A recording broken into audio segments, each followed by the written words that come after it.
All right, ladies and gents, as ever, my name is Shane. That's Shane is Games, and tonight we are going to be playing Ace Attorney Investigations Miles Edgeworth, originally for the DS. We are playing the Android remaster. This won't be our first time playing, so if you want to see how we got to where we are tonight, or check out some of the games I've played in the past, be them obscure, unusual, or nostalgic, feel free to check out my YouTube channel. But for tonight, let's go ahead and get into the game. As usual, it's going to drop us a couple seconds. Wait, is it going to drop us all the way here? Oh God, drops us all the way in the final scene. We just need to start chapter 5. This is a whole ass scene. What are you doing?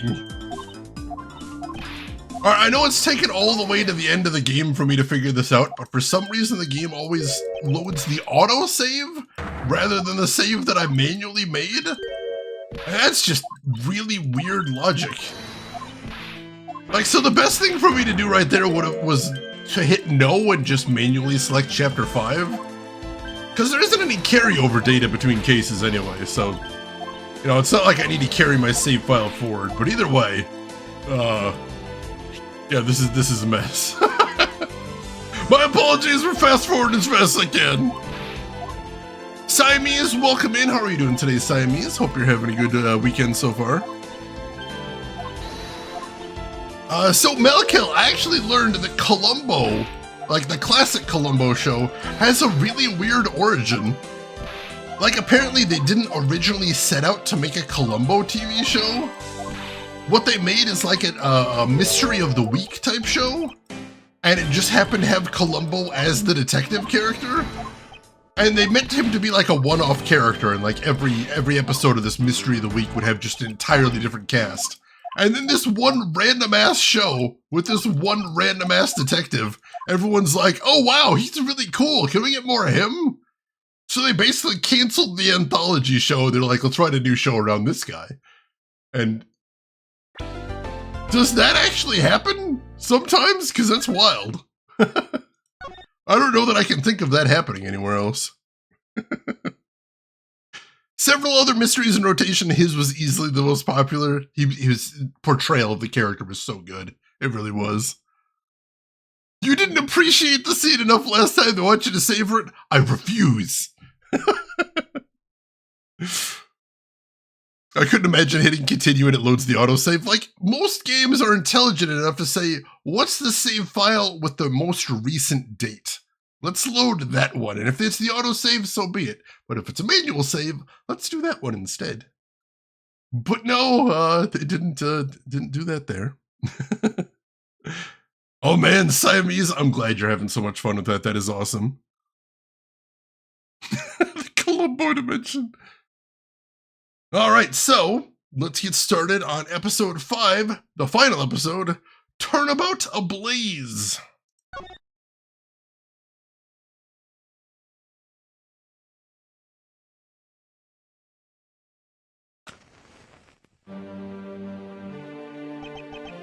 Two cards, one of the Black Raven and one of the White Raven. A country torn in two, one to the west and one to the east. When those which were split are made whole again,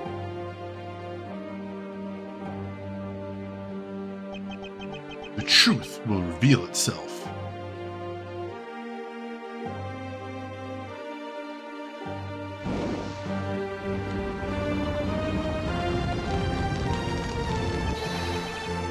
It's the Yatagarasu! The Yatagarasu's here!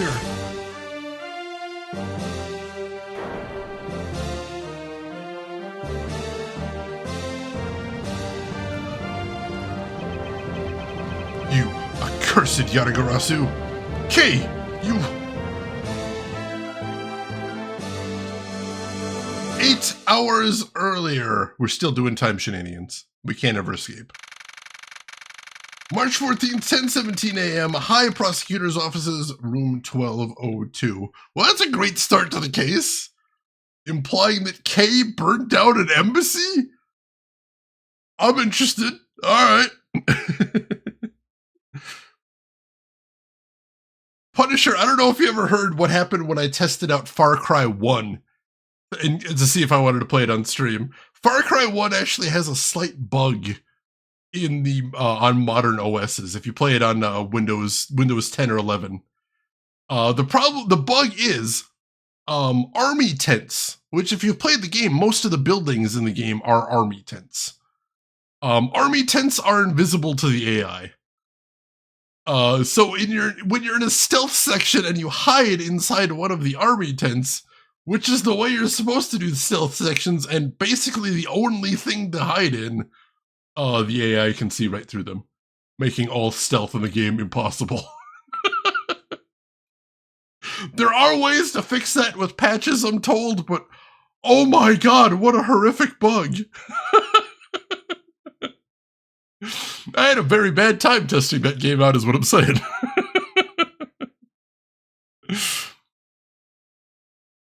Two elderly sisters solving crimes. That sounds like an NBC pitch right there. Shane is giving stealth tips. This tip is don't play Far Cry 1 on a modern OS. That's not a bug, that's bullshit. Por que no los dos? It's so nice, almost dreamlike, to finally have the chance to relax and sip some tea. Especially after what a whirlwind the past few days have been. On my return flight, I was dragged into a case involving an Interpol agent's murder. The next day, I investigated a kidnapping and a murder at the Gatewaterland theme park. And later that night, a detective's dead body welcomed me back to my office. Wait, Gateland and the murder in his office happened on the same day? What the fuck? Edgeworth solved two cases on the same day? Wow, the timeline of this game is insane. Along with a thief who was out to pilfer files related to a case from 10 years ago.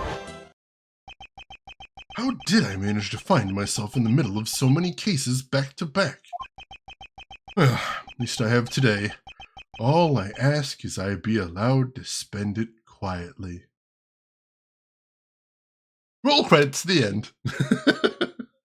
Edgeworth's quiet day where nothing happens. Hey, named, I'm doing good. How about yourself? How are you doing today? This is true, Malkill. That's my strategy with most stealth games. Is this why Edgeworth is not impressed with Phoenix? He's too slow? Yeah, the time it takes Phoenix to get to the crime scene, Edgeworth's already solved 3 cases. Oh god. Episode 5, Edgeworth's Quiet Day In. Mr. Edgeworth! Oh, I thought that was gonna be I like how I did that in Gumshoe's voice, because I'm like, of course it's gonna be Gumshoe who ruins Edgeworth Day. It's just what its job is, basically.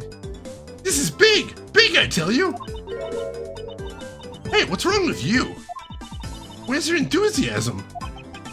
And suddenly the phrase, the fragility of dreams, comes to mind. Wow, he's so dramatic! What are you talking about, fragile dreams? Come on, let's go! The fake Yatagrasu isn't just gonna go find herself, you know. Well, if you must know, it's possible that I was paid a visit last night by your fake. Say what? Unfortunately for us, the thief managed to escape. But even now, we're still looking for this criminal. However, I must warn you that we've only had a few hours to search so far.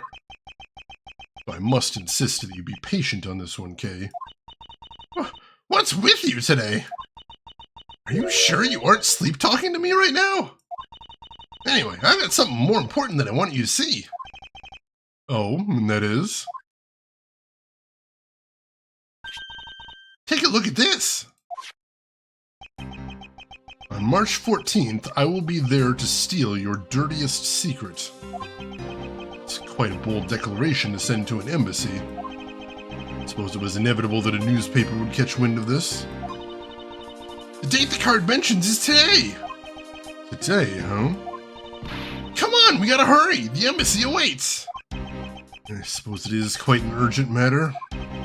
However, do you know which country's embassy we should be investigating? Well, it's some really special country, and I'm actually really fuzzy on the details. But never mind that. Where's all your energy? Why are you so lackadaisical today? I'm not, Kay. You're just too wound up. Well, then you should get too wound up too. Because this just might be our chance to catch that woman. You mean Ms. Yu? The woman who killed Kay's father burned Faraday 7 years ago.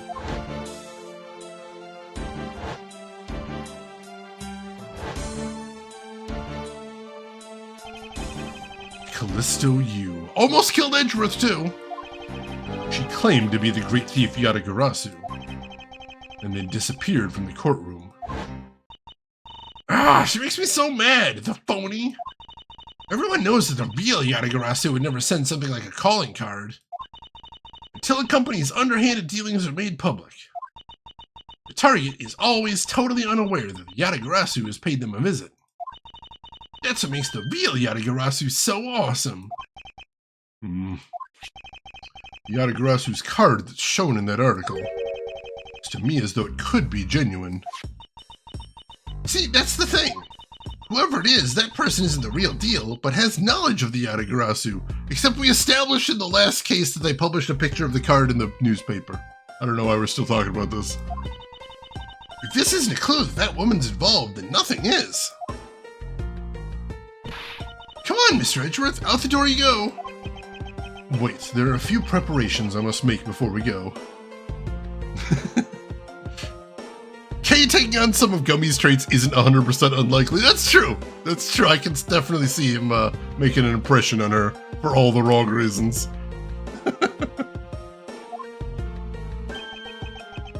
See, I haven't finished my tea, and I will literally have no will to live if I haven't gotten to the bottom of this cup.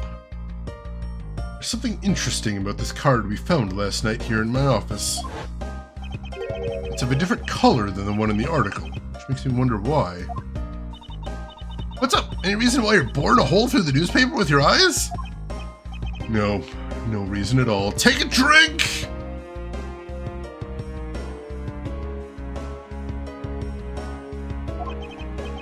Very well, seeing as how Ms. Yu is also someone of a special nature to me. I agree that there is some merit to be found in investigating this. I knew you'd come around!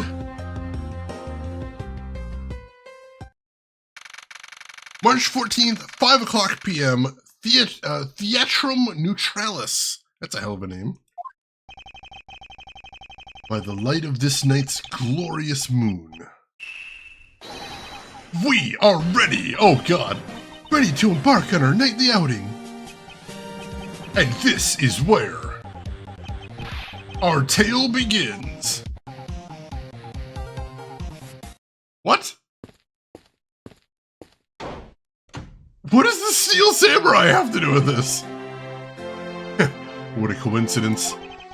Who would have thought that a Steel Samurai stage show would ever be held at such an elegant theater inside of a foreign embassy? Yeah, the climax was really awesome! Steel Samurai Sushi Slice! I got chills down my spine when he pulled that move out. I suppose it really is more impactful to watch a show in person than on television. I have to say though, this embassy is set up kind of funny. I mean, they have two countries sharing the same building.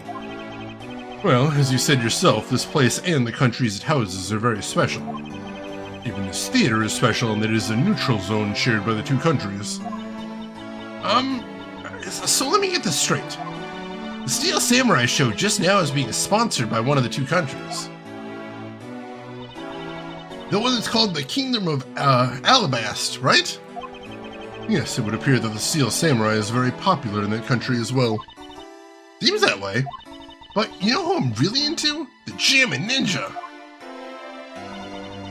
The Republic of Babal is sponsoring a Jammin' Ninja stage show. That's something for fangirls like me. We totally gotta see that too, Mr. Edgeworth.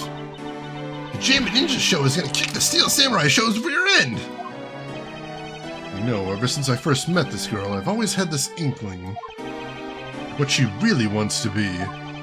It's not a thief, but rather a ninja. She's kind of got the aesthetic going. There's that. What's the drink for again? Hang on. We have a command for that. Basically, when you've got a character in a video game who has information that would be very handy to another character, and just for no other reason than to drive the plot forward doesn't tell them, we take a drink.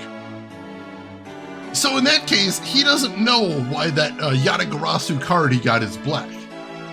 Kay knows more about the Yatagarasu than anyone else in the world. She said, "What you thinking about, Edgeworth?" He says, "Oh, nothing." Which means that Edgeworth is going to tell her about the card 5 hours from now, and she's going to say, "Oh, I know what that is." And I'm going to be exhausted. Yeah, Rook's on her. What are they doing? Just taking a stage show? Relentlessly Edgeworth being a Steel Samurai nerd gives me endless joy. Everybody's got to have a vice, and I love that that's his. It's so beautiful. Emperor, this does feel like an exposition showcase, doesn't it? Malkill, I'm glad I wasn't the only person thinking Alabasta. Is there an Alabasta? The inner machinations of my mind are an enigma to someone like you, Kay. It drives me nuts, Punisher. The reason we started that is because in Tales of Symphonia, that happened all the goddamn time. Oh, it was so tiring. I got so fed up with it. So anyway, about today's event. What's it called again? The Kingdom of Alabast versus the Republic of Babal Goodwill Jubilee. The small European countries of the Kingdom of Alabast and the Republic of Babal. These two countries used to be a single entity that was abundant with nature, and it was called the Principality of Cadopia. So we're in what used to be the Cadopian Embassy, where the KG8 incidents 1 and 2 actually happened. I'm sure that won't come up at all.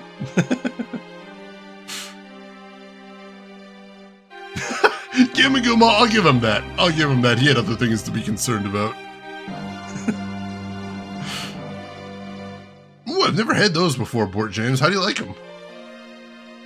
Is everything alright, Mr. Edgeworth? Yes, I'm alright. I would flash back to it now, but we already did that, so I shan't do it again. After a period of civil unrest, the country split in two, though signs of their past remain. For example, their flags preserve the flower and butterfly motifs to this day. Cadopia, huh? KG8 incident, and what was referred to as the second KG8 incident, in which an embassy staff member was murdered. Both of these cases were related to the Principality of Cadopia. In the 7 years that have passed, the country may have been split into two. However, the Yatagarasu still sent a calling card here. What could it all mean? Yeah, why today is the big question here. Why now would the Yatagarasu do something? Edgeworth's having war flashbacks, staring at 1,000-yard stare off into the distance. Mr. Edgeworth, I know you're thinking about something. Oh, excuse me. What were we talking about again? If you could please stop spacing out on me. Anyway, we were talking about the Alabast versus Babal Goodwill Jubilee. The two countries have had a pretty bad relationship with each other, but supposedly they've been trying really hard to make up recently. That's why they decided to hold this event. If that's the case, then why the verses? Also, both countries claim to own the real Primadou statue, a national treasure to both. They're planning to have them publicly evaluated today to see which one's the real deal. Hey, need I remind you to take care and not succumb to your thieving desires? Oh, when it comes to treasure, I can't help myself, you know that. You better be saying that in jest. Hey, I can read your body language, you know, and you've got it all wrong. Look, I'm here to do some investigating. Investigating, I tell you. I know. And although we don't know if the Yatagarasu will really make an appearance, I suppose we should still spend some time examining this place. Alright, and I am up here. I'm sorry, Kay. I was just planning out my next Steel Samurai fanfic. You go ahead and solve the murder. I'm off to AO3. I do that as well, sometimes relentlessly. It is ridiculous. Alright. Let's see what we got here. Okay, that's good. Alright, now give me a dramatic slam right there. Stop! Hey, do you mind? Get out of the way, buddy! Okay, once more. 3, 2, 1, action! Okay, was that my fault just now? Well, he's obviously working. I guess we should leave him alone. Alright, there's a lot of people in here. There are pamphlets about the 2 embassies here on the table. It still looks weird to me.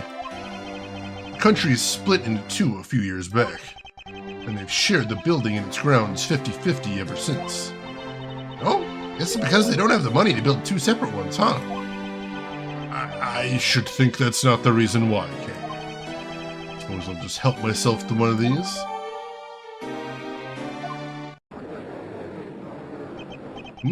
What is all the hubbub? Ah! Hey, look! It's the Steel Samurai! And he's got a son, the Iron Infant, with him. The Iron Infant? Oh my god.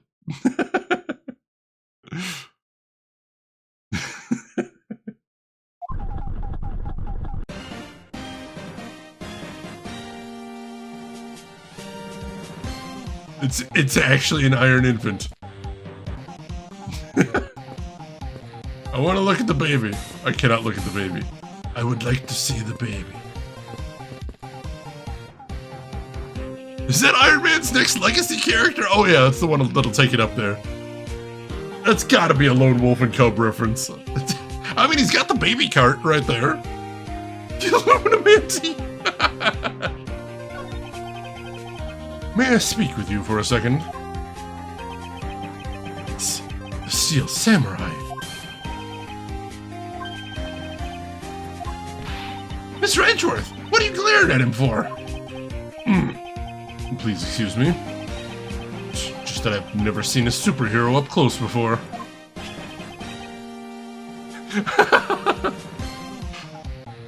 To Mr. Edgeworth, Steel Samurai Daddy, wanted man of Neo Old Time. What?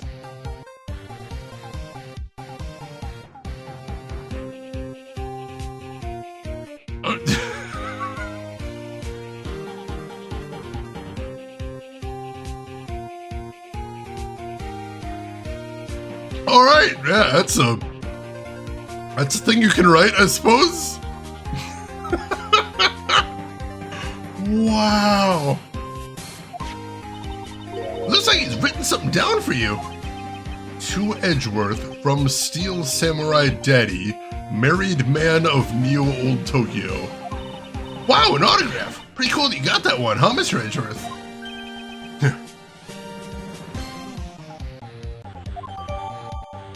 He doesn't seem bothered. I don't know why. I mean, he's got the Iron Infant there. That's still a weird thing to put on there. Kitsubine, welcome in. How are you doing today?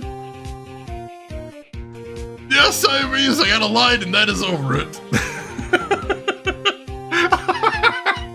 Relentlessly, I'm glad you're enjoying. Rin Tin Tin, of course.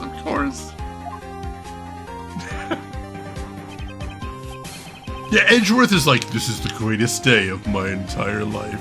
You notice he seemed to think that was the actual Steel Samurai there. Never even occurred to him that's a dude in a costume. No, he's like, this must be the actual Steel Samurai. Mr. Steel Samurai, Ambassador Alba's waiting for you. And now, the Steel Samurai will proceed to enter the Kingdom of Ablaze to shake the hand of the Ambassador. Steel Samurai isn't only here for the 2 countries tonight, but rather can be thought of as a goodwill ambassador from our own country as well. There he goes, off to spread goodwill to the world. He really does seem like a goodwill ambassador, doesn't he? Okay, we're shooting the next segment now. Cue camera. In just a few seconds, the Jammin' Ninja stage show is set to begin. After the show, the Jammin' Ninja will enter the Republic of Babal. He's set to meet with the ambassador of Babal at that time. Ah! The Jammin' Ninja show is about to start! We gotta get back to our seats! Regrettably, I don't have much of an interest in ninjas. Well, this show will change your mind! Come on, we have to hurry! If we miss even a second of the Jammin' Ninja's awesome play, I'll never forgive you! It's beautiful! It's beautiful! Obviously it's the real one. Who else would it be? Silly me. Silly me, of course. How would they even get the real Steel Samurai's uniform? Obviously. It's so beautiful! Maybe the best art in the entire series, that raccoon! I want to be friends with that raccoon right there.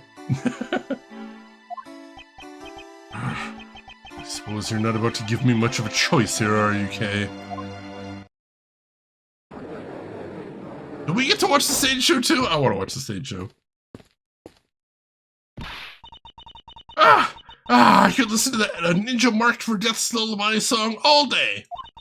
His superb playing, that sad melody really brought a tear to my eye. And his heart-wrenching voice. Now that's the Jammin' Ninja's greatest weapon.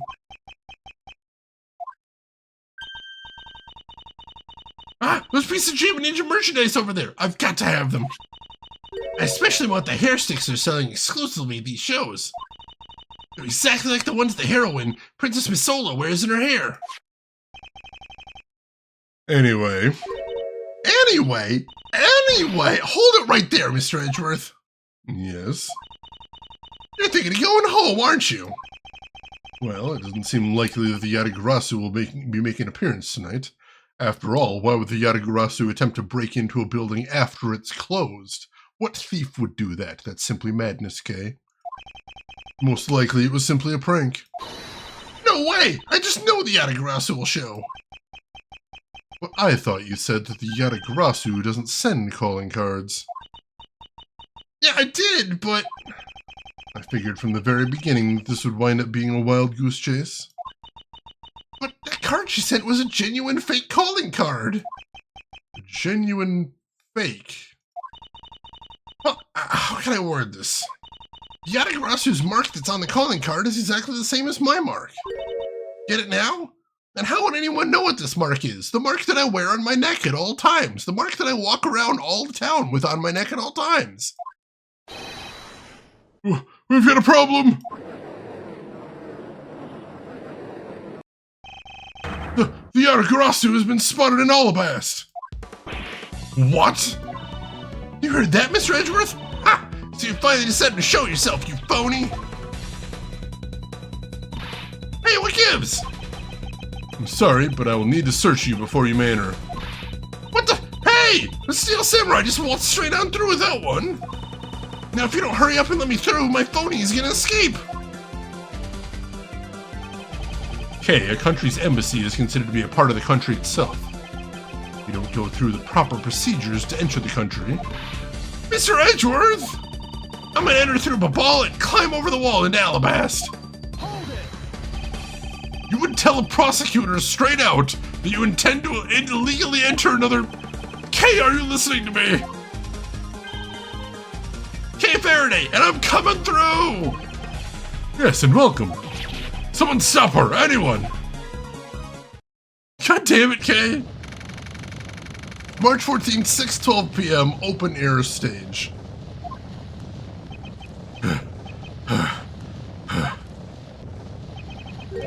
Kay, where are you? Yeah, screw your rules. I'm gonna climb the wall. Don't tell me you really did find some way over this fence. Ah! Fire! This is too big for us to handle! Looks like the Yatagarasu came to Babal, too! You accursed Yatagarasu! Kay, you had better be alright wherever you are. That's a good fake out, actually. I appreciate that.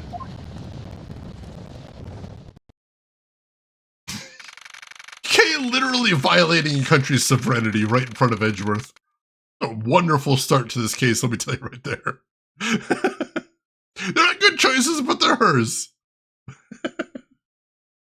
I like how Edgeworth is like, you can't just enter a foreign country without getting searched first. And then she goes over to Ball. They're like, hey, what's up, dude? Head on in. Party's that way. Kind of undermines his point a bit there. March 14th, 6:45 p.m. Ablaze Embassy Secretariat's office. I told you it wasn't me. Hold it.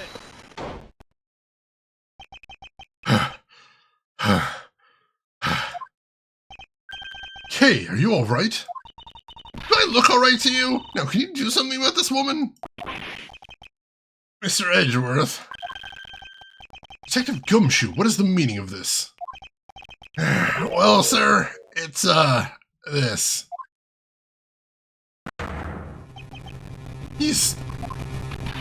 It wasn't me! He was already dead when I ran in here, hot on the heels of the fake Yatagarasu. Look, I only came in here because I saw a suspicious person at the open-air stage. Suspicious person? Thank you for letting me know we got some crunch there. I appreciate that. Let me get caught up on chat real quick. The thief was spotted in the other embassy, but still, like, I thought... Like, technically she wasn't in the embassy yet. She was on neutral ground. I thought they would have still had to search her for that. Yeah, Kay, you ran right into what was probably a crime scene. This... I'm not going to say it's her fault, but this is very much predictable. Audio has just been taken out of the air fryer and is still crunchy. Actually, I should mention, tonight for dinner, I tried making cheeseburgers in the air fryer. Really nice, straightforward recipe. Came out very tasty, very juicy still.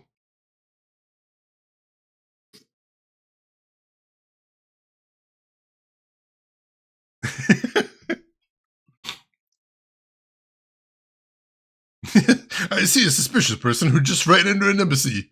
Kay, I'll violate that embassy.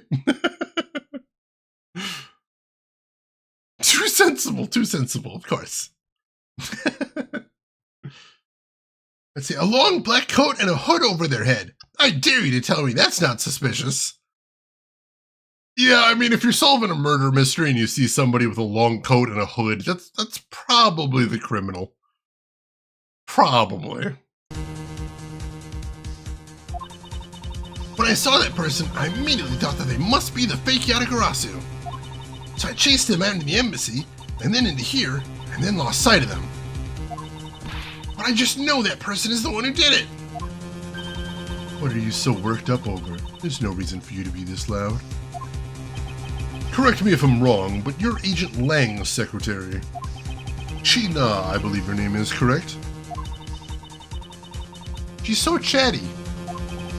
And if you are making an arrest, I assume you have evidence that it was Kay who committed the crime. Is that also correct? You refuse to answer.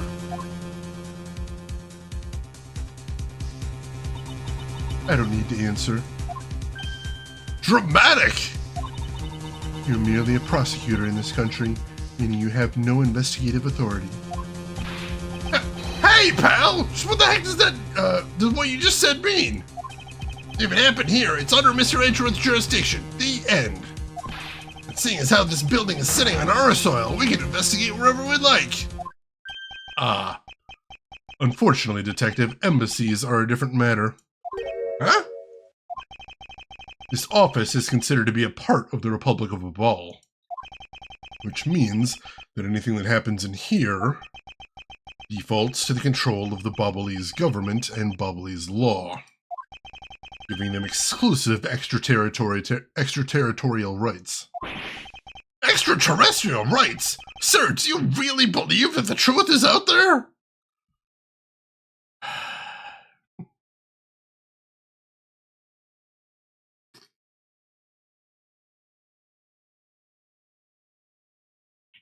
So it wasn't him that ruined Edgeworth's day earlier, but right now, he's making a very strong play for it.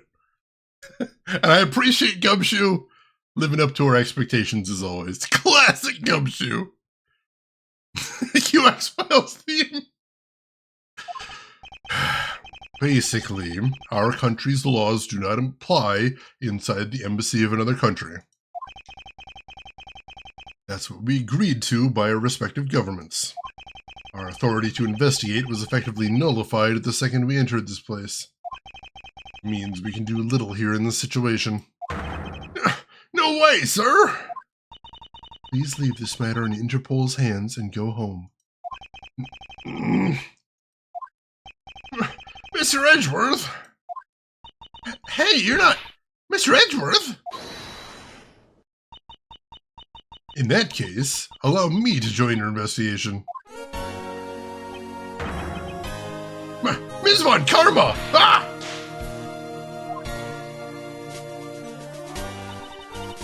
Ambassador Paleno, I truly appreciate you allowing me to join the investigation. It's really nothing. Manny was my secretariat, so of course I want to help you as much as I can. In fact, it's a blessing that Interpol agents were able to make it so quickly. Francesca? Well, I never imagined I'd meet you here of all places. This is an embassy, meaning you have no authority to conduct... Hold it! Already? What is it? Ambassador Paleno. And you are? I'm Miles Edgeworth, public prosecutor. I ask that you please allow me to investigate this case as Miss Von Karma's assistant. Assistant? Miles? What the heck do you think you're... Please, I implore you, Ambassador Paleno. Very well, I'll be counting on the two of you, Ms. Von Karma and Mr. Edgeworth. What do you mean by you'll be Ms. Von Karma's assistant? I don't exactly have a choice, do I, Detective? If I don't become Francesca's assistant, I can't participate in this investigation. There you go again, running at the mouth with that aloof expression on your face. Francesca, please. I don't know what you're planning quite yet, but at least I know one thing, that you are now my subordinate. Just remember that my whip is always ready to wake you should you have a brain lapse. Of course, I'll keep that in mind. You're done playing games. Right, let's begin the investigation. When you're a detective, use intelligence as a dump stat. Gumshoe and Kay being neck and neck for ruining Edgy's day. Let's be honest, Emperor, they're probably going to tag team it before all is over.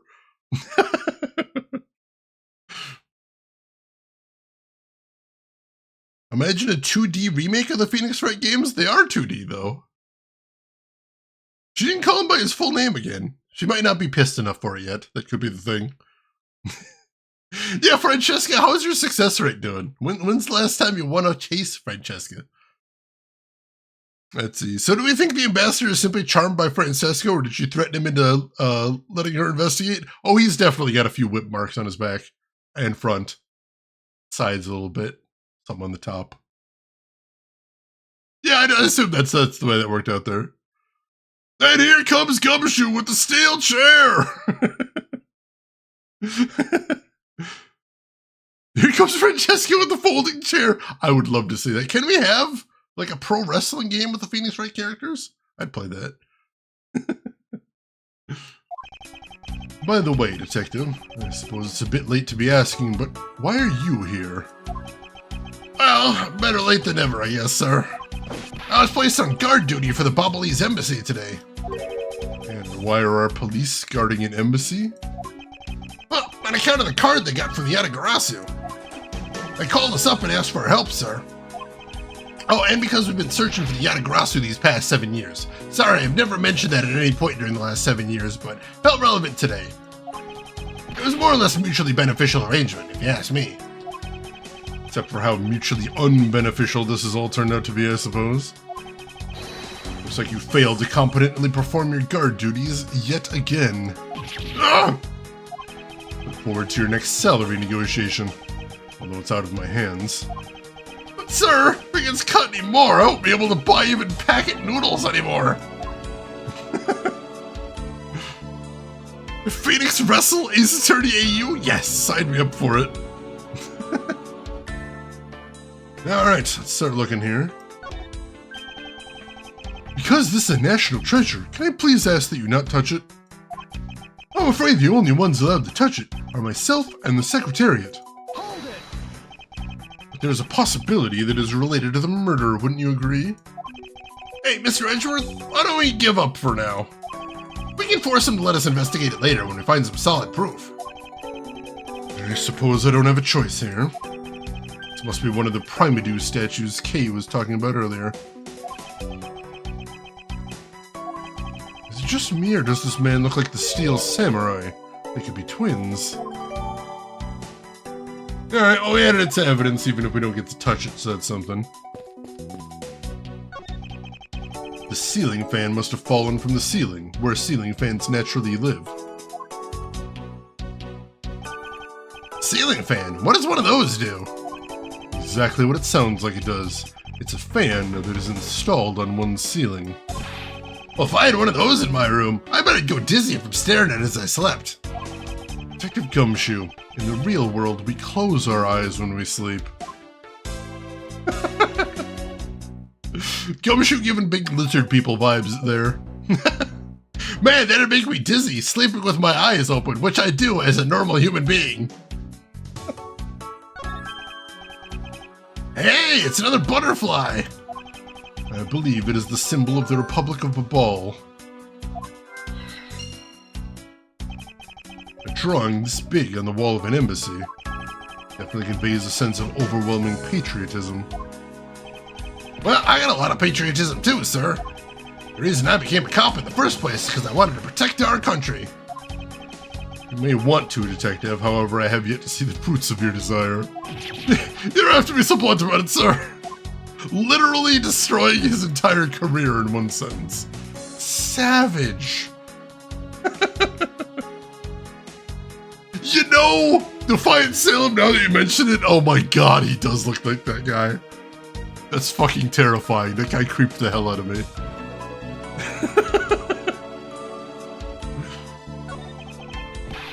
I like to imagine at least one meal a day, Gumshoes in the dumpster behind Burger King. Mr. Edgeworth, there's still something in this display rack, sir! Knives, huh? Although the blades are all that remain of them, unfortunately. Also, it's clearly missing one, though. That'll come up in a few hours. I guess the handles all got burnt off by the fire.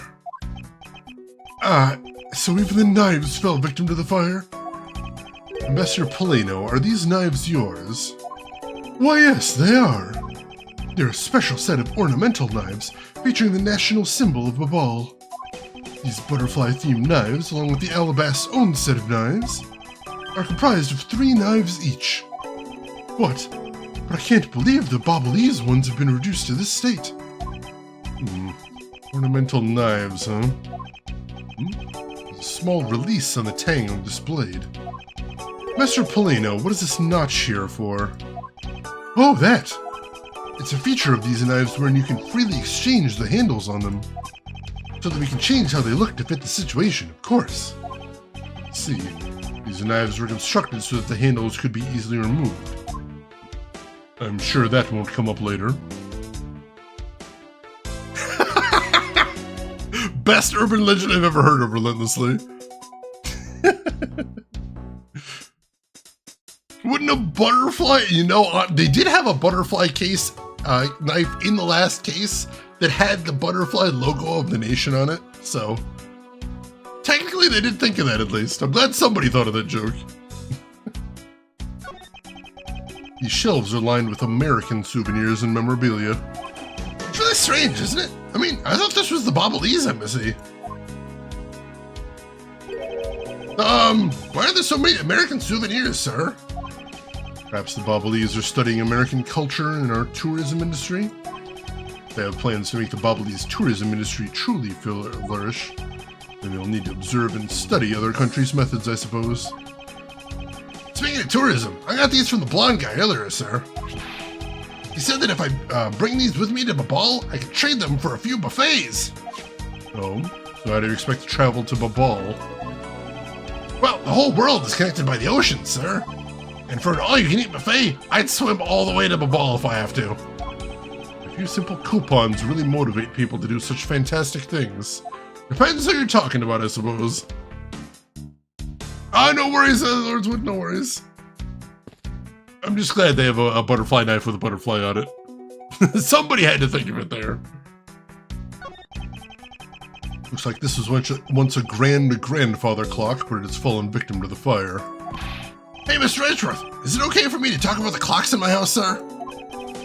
They're unrelated to the case. I hope that you will refrain from sharing, but... Well, there's this one clock that I made by myself, but the timer on it manages to hit 0. It's quite enough, detective.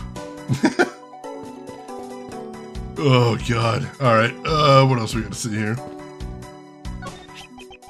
Small personal safe. This was Mr. Cochin's office. But perhaps he stored his most important documents in here. Of course it's locked. He won't be able to open it without the key.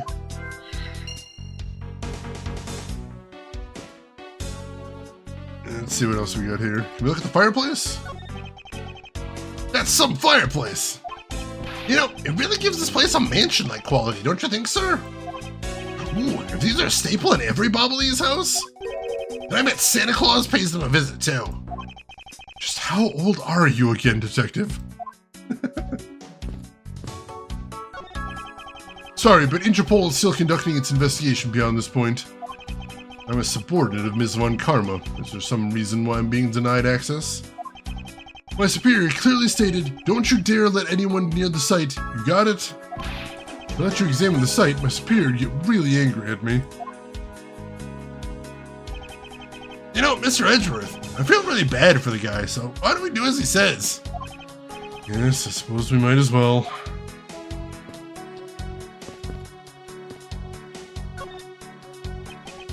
So our victim was the secretariat of this embassy, I take it. Manny Cochin. I heard that he was an admirable person. Very admirable. Cause of death is a stab to the base of his neck. He was lax in watching his back. We were fortunate that the fire missed our victim's body for the most part. If the fire had burned a bit longer, it would have made identifying him a hassle. So Mr. Cochin was stabbed to death in the middle of a raging fire. What in the world happened inside this room? That is incredibly dramatic.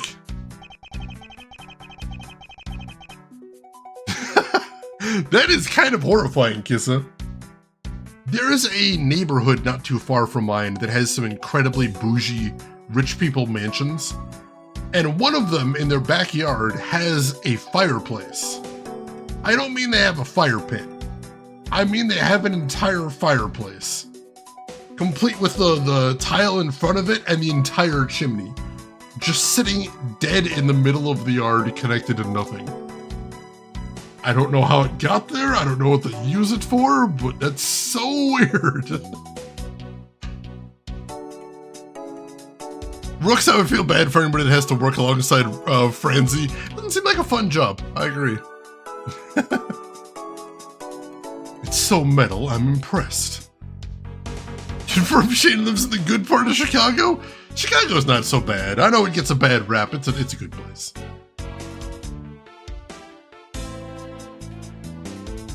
Also, there's several dozen individual neighborhoods within Chicago. It's pretty interesting. Alright, I see a couple interesting things to look at here, but first of all, let's check his pocket. There appears to be something in his pocket. His key. It can't be. Isn't this the Yanagarasu's key that was stolen 7 years ago? What? But that's... Huh? 7 years? Oh! You mean that case where I was framed, sir? Yes, the piece of evidence that stole the life of Kay's father 7 years ago. Which was then stolen by Callisto U. What? Mr. Faraday was killed with his key, sir? I thought he was killed with a knife. Ah! Scruffy, at the very least, try to remember the details of crimes you were a suspect in. Francesca, as you will recall, Detective Gumshoe was not present when Ms. Yu made her escape. Plus, even among law enforcement, only a few knew of this key's existence. I doubt that a new rookie at the time would have been made privy to such knowledge. feel like the victim right now, while trampled on, sir. Suppose we'll just have to fill you in now. The secret to this key is... the secret to this key is... right here. Whoa! Wow, that's amazing, sir! It's like some kind of magic trick! He's so easily amused. I like to imagine that at every free moment in this case for the next several hours, Gumshoe's just going to be over Edgeworth's shoulders going, do it again, do it again, do it again, do it again.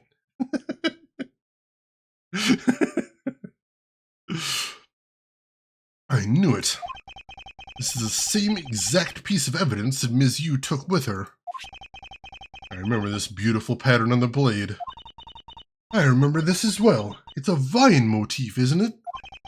Yes, it looks like two interwoven vines crisscrossing down the blade. Vines, sirs? That looks like a bunch of stars, if you ask me. One of those six-sided stars, just like the police mark on our IDs. I really don't think you can call these stars. Say if the detective's art sense is underdeveloped would be an understatement. The real question is, why was the Ablaze Embassy's secretariat holding this? Well, we don't know how Mr. Cochin came to possess this key. We do know that this was stolen by the Yatagarasu from the Kodopian Embassy. That's right. Mr. Faraday had written down that fact in his organizer. I believe this means that further research is required into the country of Kodopia. Why don't you ask Ambassador Poleno about what he knows? Supposedly, he was a candidate to be the next Kodopian ambassador once long ago. He should be able to answer any specific questions you may have. I can't accept it. Excellent. Let's see, why are people surprised at this? Have you ever seen a key that was the same size as a dagger? That is probably the longest key I've ever seen. It's a knife wound. It's obvious what he was killed with, but I wonder if it's consistent with the wound. Indeed.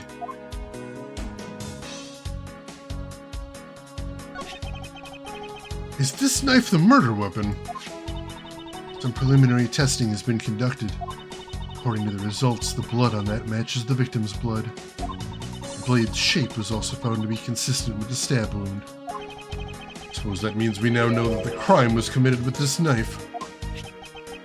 This knife's got some really fancy ornamentation going on, huh, sir? This thing practically screams artsy at me, too. Although, it's also covered in blood, just like the last thing that I said was artsy. But the handle is pristine. Not a single drop of blood on it. Speaking of the handle, I believe it has a butterfly motif. Very beautiful.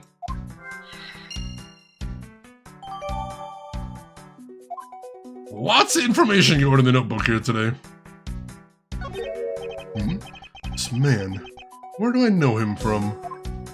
Are we really not remembering Edgeworth? Oh my god.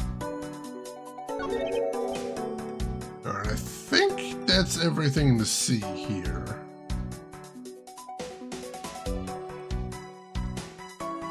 Go ahead and back out and just keep looking around the room. I think we've examined all the objects. Let's start talking to people here too. Clue goes to the Trapper Keeper. Yes.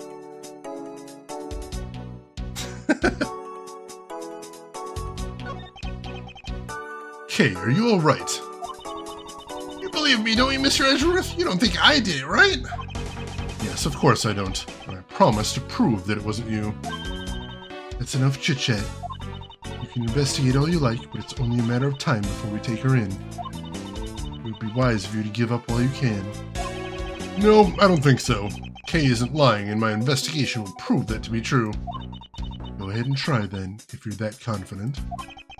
Can't allow this to continue on this way. I must prove her innocence post-haste.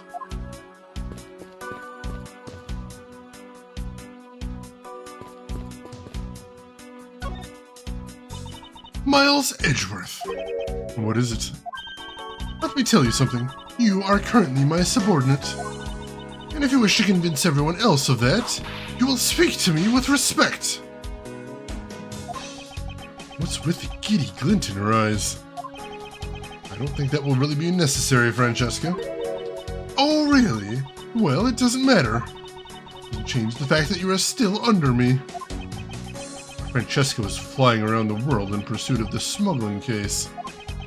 Then why is she here at the embassy? Gee, I wonder, could it have something to do with the smuggling case? I don't really feel the necessity to respect you, Francesca, and even if I did, I'm not that good of an actor. Kissa, I'm really glad I wasn't the only one who was thinking that.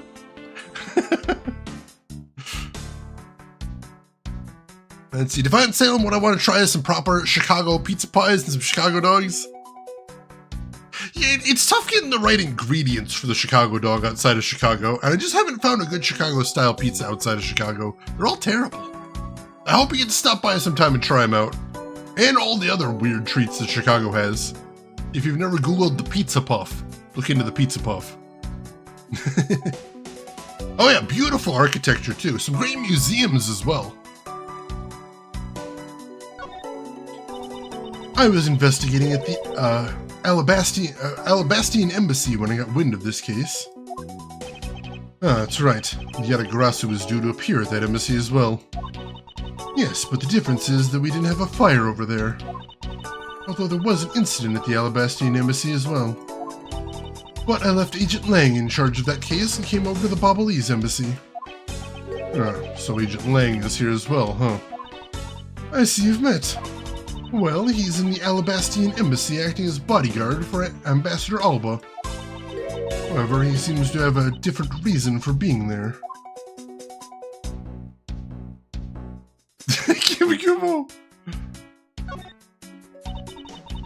So, the suspect in this murder that occurred in the office is that little girl, I see. Is she perhaps trying to be the Yatagarasu? Kay would never harm a soul, sir! Kay? You remember, do you not, about the case we investigated together 7 years ago? That girl is the daughter of the victim in that case, Mr. Faraday. So she's that feisty little girl. Kay has been on the trail of the Yatagarasu, which is how she ended up here, looking for the one who took her father's life. I see. Kay is trying so hard, but you know what? Yatagarasu just keeps tricking us all. How so? Yatagarasu sent a card saying, "I'll be there to steal your dirtiest secret." But all we've had is an arson and a murder! The lab boys are going in circles! You know what this is, sirs? It's a breach of contract, and it's going to the rap sheet! If you ask me, I'm perfectly fine with the fact that nothing was stolen tonight. I do wonder, though, if Callisto Yu really is the Yatagarasu.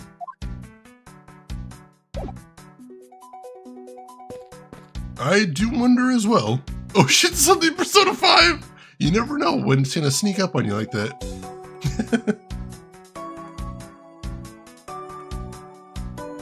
Alright. Let's talk to the ambassador then. I think that's the only thing we have left to do in here. I can't believe that Manny fell among the thieves tonight. Without him, I have no idea what my schedule for tonight is. Ambassador Polino, I believe your schedule tonight will consist of listening to reports from the police. That and only that. I ask you to cooperate not only for your own sake, but for Mr. Koshin's as well. You're a rather strong man, aren't you? How fascinating! Here, I know it isn't much, but I'd like you to have these. Sorry, but it would be against my principles to accept a bribe. Oh, no, these are simply coupons we distribute to promote Babal. Remember, we offer a large number of discounts and offers when you visit lovely Babal. I remember, the Republic of Babal is known for its feverish tourism industry.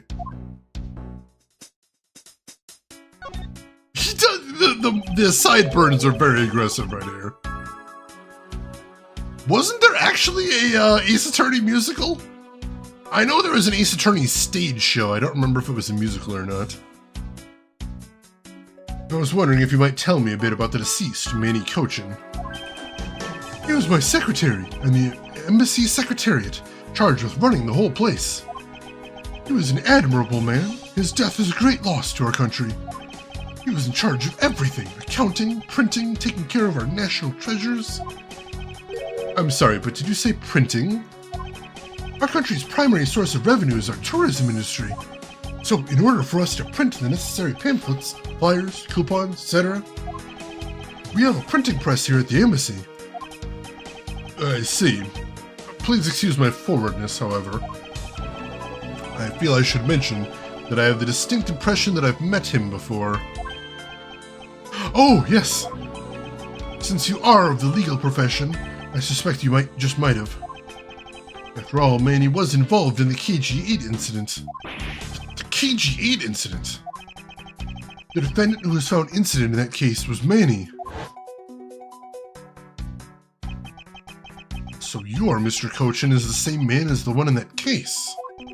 It's been 10 years. Manny recovered personally from that case and dove enthusiastically into this job. He was the one who planned this event and was to oversee this embassy's renovations. It really is a shame. He had such a bright future ahead of him. Blonde werepoodle, oh my god. I mean, yeah, I guess it was 7 years ago, but we were making fun of Gumshoe for not remembering that, it's true.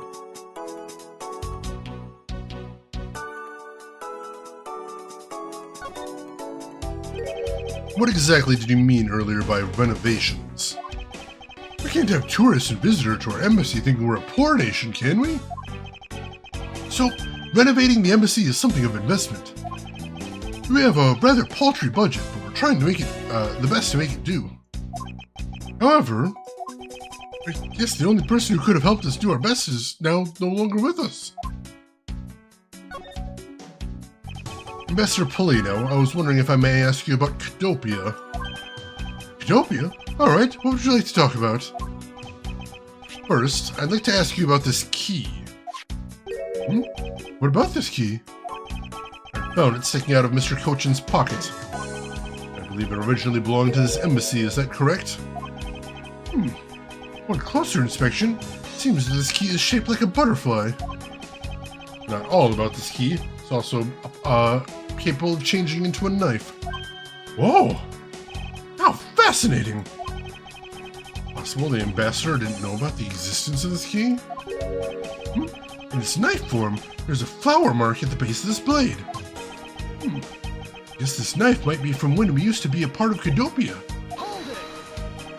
And how did you come to that conclusion? It has both of Cadopia's national symbols, the butterfly and the flower. I suppose that Manny used this key here at the embassy back when we were still at Cadopia. Ambassador Polino, this key was stolen from the Cadopian embassy 7 years ago. By Callisto Yu, otherwise known as the Great Thief Yatagarasu. Oh, really? We were not aware that Ms. Yu had broken into the embassy at that time. I'm sorry, I can't be of much help. I'm not very familiar with the details, you see. I only became the ambassador after Wabal became its own independent nation. But if Manny were still alive, he would probably know what happened back then. I'm sure he would. Mr. Cochin and Ms. Yu knew each other 7 years ago. That doesn't explain why I found the Yatagarasu's key here in the present. Alright, let's go ahead and save, and then I think we've got some logic we can apply here. It definitely does stab, I'll give you that much. Can't speak with dead, if only. So, I'm just going to point out we have a locked safe, and we have a key that was on the person of who owns the safe.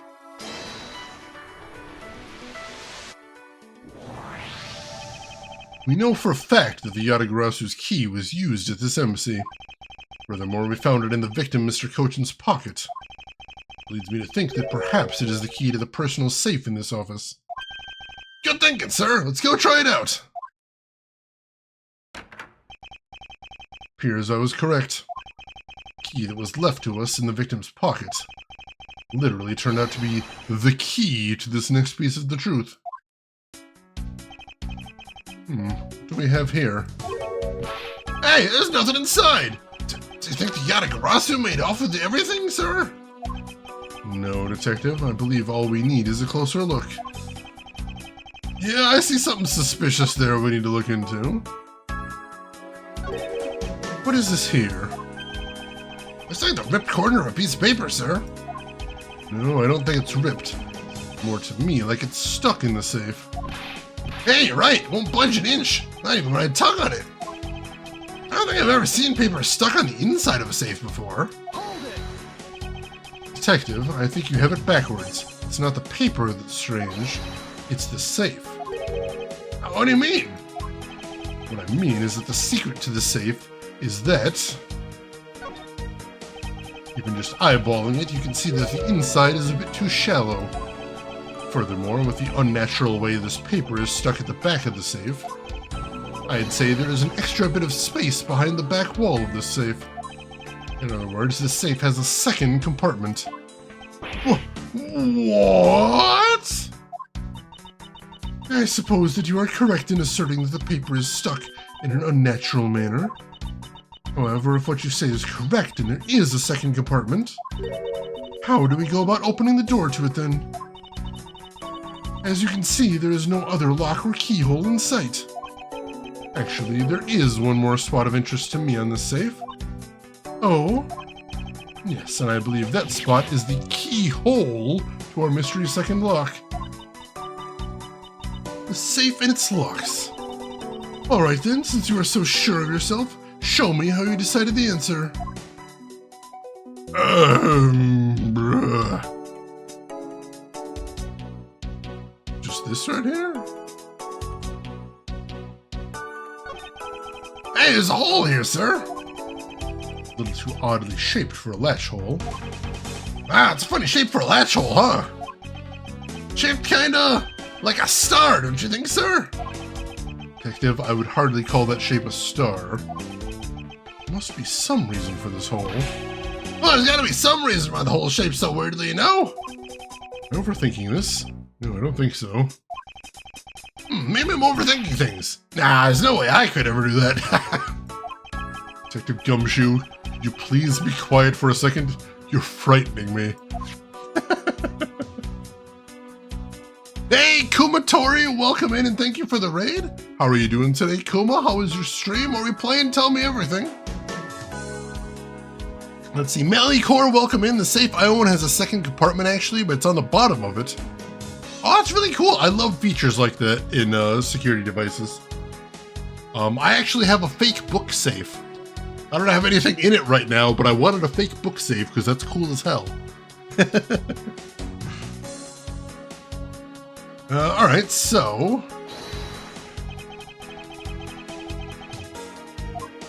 do I connect that to the key then? Doesn't the shape of this keyhole remind you of something, Francesca? Shape? It does look very familiar. However, I believe it's simply a latch hole for the safe's lock mechanism.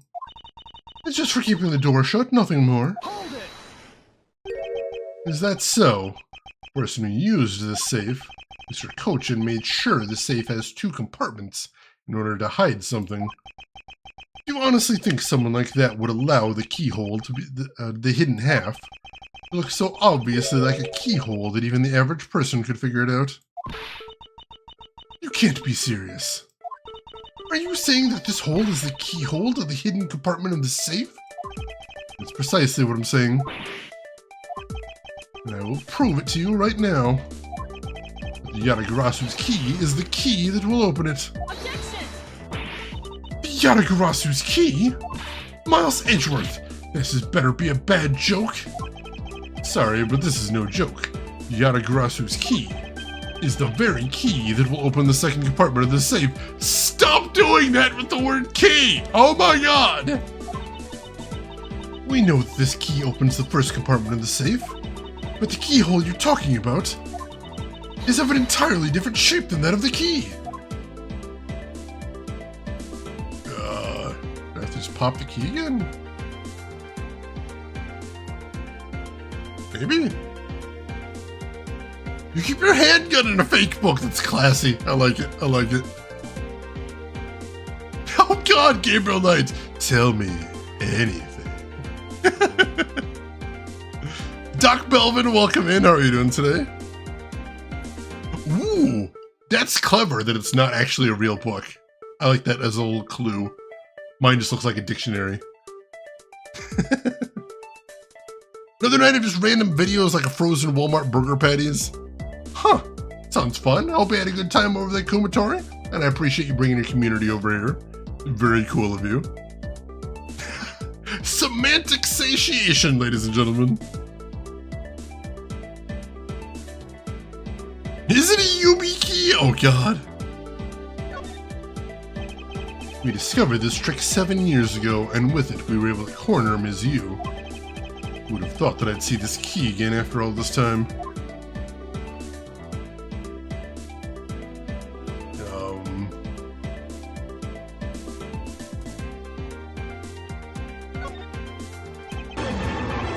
Oh, here we go. Hey, Emperor! Thank you so much for the gift sub to Kumatori. Gift sub number 1,432. Edgeworth may not be able to accept bribes, but most of the rest of us can. It's fine. Thank you, Emperor. I appreciate that. Let's go over this again, shall we? Yadagarasu's key was originally made to open Mr. Kochin's safe in the Kudopian embassy. We confirmed that as fact by opening the door to his safe with it just now. Now, let's take a look at the back end of this key. Look at the knife portion head on. What do you see? What are you talking? Ah! Here's that you'd come to understand what I'm talking about. When viewed head on, the knife's blade is the exact same shape as the keyhole. The real function of the knife portion is to act as the key to the hidden portion of the safe. But that's preposterous! Because it looks like a knife and was used like one to kill Mr. Faraday 7 years ago. We fell under the misconception that it was always meant to be a knife. But for both the safe and its key to conceal such clever tricks, whatever is hidden inside the secret section must be of incredible importance. And it's even possible that what I've been searching for is inside. Scruffy, hurry up and open that safe. Ah, yes sir, opening it now, sir. These items, they're a bunch of funny shaped things. Yes sir, piece of art, huh sir? You're in the way, now move, Scruffy. And the guy's in the way. These pieces of art, they're identical to the ones that have been stolen from various countries around the world. And I figured as much. These are the treasures this section of the safe was to hide from view. I believe more thorough examination is required. See what we got in here.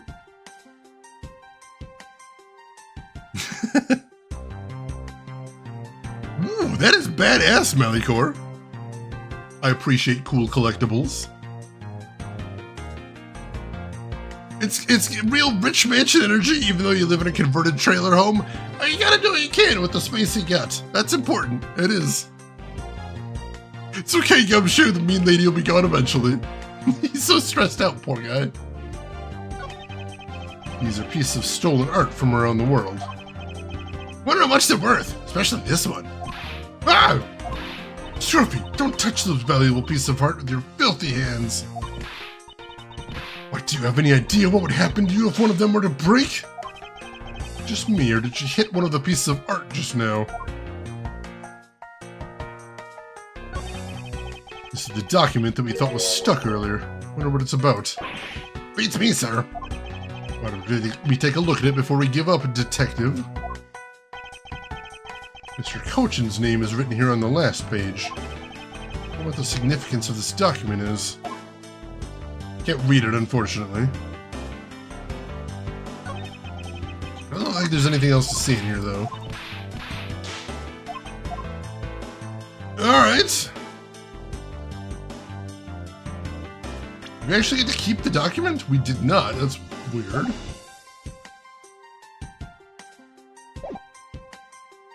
Is there any other logic we can do here?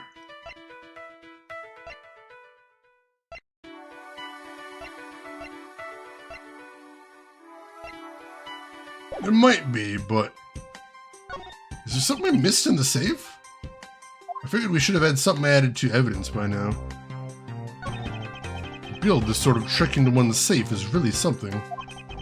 Yeah, it's neat how the safe has 2 compartments, but what's really impressive is that at the other end of the key was another key I totally hadn't noticed. I wonder if Mr. Cochin was just paranoid if we had secrets of great value. Speaking of paranoid, I always sharpened both ends of my pencil. But then, when I went to erase something, I got all paranoid that I was going to stab myself. Please refrain from dispensing your special brand of unrelated stories while on duty. Yes, sir. A functioning flute carved out of a femur. Oh man, that sounds really cool. I'm pretty sure the femur is human, but I never asked. One of those things probably best not to ask, I think. Let's see, Phoenix Wright in Marvel vs. Capcom 3 is the only character because of his power-up status turnaround. Changes his theme music to a different track. That's amazing.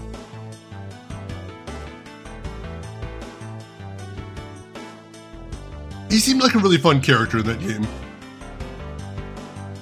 I put a key inside your key so you can unlock while you unlock. He really does, Melikor. We love him for it, though. Alright, so yeah, there isn't anything else to look at in here, I don't think. Do we just need to talk to Francesca again, maybe? Maybe? Alright, let's try talking to Francesca then. Oh, she's not even over here. Alright, I guess not that then. What am I missing here?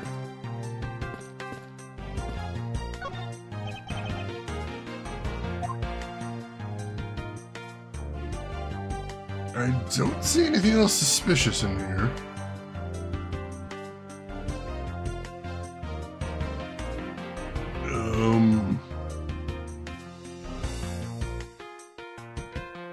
Can't apply any, use any clues on it either.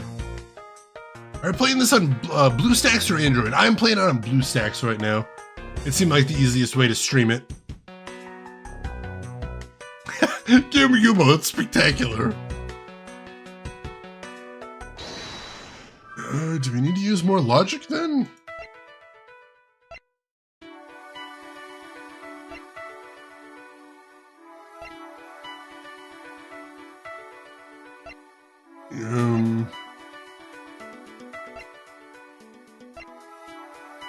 Can I connect these two?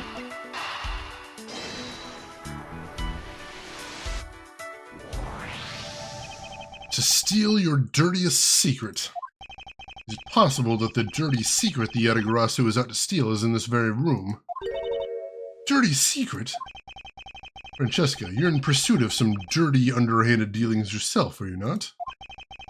Tells me that this is no coincidence. In that case, then, the person I'm looking for is here in the Babalese embassy, huh? The head of the smuggling operation. I think I just might need to ask Francesca about her smuggling case in more depth. Alright, so it's possible we were meant to do this before we got into the safe. Might have done things a little bit out of order here.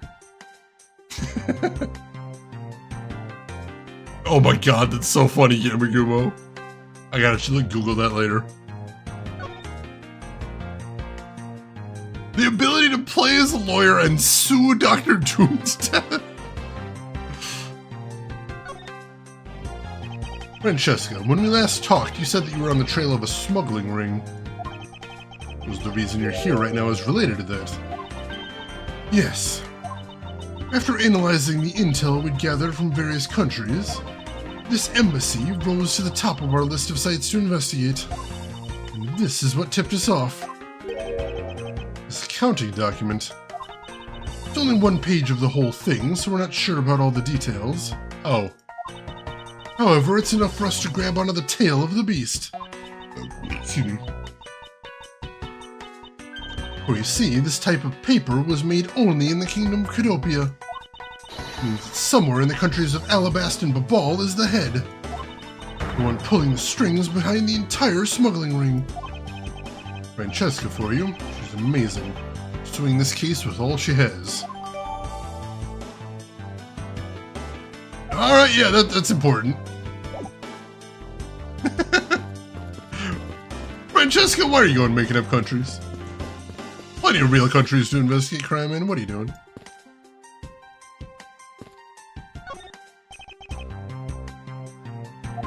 Alright, now I can deduce in here. So let's deduce on the papers. Take a good look at these documents, Francesca. It says that there are 3 pages in total, and yet there are only 2 here. Correct. And now take a look at the smuggling activity document in your possession. Tell me, is it not possible that your page was taken from this set of 3? Well, certainly looks that way. By putting our multi-part puzzle together, we seem to have arrived at an answer. It seems that you have now found what you were looking for. Yes, and with this, it has become crystal clear that Mr. Cochin himself was responsible for the mass smuggling of Ablaze Inc. Ablaze Inc. Ablaze Inc. is a special product of the Republic of Babal. However, due to a special reason, only a limited volume is ever exported. The reason is... that's classified. It's on a need-to-know basis, and you don't need to know. In any case, it seems that the head of the smuggling ring was our victim, Mr. Manny Cochin. Base was in an embassy. Thus, it was hard for both our country and his to interfere, making it the ideal conditions under which to run a smuggling operation. It's so frustrating. I lost the person I was to rain judgment down upon with my whip of justice. Well, even if he is dead, we still have a responsibility to look into his misdeeds. You expect me to whip a dead man? Well, I'm not interested. Francesca, you must know that Manny Cochin was the suspect in the KG-8 incident. Of course I know. On top of being the head of the smuggling ring, there is the matter of what really happened in that case that needs to be resolved. You're right. Bruh. Europe isn't real, Francesca. Me caught up on chat here. Emperor, I love that sip emote so much. Incredible. I like how it seemed like she considered it. Whipping a dead man. No, I'll pass. There was a moment there. There was a moment there.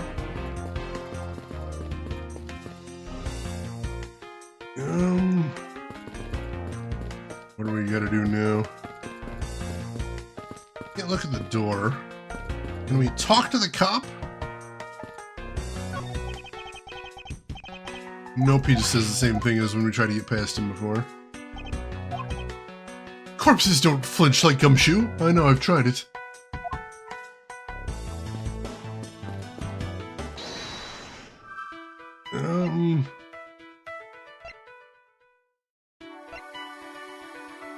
I've only got 2 pieces of logic left. They're definitely connected, but I don't know what the point is, but I'm going to try and connect them.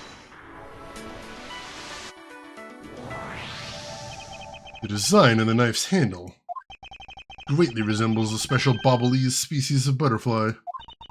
It does, doesn't it? Plus, it says right here, this knife is property of the Republic of Babal. How did we not notice that before? Perhaps this means that the knife used in the crime was found right in this room. Yes! Where it is now? Oh, God. Are you done investigating? You realize now, don't you, that this girl is the only one it could be. Now come along quietly, Yadagarasu, K. Faraday. You are under arrest for the murder of Manny Cochin. Mr. Edgeworth! Please, you have to believe me. I didn't do it. I chased the fake Yadagarasu in here. And he was already... You have the right to remain silent. Anything you say can and will be used against you. I'd like to help you reduce the number of mistaken arrests Interpol makes. What is that supposed to mean? I believe I told you that Kay Faraday is not the culprit of this crime. Very well. I suppose I have no choice. I'll show you just how foolish your claims are. We're going head to head! Forget it, Kay. It's Babbletown. Even your police confirmed that the Yatagarasu infiltrated the Ablaze embassy tonight. Utilizing the confusion caused by the fire, the Yatagarasu snuck into this embassy. Furthermore, this girl claims to be the Yatagarasu. And most importantly, other than her, there is no one else in here with the body. Your reason for suspecting Kay is because you think she's the Yatagarasu. Exactly.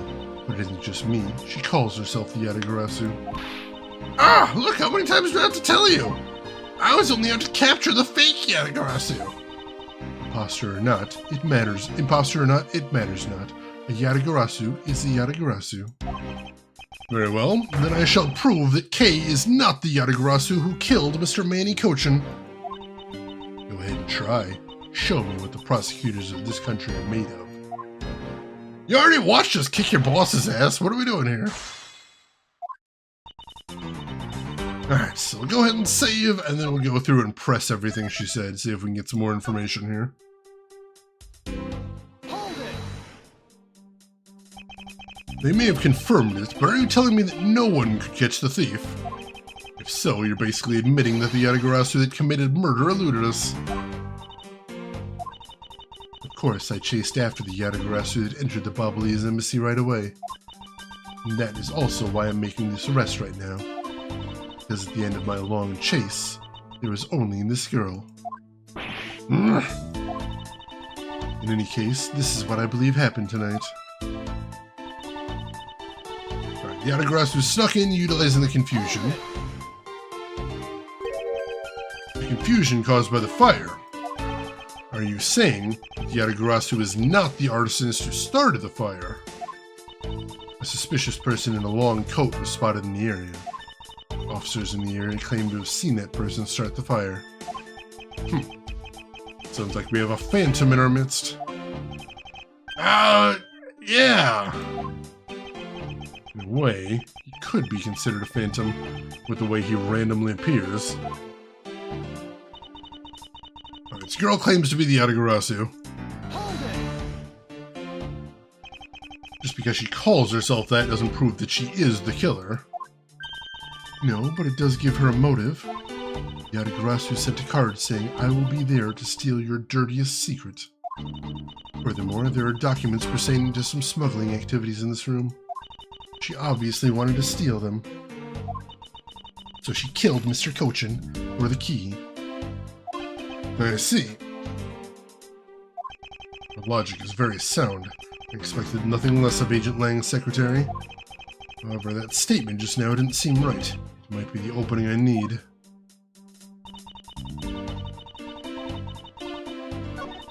So this girl claims to be the Yatagarasu.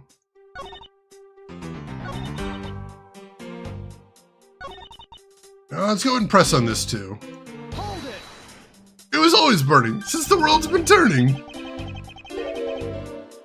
So you're claiming that Kay knew that a foreign country's embassy had such documents. As stated in the calling card, the Yatagarasu is out to steal a dirty secret. Which means that the goal tonight was to steal those smuggling activity documents. You have it all wrong! It was the fake that sent the card! Your words are meaningless. If you are truly innocent, then let's see some proof. Hey, Mr. Edgeworth, I'll leave it to you to handle this. Yes, I'd rather you did. Yatagarasu's goal, huh? You can claim she's innocent, but you can't change the facts I've already outlined. Let's see. Most importantly, other than her, there was no one else in here with a body. I really don't think that being the first to discover the body makes her the killer by default. No, but if you saw the self-purported Yatagarasu standing in front of a body, wouldn't you get a little suspicious yourself? Even so, I'd still listen to what the person had to say before I pass judgment. Huh. Are you talking about yourself in those times when you were under suspicion? The pain of being falsely accused is something you really should experience. I personally know that feeling really well, sir. Given my situation, I know you know exactly what it's like, too. I'm fine with never experiencing it, ever.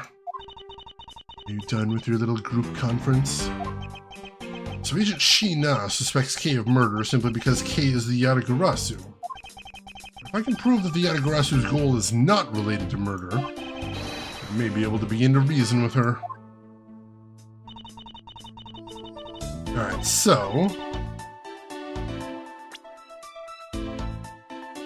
let's see what we got. We don't have a lot of evidence here.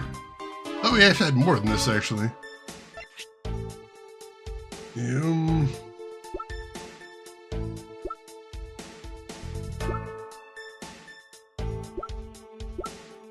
What can we actually use here?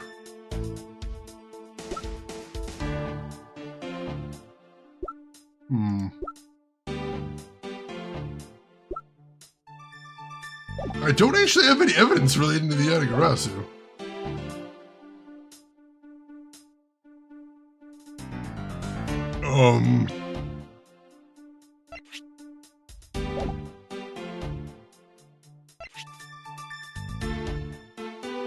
Guess I can try presenting this? Objection! That's wildly wrong, no. The real evidence was the friends we made along the way.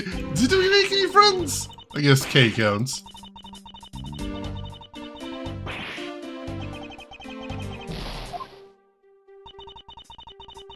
This is the one that he said to press on, to attack from, wasn't it? I think it was.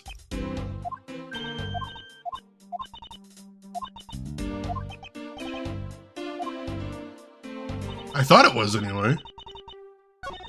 Was the one before that? Or does it just not say anymore?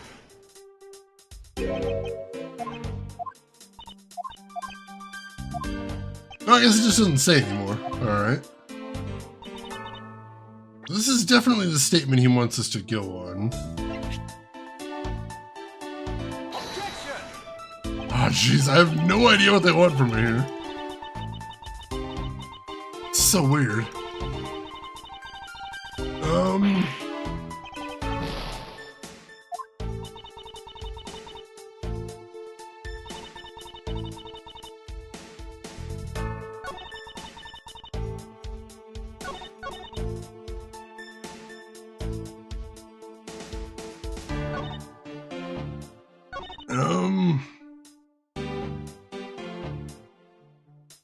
I don't know, this one's really tricky. Any of you folks have any ideas? I'm curious if you folks are seeing something I'm not here. 'Cause I'm a little baffled. I will admit I am a little bit baffled by this. Like, I kinda roughly see where they're going, I suppose, but... I don't know.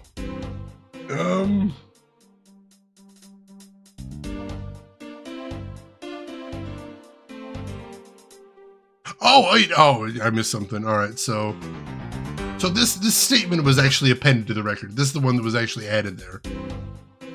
So yeah, this is the one we need to press on, not the one before this. My bad. My bad. I was just on the wrong statement. That's all. Oops.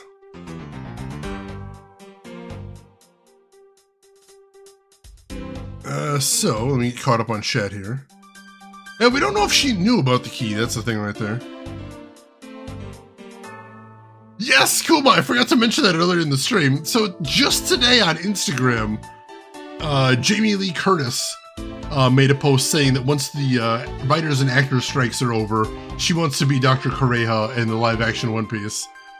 And the producers actually responded to that post, mentioning that they sent Jamie Lee Curtis a Dr. Kureha figure. And they said, yeah, absolutely, let's talk, let's make that happen. So, Fingers crossed, that'd be amazing. Let's see, Ed, welcome in. How are you doing today, Ed? Hope you're doing well. Shane, what game would you like to see on the new Nintendo Switch console? Is that what you mean? I don't know. Like a brand new title or port? It sounds like it's possibly going to happen, Relentlessly. That's true, Relentlessly. That's true. So it's nice all around. Also, it's just cool to see, like, an anime fan just trying to get in the anime live action. That's really neat. Please, Kuma, please. All right, so let's try presenting the key here. All right, that was it. I was just on the wrong statement, was all mainly. Agent Sheena, I regret to inform you, but there is a flaw in your logic. Oh?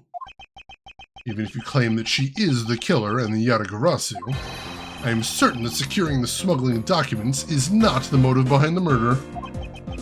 The key to the safe in this room was found on Mr. Kochin's body. Furthermore, the Yatagarasu would not be so stupid as to leave without the documents. Ha! Ooh! She's a little upset about that, it would appear. Hey, Repscallion, welcome in. How are you doing today? Hope you're doing good. That would be funny if that put Michael in One Piece. Michael Myers. Jamie Lee Curtis is amazing. Last thing I saw her in was Everything Everywhere All at Once, and that movie was incredible. Airplane sweating .gif. By the simple fact that the documents were still in the safe when we looked, it's obvious that the killer's target was not the safe at all. And perhaps she didn't know that Mr. Kochin had the key on him. If that's the case, then why would she have needed to kill him? Because I can think of no reason for her to kill him if she had not known that fact. Need, reason. All of this is simply our conjecturing after the fact. It's entirely possible that she accidentally killed him when she was sneaking in. Perhaps she didn't notice the safe's second compartment before returning the key. But the fact still remains that Mr. Kochin was stabbed to death. But you have no definitive proof that it was Kay who committed the act. Actually, I do. I saw her holding the knife she used on the victim with my own eyes. What? Allow me to tell you a bit more about the evidence that will put her away behind bars. Hey, Vaxi Man, welcome in. How are you doing today? Hope you're doing good. Kuma, that'd be incredible. I've seen Everything Everywhere All at Once, I think 4 times now. It's such a good movie. Doc Melvin, I love going through the day without accidentally killing someone. Any day that happens to me is a good day. And today was a good day. I'm still hoping. I'm actually going to DM the producers if I can find them and just tell them, just make Chopper a Chuck E. Cheese robot. That's all I want. That's all I want. The knife wound on the body is consistent with the blade of the knife. The knife with the butterfly handle is the murder weapon which the killer was holding. I assume she obtained the knife from the display rack and used it on the victim. The knife is part of a special 3-piece set which has a design like no other. Evidence and testimony, it all points to the girl. There is no counter-argument.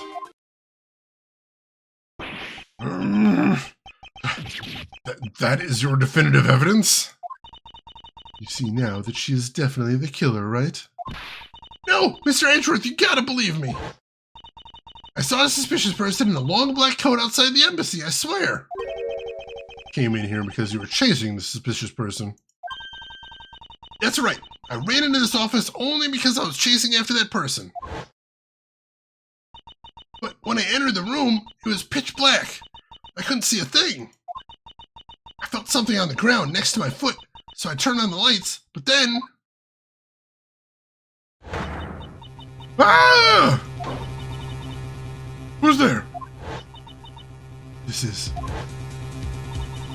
I came to this room upon hearing the girl's scream, and when I saw her holding the knife, I immediately restrained her. So the object Kay felt by her feet on the floor was the murder weapon. I had the knife analyzed right away, but we failed to find any prints on it. But the suspicious person in the black coat who came into the room before me! I continue to insist there was such a person, but if there was, where did they go? I don't know, but they came in here. It sounds like the desperate excuses of a suspected killer, not a trustworthy testimony. You understand, don't you? We can't trust this girl's words, Mr. Edgeworth. She has a point. Even if Kay's words are the truth, I must show that they are with some solid evidence. Mr. Edgeworth, I really didn't. Kay, don't worry. You didn't do it, and there must exist a way for me to prove that. Still not giving up, I see. In that case, try to counter my argument, if you can.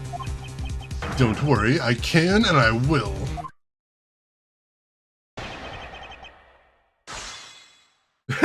There is no counter-argument. Is the Eastern equivalent of my stand has no weaknesses. Oh my god, you are 100% right there.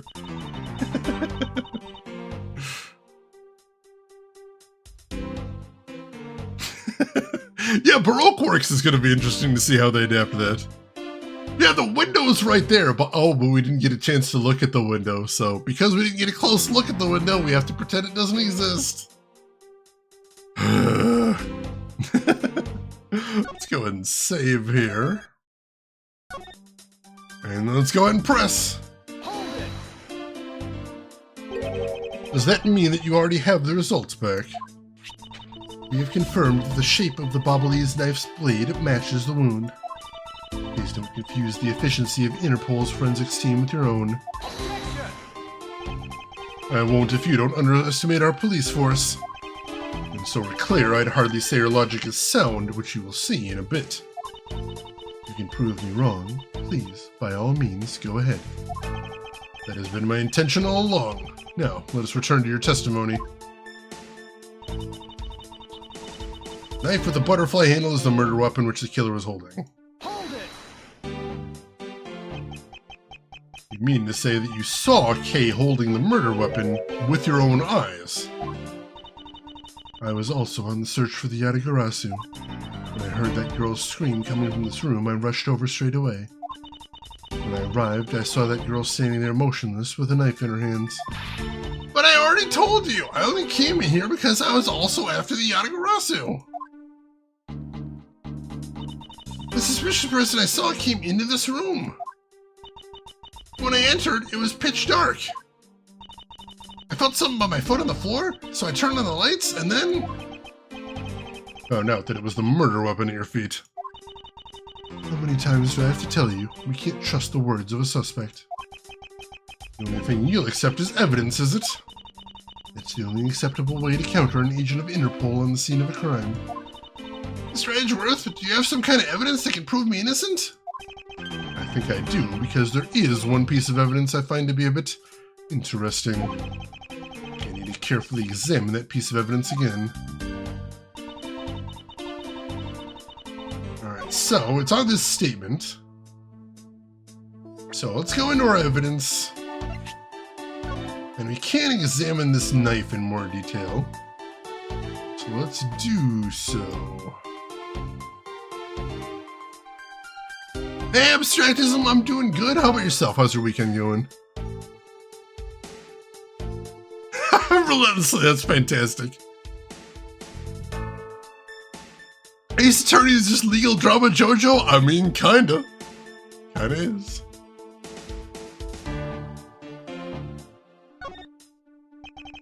There's a lot of skilled detailing on this handle. It would appear that the handle on this knife is removable. I guess so that people can change them whenever they feel like it. Sounds like fun, sir. I think people would remove the handle just for fun, Detective.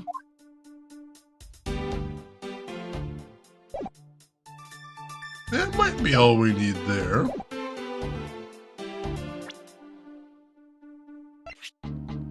Objection!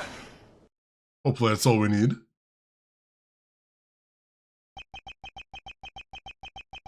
So, the murder weapon was the knife with the butterfly design on it. But is that really the truth? What are you getting at? I'd like for you to take a look at this.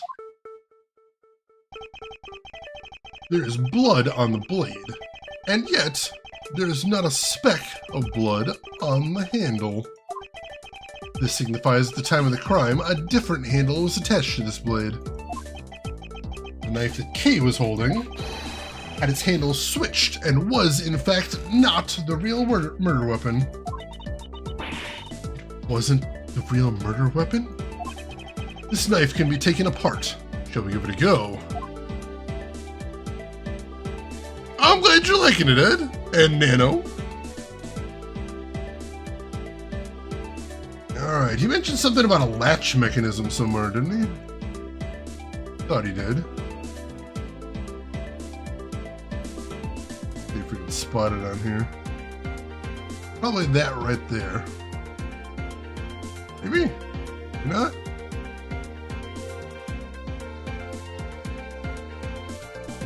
Look at it from this side? Cannot. Oh, there we go. As you can see, the Ablaze knife has now been disassembled into two parts. The killer must have pulled the murder weapon out of the victim's body and proceeded to swap the knife's original handle with this butterfly one. It was all to create the illusion that Mr. Cochin was killed with the butterfly-themed knife. Ah! This should clear up any and all suspicions surrounding Kay. Guessing that you're skipping the sequel? No, we're gonna try and play the sequel. As a matter of fact, just a month or two ago, Vaxie Man, they released a fan patch for the Android version of the sequel. So, it's not gonna be easy, but I'm gonna try to play the fan-translated Android version of the sequel next. Luckily, I'll have a few months to try and work it out, but that's the idea. No promises, but I'm gonna try.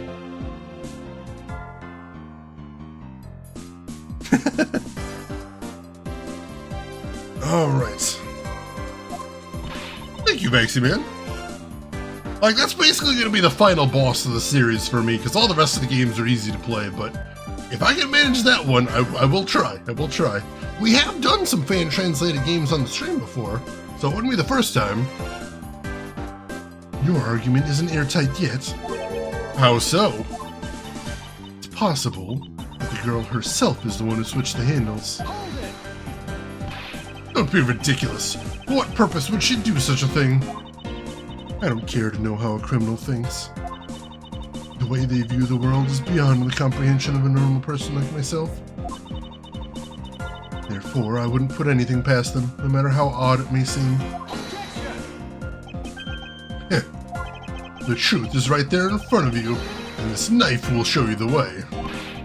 You will come to see that Kay is not and could not have been Mr. Cochin's killer.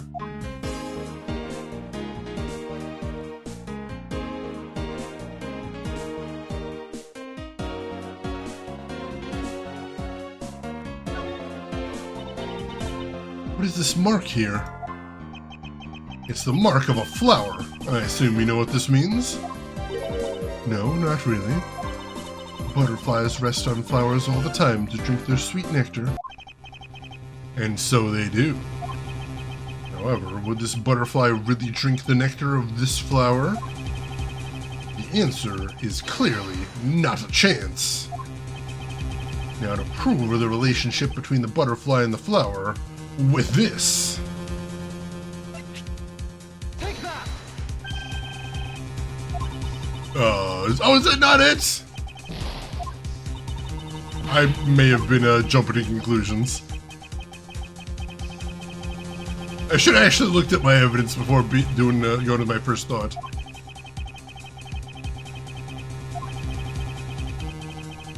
Let's see what else we got. Is it this? Oh yeah, it shows the symbols in the brochure right there. Damn it! Yeah, that would have been easier.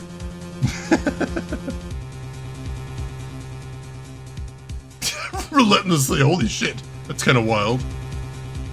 That's true, Emperor, I did.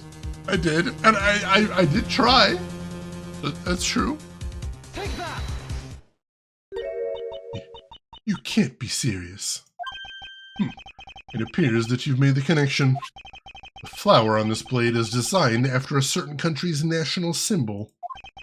That's right, the Kingdom of Alabast. In other words, this blade is from one of Alabast's ornamental knives. Ah! This part of the knife handle has Bobble's national symbol of the butterfly on it. Therefore, it is undeniably Bobblese in origin. As we both know, you can't kill someone with just the knife handle. Incidentally, when exactly did the murder occur again, Agent Sheena? After the fire had broken out. That's right. Kay entered the Bobblese embassy after the fire had taken place. Furthermore, she had not been to the Alabastian side of the building before then. On top of that, not a single person passed between the two countries during the fire. Which means that Kay could not have transported an Alabastian object over here. This makes it impossible for her to be the true killer. I like how we knock her over backwards and then she just returns to normal. Woo! Way to go, Mr. Edgeworth, sir! What a great victory!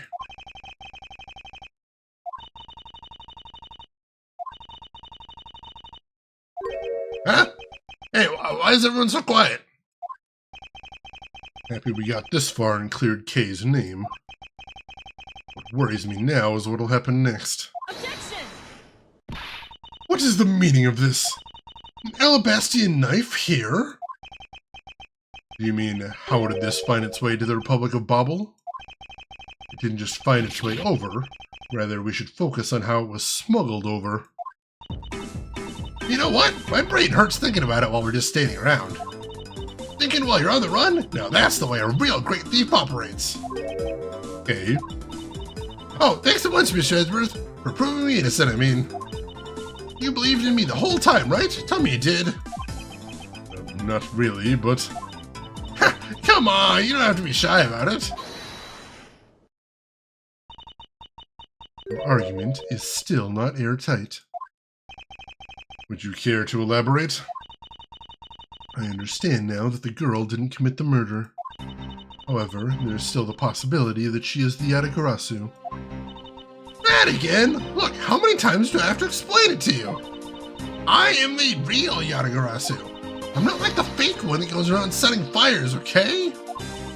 Whether you're the real deal or a fake, it doesn't really matter. All I have to say is this. I have my suspicions that this girl is the one who started the fire. Objection! Preposterous! On what ground do you suspect her of such a thing? The fact that she calls herself the Yatagarasu, that in of itself is the most elegant proof. Miss Sheena. Yes? I have no intention of taking back any of what I've said. I am the great thief Yatagarasu, and I refuse to allow some imposter to claim that name as their own. Path of justice that my father pointed me towards. I will walk it the best I can. It's not good to be so stubborn. I hope you can understand that. Thanks a lot for the concern, Miss Sheena. Let me share something with you, too, as a token of my appreciation. Those sunglasses totally do nothing for you, so I'll steal them from you next time, okay? Well, I guess we better get going. Going? To where? The Kingdom of Alabast. If we don't go, we won't know for sure, right? I suppose not. We won't get anywhere simply by standing here thinking. To see where the Alabastian knife came from, I have to pay the Alabastian embassy a visit. Let's go, Miles Edgeworth. As you are my subordinate, I will not tolerate you bringing this investigation to a halt. Understood. She was wearing the sunglasses when she came in the door, though, so there is that. Where's Dr. Utter Alabast?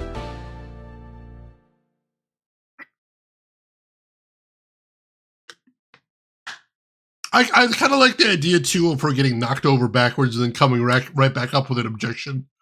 That'd be pretty funny.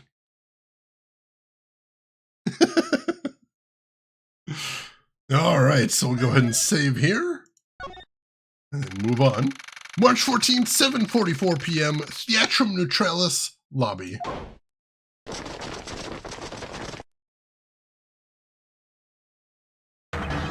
Count off! 1, 1, 1, 1, 1, 1, 1! 1, 1! Shifu, 99 callouts. So all 99 members are most likely here and accounted for, sir. Hey, you! Yeah, you, the second number 1 from my right. Sir, yes, sir! Here, a birthday present for you. Oh. Shifu, I didn't know that you knew all of our birthdays. What a kind heart you have. Shifu, you're more of a man than will ever be, sir. I'm really sorry, but it's not my birthday.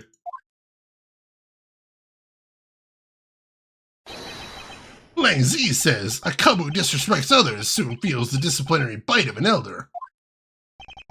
That present isn't for you. It's for your younger brother's wife's younger brother. Tell him I said hi and happy birthday, won't you? Yes, sir! Shifu, I can't believe you remembered that much about each of us. Shifu, I'm so moved that I can't stop crying. What?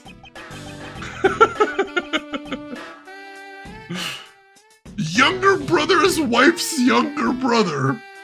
It's maybe a little bit too much information. That's gone way past the line of considerate over to really creepy. I should probably leave them alone to their alone time. Alright, meeting's over. Everyone, head for your posts.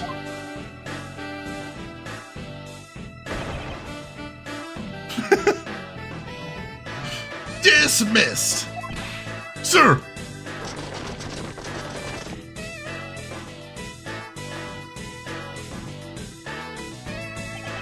Yo, were you guys there the whole time? I got a call from Sheena and she already filled me in. Sounds like you're out to get in my way again. I have absolutely no intention of interrupting your investigation. I simply request that you grant me permission to investigate the Alabastian embassy. And what if I say no? Objection! Agent Lang, this man is my subordinate. As I've received permission from the ambassador, he is to be extended the same rights. Sorry, sis, but it's not that simple. Alabast has the strictest immigration regulations in the world, or didn't you know? Even among my elite men, about only half of them are admitted into the country. Besides, any more cooks in the kitchen, we might spoil the soup, if you get what I mean. How dare you make such assumptions? Don't take this the wrong way, but I thought I was in charge of Alabast, Ms. Von Karma. Look, try to understand, okay? Things over in Alabast are a bit of a mess right now. What do you mean by a bit of a mess? No one told you? We had an incident in Alabast as well. This is what we call a decision based on the investigation, Mr. Prosecutor. Look, Wolfie, just let us in already.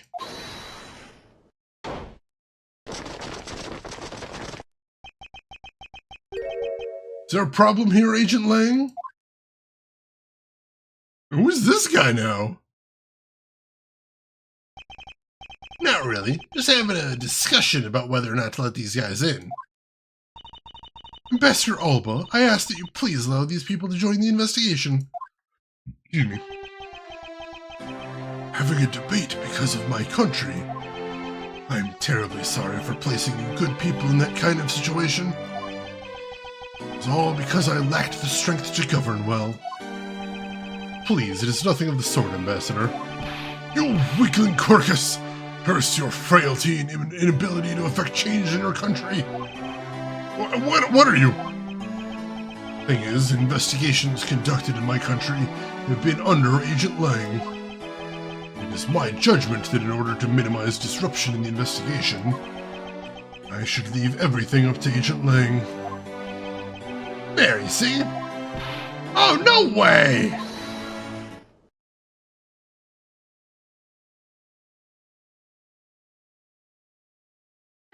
Ambassador Alba, I ask you to please reconsider letting them into Albast.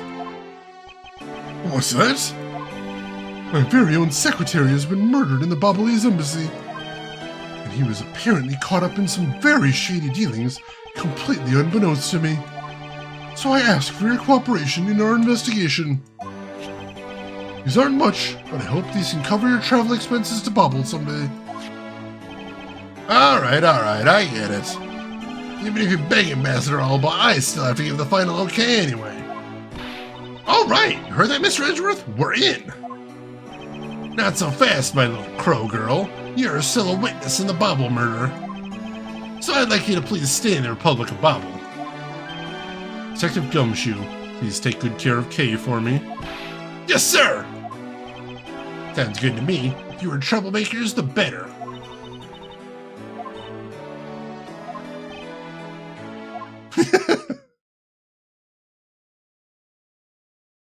Yeah, that's the Yakuza detective guy from case 3, I believe. I think it was the 3rd case. Let me get caught up on chat right here. There's always somebody trying to find out the truth. But their egos are so huge they can't bear to be wrong, it never fails. And hey, Edgeworth was that at least once too. Which is maddening, because he was absolutely wrong. Looks like he's carved out of wood, it kind of does. Hey, Mr. Edgeworth? Yes? So, I wanted to ask for a while now, but that lady over there, is she who I think she is? Ah, that's right, I didn't introduce the two of you yet. Francesca von Karma, the prosecutorial prodigy. It's nice to see you again. Oh, I know it! You're the whip lady! You may address me as Ms. Von Karma. Ms. Von Karma, I leave the investigation of Alabast in your hands. Thanks. Rest assured, I will outsmart both the smuggling ring and the Yatagarasu. Smuggling ring, huh? Perhaps I should ask Francesca a bit more about them before I head into Alabast. Ah, I mustn't forget to thank Ambassador Polino for all that he's done for me. Alright, so we got some stuff to do in the lobby here. Ms. Whip Lady. Oh, jeez. Alright, can we... There's a couple things I want to take a look at in the lobby before we get too far. There's a flat panel, a VCR, and a row of Steel Samurai videos on the table. There might be a clue among these. I'd better check the titles of these videos. My, the things I put myself through for the sake of the investigation. I can't actually look at them though, that's a shame. These flowers are a gift from Global Studios. They seem to be prospering quite a bit thanks to their constant stream of hit shows.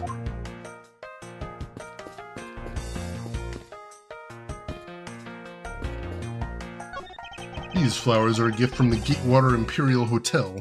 It appears that their business has boomed since they became a Steel Samurai sponsor. You've made so much progress in your investigation in such a short period of time. Truly amazing. Agent Hicks, whose help I had requested, was cut down before he completed his task. There's no room for further failure in my perfect investigation. A VCR? What is this, the Dark Ages? They actually had a VCR in the last case as well. It was actually a piece of evidence, strangely enough. I should look at these. I won't, but I should. I will announce that I shall look at these things later, and then later, I probably won't. In spite of that, I believe you were able to obtain some insight into the ring, correct? It was nothing. I simply made some deductions based on the smuggled item I was following. You mean the Bobblese ink? But why are there restrictions on the export of Bobblese ink to begin with? That's classified Interpol info. Francesca, as your subordinate, I'm part of the investigation now. Don't you think it would be beneficial if I was as well informed as you?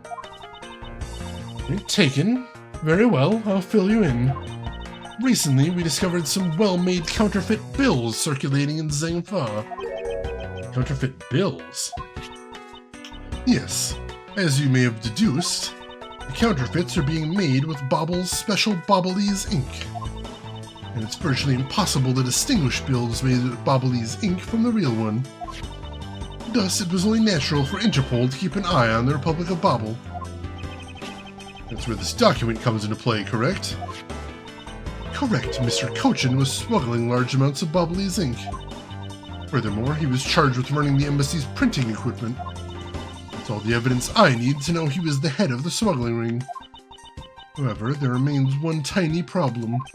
Let me guess, you still have yet to find the counterfeit bills or the smuggled ink. Yes, and while we're listing things, I might as well add the counterfeit plates to the pile. Since we haven't been able to locate any of these items in the Ablaze embassy, we're looking into the Alabastian embassy next.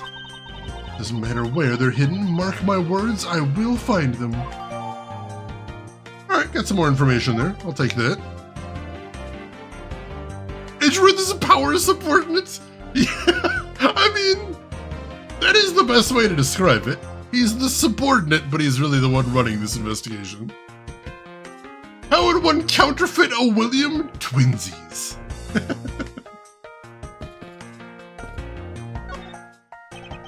Ambassador Polino, I am in your debt. No, it's nothing. Because it's about all I can do for you, I'm afraid.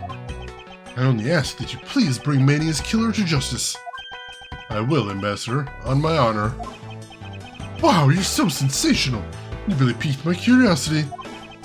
I know they aren't much, but know that I'm giving them to you wholeheartedly.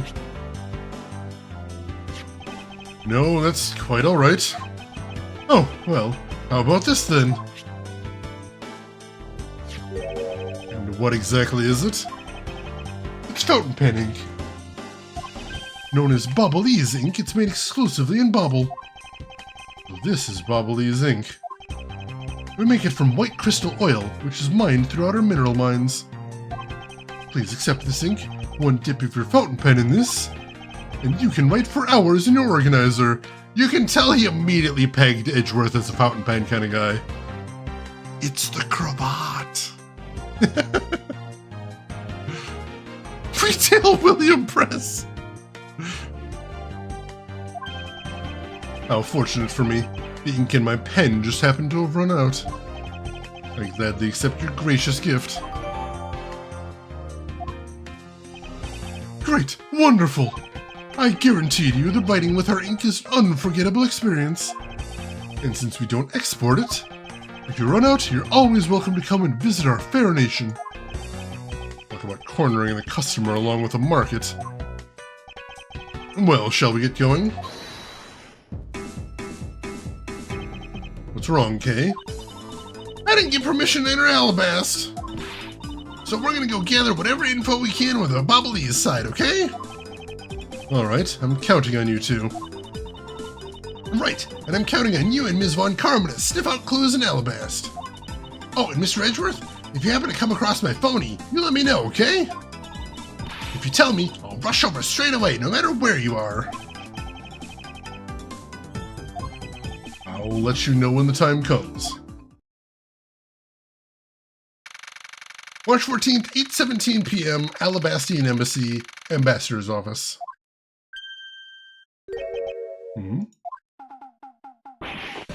Whoa! What do you think you're doing to my subordinates?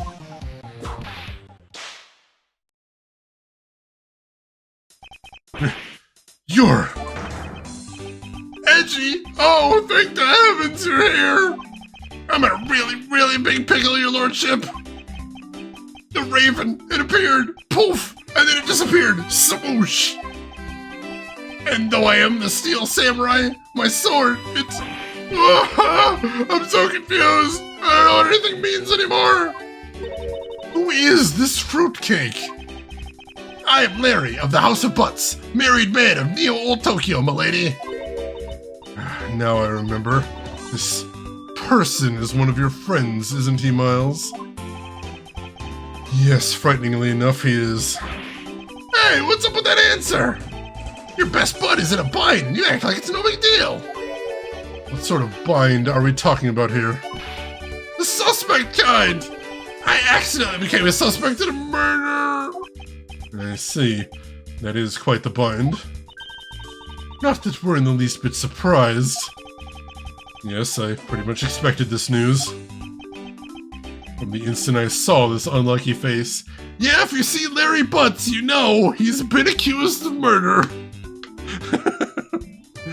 Oh god, Larry. It smells, Emperor, it smells! You know what that means?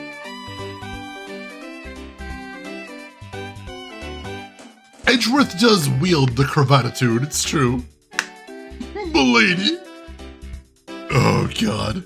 We already saw Old Bag, hopefully we're not gonna see her again.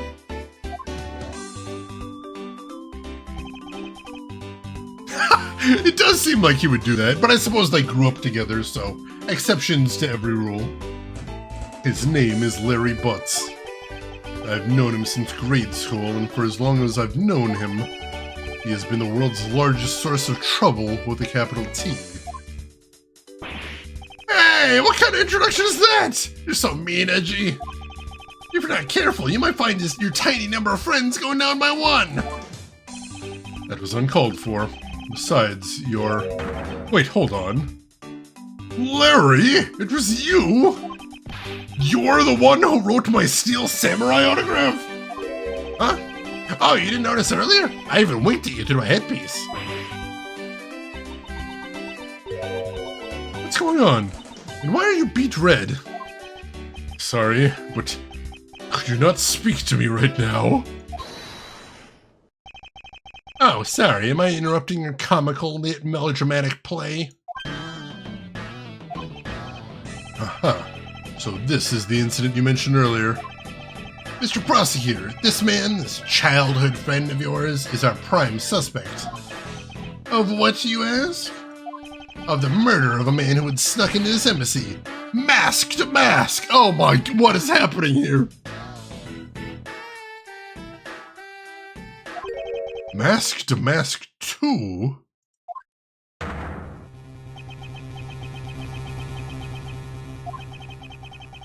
Only Larry could get himself in yet another mess as fine as this. No matter what the facts seem to say, Larry is not the type to commit murder. Still, it's a rather daunting stroke of misfortune I've struck. I have to prove that Larry Butts is innocent of all wrongdoing. Shifu, why have you identified the victim? Good work. I'll take that report now. Agent Lang, would you mind if I take a peek at it as well? Why I tell you earlier, Mr. Prosecutor, don't get in my way. There's only enough flesh here to feed one wolf, and that's me. So no, you may not take a peek. Agent Lang. Oh, well. Agent Lang, will you allow an investigator such as myself to take a look? Ah, yes, of course. You let the detective see the file. It's getting crowded in here, what the hell? Rook's the one minor complaint I have of this game is the sheer number and density of direct references to the past cases. It hasn't been very dense until this case, but they're really piling on thick in this one. Holy crap! Malicor! It's hilarious in retrospect, though. Geese are assholes. Deep breaths, Malicor, deep breaths. You're Detective Bad. You're Prosecutor, Mr. Edgeworth, right? Fancy meeting you here, Detective. You weren't expecting me. Ever since that day 7 years ago, I've chased after the Yatagarasu non-stop. I even pressured Interpol, keeping me in the loop. His car was never found. What incredible dedication to the case. Detective Bad knows the Yatagarasu's MO very well, and his passion for the chase hasn't died down in these 7 long years. Something I can respect. But Detective Bad, I must ask, are you going to make an ally out of the prosecutor? My only goal is to arrest the Yatagarasu. If he can get to the bottom of this case, then I'm willing to share info with him. I am in your debt, Detective Bad. Just glad you put your coffee down. That would have been a disaster otherwise. Yeah, the bullet holes in his jacket are so just comical. They're humongous. What caliber was that supposed to be? Yeah, the lollipop was a cute detail. It's very Nintendo, but it's still a cute detail. About the murder of Damask 2, be willing to fill me in on a few of the details. When Yatagarasu showed up, Agent Lang and I took ourselves off guard duty. We put ourselves in charge of directing things at this crime scene. Taking advantage of the chaos, Damask 2 broke into this embassy. Probably to steal some treasure or another. And I suppose he lost his life when he was forced to fight someone else in this room. And the necktie holes are the ones I have the biggest questions about right there. Alright, I need to blow my nose real quick. I will be right back, folks. Don't go anywhere.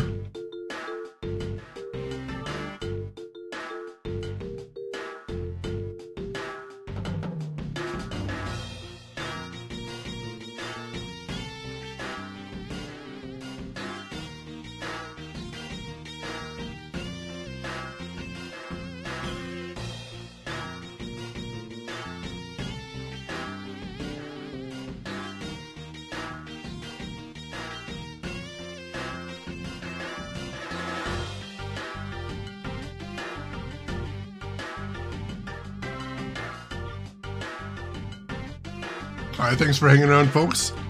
Malicorp, personally, I like to think that he actually took a hole punch to his jacket and he's just pretending that he's been in a lot of gunfights. Why exactly was that man placed under arrest, Detective? That samurai. He was born looking suspicious, but not for the reasons you suspect, I assure you. As you can plainly see, he is completely harmless. Well, just a random guess. It's not like he's actually under arrest. Oh, he's just sort of under arrest. Good to know. Good to know. Tonight, here at the Alabastian Embassy, Ambassador Alba was to give a commemorative speech. And that's when Yatagarasu showed. Keep in mind, Yatagarasu isn't who I'm talking about right now. Those seats for the guests who had been called to sit in them were empty. A no-show? Who was it that failed to take their seat? Steel Samurai. Until the speech was to begin, each member of the entire Steel Samurai family was to wait in a separate room. However, for some weird reason, that man was spotted in a different location in his assigned room at that time. And where was he? He was on the roof, with one of his legs down a chimney. What the shit, Larry? I've changed my mind. Larry's guilty. We don't need to defend him. Oh my god. I'm sure he has some excuse. I'm sure it's unbelievably stupid, but can we just let him go to jail for this one? He's guilty of something. He's gotta be. Somewhere. Make him Detective Sad. That chimney leads directly into this room. Larry Butts! You really outdone yourself this time. What were you thinking? In any case, I believe it's high time for me to start my investigation. Arrest him for wasting our time. He's wasted so much, Emperor. I mean, not of Edgeworth's time, but my time. My time. Stupidity is not legally a crime. If it was, I think we'd be able to put Larry to death for it. There are some weapons on display on this wall. A crossbow, and under that, a set of knives bearing a flower motif. They must be the counterparts of the Ablaze knives. Which which means that the blades inside these scabbards should match the blade that was used to kill Mr. Cochin. Rest until I've expected every suspicious-looking nook and cranny. Knives adorned with flowers are on display here. Expect the... Oh, does it not have anything else to say? Can we not check? Must have to... Oh, here we go. Oh. One of the knives is missing its blade. Let's see if the two pieces, the blade and the handle, fit each other. It would appear that they fit together quite well, almost seamlessly. And this means that an Alabastian knife did find its way into Bobble. But how? Operation Save Larry Butts' Butt? Again.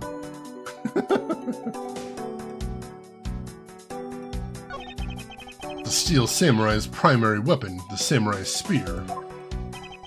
Isn't it awesome? I totally fell for this thing. It's sleek and shiny, just like my heart. Comes at you like whoosh. When you hold it, you just want to live life like BAM! You do well to watch what you say, Larry. Although it is just as Larry says, that spear is quite the symbol of valor. However, speaking of spears, aren't you supposed to use them by thrusting the point straight into your opponent? Entirely convinced the spear is up to the task. What's wrong, Edgy? You're just staring off into the distance. Oh, I get it.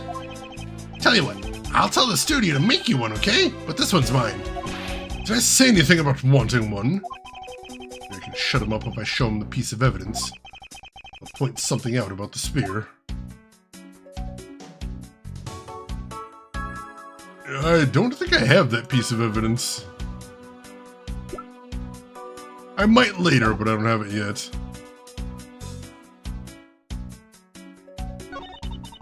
What is that plant supposed to be?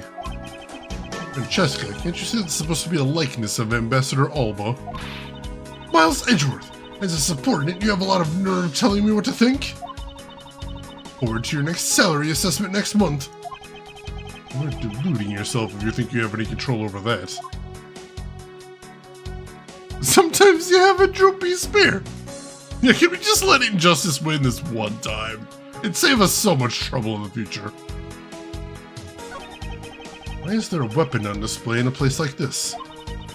I wonder why there are no whips on display here.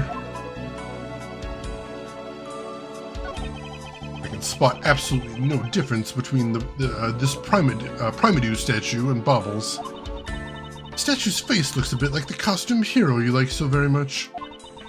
I only wonder why you Americans have such an affinity for this kind of face. The statue wasn't made by an American, you know. At least I don't suppose so. Alright, we'll come back to this after we looked at the rest of the room.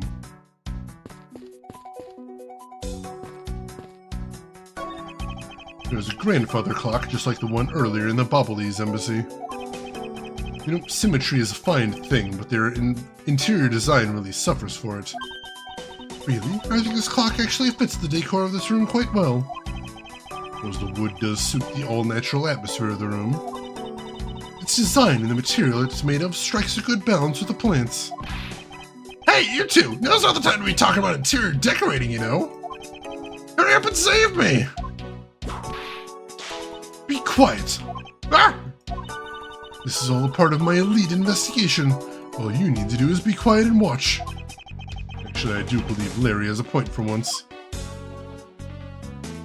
You aren't saving Larry or saving Maya? Oh my god. I like listening to Maya at least, but yeah, she does seem to get accused of murder an awful lot. Hey, Ball Blair, welcome in. How are you doing today? Hope you are doing good.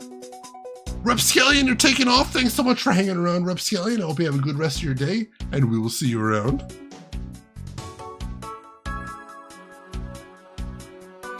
Bro, see you, blacksmith. That's good advice. Let's see what else we got here. There was the exact same statue sitting in the Ablaze office we examined.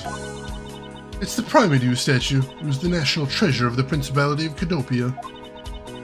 There was only one of these statues, meaning that one of the two is a replica. But both Alabast and Bobble claim to have the real thing. incredibly childish fight to have.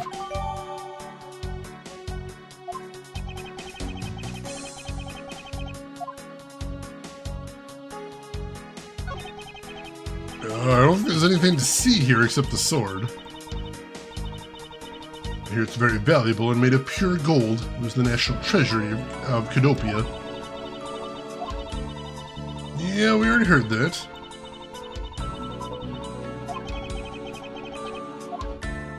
I don't think there's anything else to see here, though, then. Come back later. Doing quite good. Excellent, excellent. And Dame Karen, good to see you. How's everything going with you, Dame Karen? Hope you're doing well.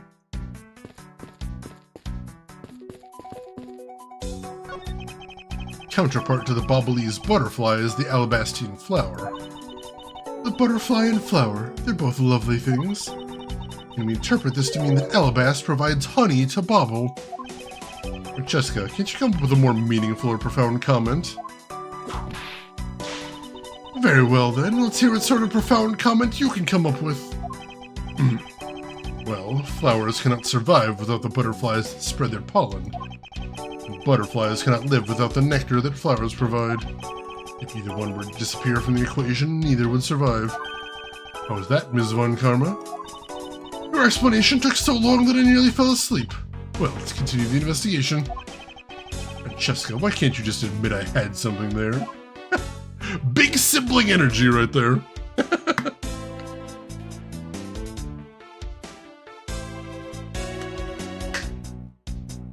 Alright, what else have we got in here?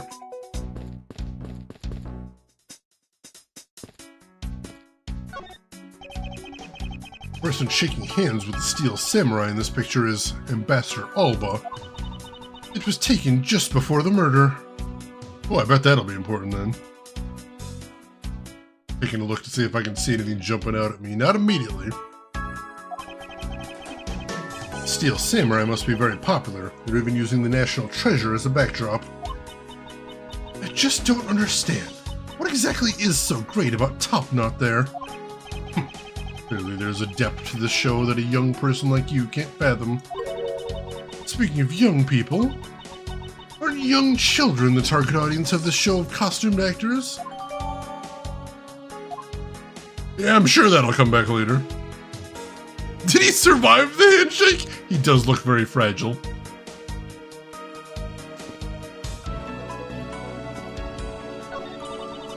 It's a fireplace. By the looks of it, I don't think it's been used recently. Yes, I can't say that I see anything unusual about it.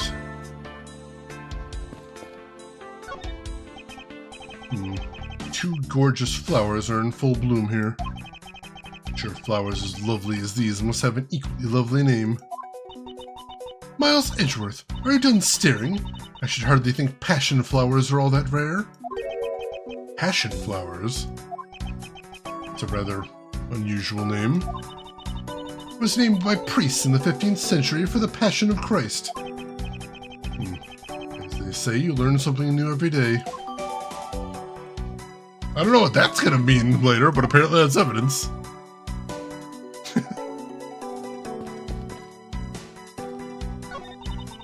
This must be Ambassador Alba's desk.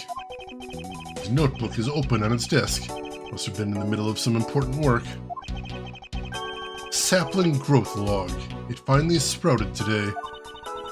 Funny, doesn't look like important work to me. Alright, let's go ahead and check out the murder victim.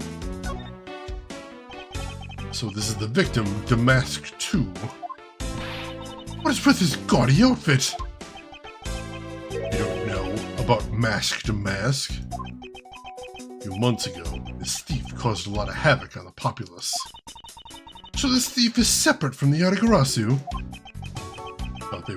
They thought they were for a while, because their MO and targets were different. Damask likes high-value trinkets and jewels, and being gaudy is his signature. Gumshoe is in charge of that investigation, so he'd know more about Damask. That's alright. Well, I'd probably hear his tales of his failure anyway. You haven't changed a bit, I see. In any case, let's get started here, shall we? Mask Damask 2, Electric Boogaloo. New day, new corpse, let's start making this shit up. Make wild conjectures. Groshin, welcome in, how are you doing today? So this is the murder weapon in this case. There's blood on the blade. Rather sweeping sword, isn't it? What did you expect? It's Steel Samurai Daddy's secondary weapon. And we call it secondary because although he uses his sword in most of his battles, it's his trusty samurai spear that he turns to in a real fight. We sure know quite a bit about the Steel Samurai. It's only because I saw the stage show earlier. Owner of this sword is the Steel Samurai. Or in other words, Larry. Probably ask him about it, as detrimental as it is to proving him innocent. I see something else here. What is he holding? Looks like a piece of paper from a notepad. It would appear that directions on how to reach this room were written in his hand. Something written on the back as well. I'd like you to steal the Primedu statue in this room. What is that supposed to mean? Who writes a note to themselves like that? I had to guess from the text. I'd say that this is actually a request from someone about what to steal. Just who is the person that requested the theft of the Primedu statue? Interesting. We only know of one hobby, but it is a very cute one, so I appreciate that. Machine tar, oh god!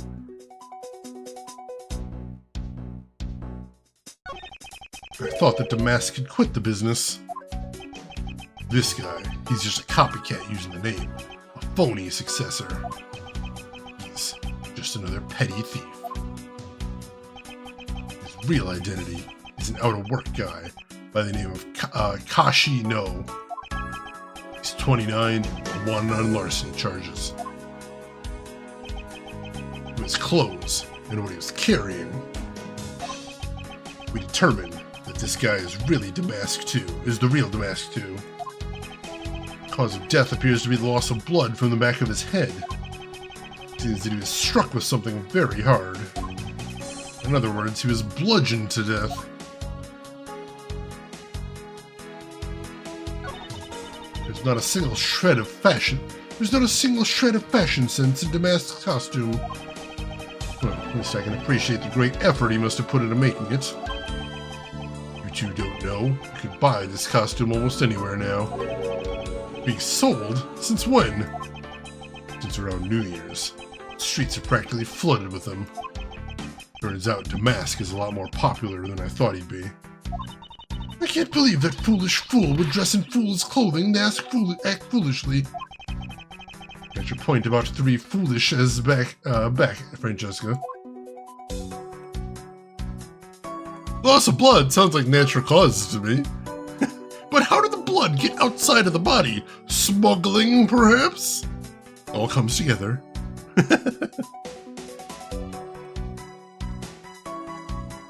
Alright, I suppose this was the wrapping cloth Damask 2 used to carry his stolen goods. But there's nothing wrapped in it now. Guess he never did manage to get his hands on whatever he was out to steal. Alright, I think that's all there is to see here. We gotta talk to everybody as well, I think. And they say smuggling is a harmless crime. Never! Sometimes. Alright, nothing else to talk to him about. You did some investigating over in the Ablaze embassy too, right? I did. Is there a problem? Lang Z says, a wolf who aims to hunt for two rabbits at once. I believe the idiom you require is he who runs after two hares will catch neither. A real wolf can catch both. Let me see. What are you trying to say, seeing as I'm currently handling two cases? Search yourself, but don't say I didn't warn you.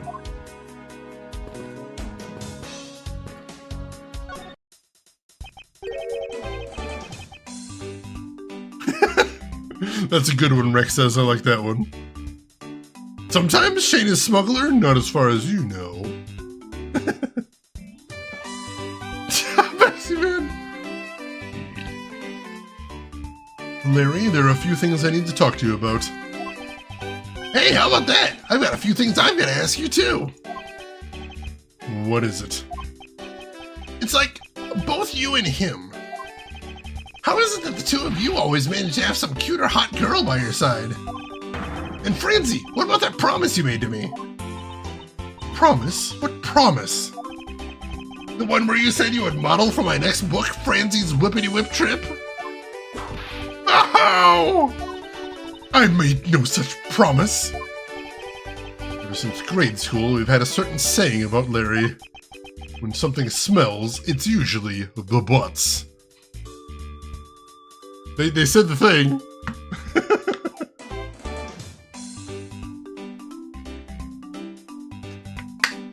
I knew it'd come eventually. One needs to look no further than this man to find the king of troublemakers.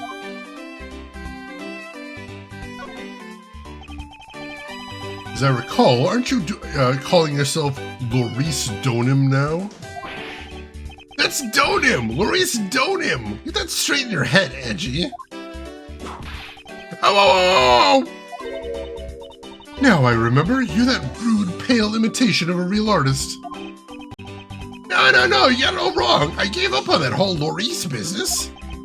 Besides, when Bangelina left me in my heart in pieces, that's when Mindy walked into my life. She's been so good to me that I wanted to help her in some way. And I figured I could through the Steel Samurai outfit. Your name blathering makes less and less sense every time we meet. I believe he's saying that he picked up the part-time job as the Steel Samurai so that he may attempt to capture the heart of the actress who plays the Pink Princess. You got it! I knew you'd know what I meant, Edgy! Not really. It's not so much that I understand, but a simple deduction based on your usual modus operandi, Larry. Larry does get whipped a lot, but I'd say not enough, because he's still the worst. Larry, I'd like you to confess right now to everything you did tonight. Confess? Hey, don't tell me you suspect me too! Nonsense. I don't believe you have the mental acuity needed to plan and execute a murder. However, we are talking about you here, so I find it hard to believe that nothing happened. Past experience has taught me that you are always at the center of some insane event. Edgy! How can you be so mean, stabbing me with your words like that? Fortunately, I don't have the time to search out a key to unlock your heart this time. So I suggest that you cooperate and tell me what you know. Okay, I get it. You stop Francie from whipping me from behind. So, I guess you know what I did, right, Edgy? Can't even begin to imagine. However, I imagine that whatever you're up to is probably beyond my imagination. You will tell me what exactly you did, Larry. Nope, not yet, Edgy. It'll take more than that to loosen my lips. I will fucking kill you! Larry! Larry! Everyone in this room wants to send you away for murder.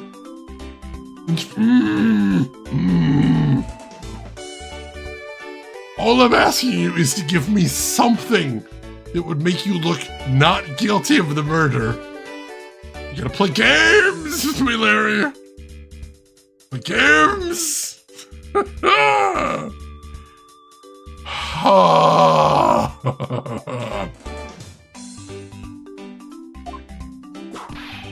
lot more. Confess now. Oh. Okay, well, I was up on the roof. And why exactly were you up there?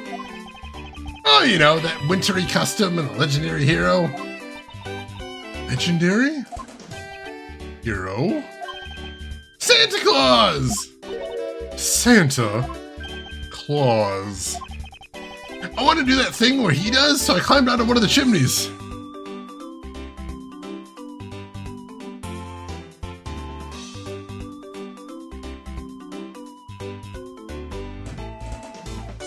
Sure, that's a great alibi. Yeah, sure, that's... Okay, yeah, that's great, yeah. Gotta be it. Of course. That makes perfect sense. But when I got there was smoke pouring out of the chimney. And... I couldn't go down the chimney with smoke coming up, right? So, I gave up.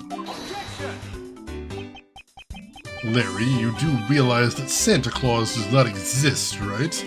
Of course I know! I did graduate from junior high, you know! You should already understand this. If Santa was real, he would be the biggest unlawful trespasser in history.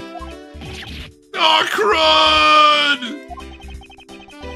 It is your attempt to imitate Santa that has landed you as the prime suspect in this murder. Come on, man! What's so wrong with pretending to be Santa Claus? Let's start with the fact that it will be the Ides of March in a matter of hours. Santa only visits homes on December 24th. It's in December, you nitwit. No! Hey, wait a sec! We're not in court! You just noticed, too. Yeah, you know what? Larry did it. I give up. Let's just send him away forever. Put him in forever jail. I don't even care. Ooh, Lee, I hadn't heard about that. I'll have to check that out after the stream. I do have a big wish list on GOG. Maybe I can get something for cheap. Larry, how about the samurai sword that was used as the murder weapon? Oh, that. Well, I shook hands with the ambassador in this room, you know. Yes, apparently you did. And, well, I totally forgot about it and I left it behind when I left afterwards. You want to talk about shock? I was the most shocked of all when I heard it killed someone. Shocked! Foolish fool, looking especially foolish for foolishly stating such a foolish excuse. You forgot to take something that big with you? Who would believe such a tale? Sorry, Ms. Von Karma, but I believe him. Because if anyone could forget something like that, it would be Larry. Edgy, do you believe me? I just knew that our friendship is something special. Anyway, even if Larry had simply forgotten the sword and left it behind, that in no way clears his name. Means that I'll have to prove his innocence from a different angle. Alright. I'm gonna save because it feels like it's been a while. How is he not bankrupt? How is he... Oh, how are people still hiring him for jobs? That's another question right there. Oh, god damn it, Lee. I don't even have a big need for SimCity 3000, but I used to love that game. Oh, at that price I might have to pick it up. It's pretty good. It keeps happening! Check my logic folder. I don't have anything in my logic folder. Can I look at the chimney again?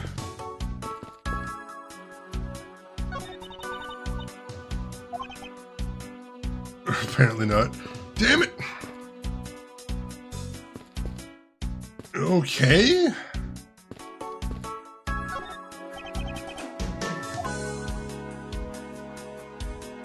Let's see, when we examined the spear,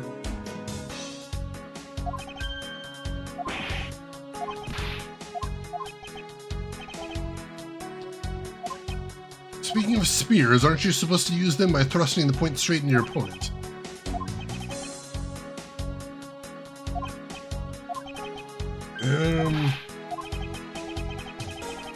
I have a piece of evidence that would point something out about this spear. What the heck do we have for that?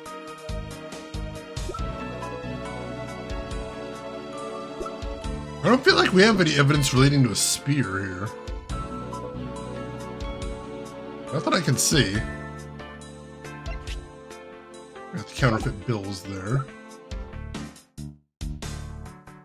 No, I don't see anything. LTG, got a hint? What are you thinking? XCOM 2 is 95% off? Well, I'm definitely picking it up at that price. I own the first one. I do not have the second one. I wouldn't mind having that one.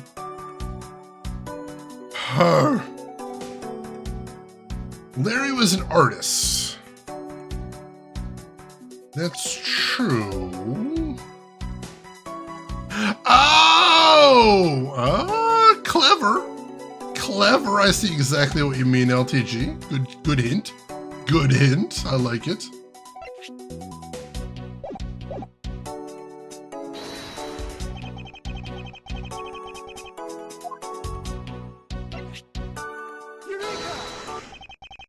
Larry, about the spear.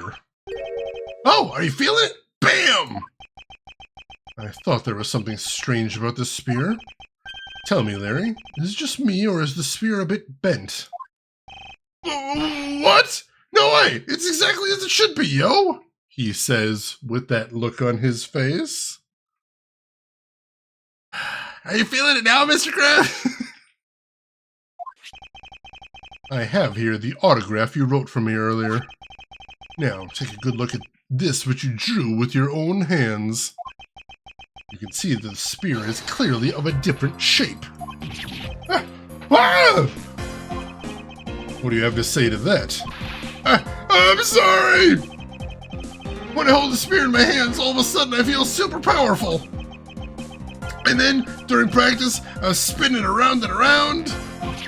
And bam! It hit the wall!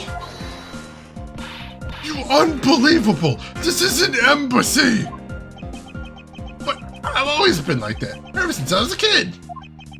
One time, on an overnight field trip, I bought a fake sword and played with it late that night. I'm just a useless, hot-blooded man!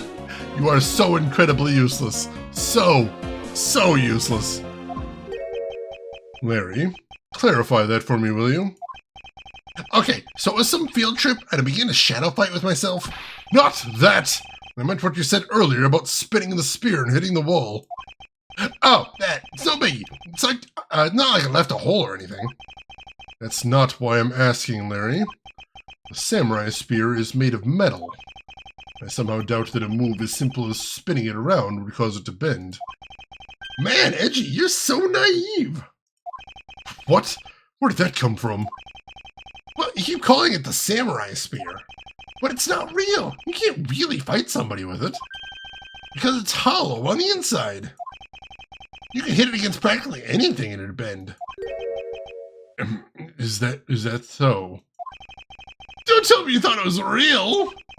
Oh, but don't take it the wrong way. I just think that part of your personality is cute. I see. Your friendship truly is something special, Miles Edgeworth. It's not friendship, it's utter humiliation. That aspect of him is cute, I will agree. Alright,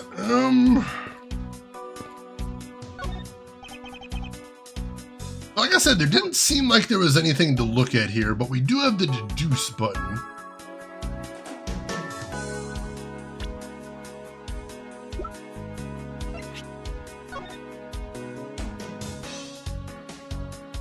I don't really see anything different. Oh, no, I do. I do. Oh, interesting. I was going to say I didn't notice anything about the statue first, but then I caught it. Then I caught it.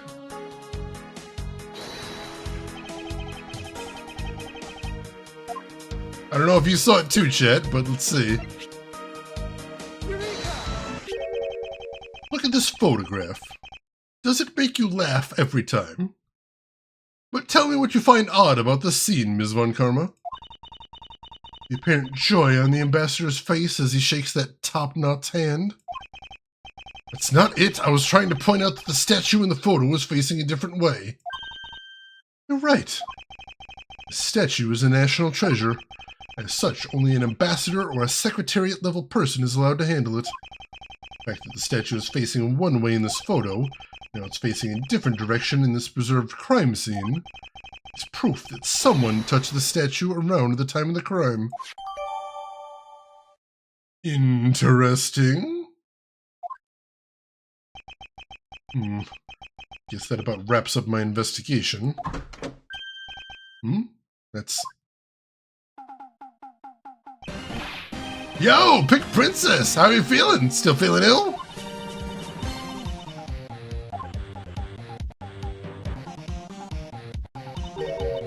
And yet another strange character comes out of the woodwork. It is getting very crowded in this room right now. And so the Pink Princess also comes to pay the Alabastian Embassy a visit. I believe I may need to speak with her as well. EP, welcome back. Hope you had a good nap. Edgeworth does love that TV show. It's true. It's true. Larry does the same training as Baki. God help us all. Oh, God. Ms. Pink Princess, I have a few questions I'd like to ask you. Ms. Pink Princess, if you...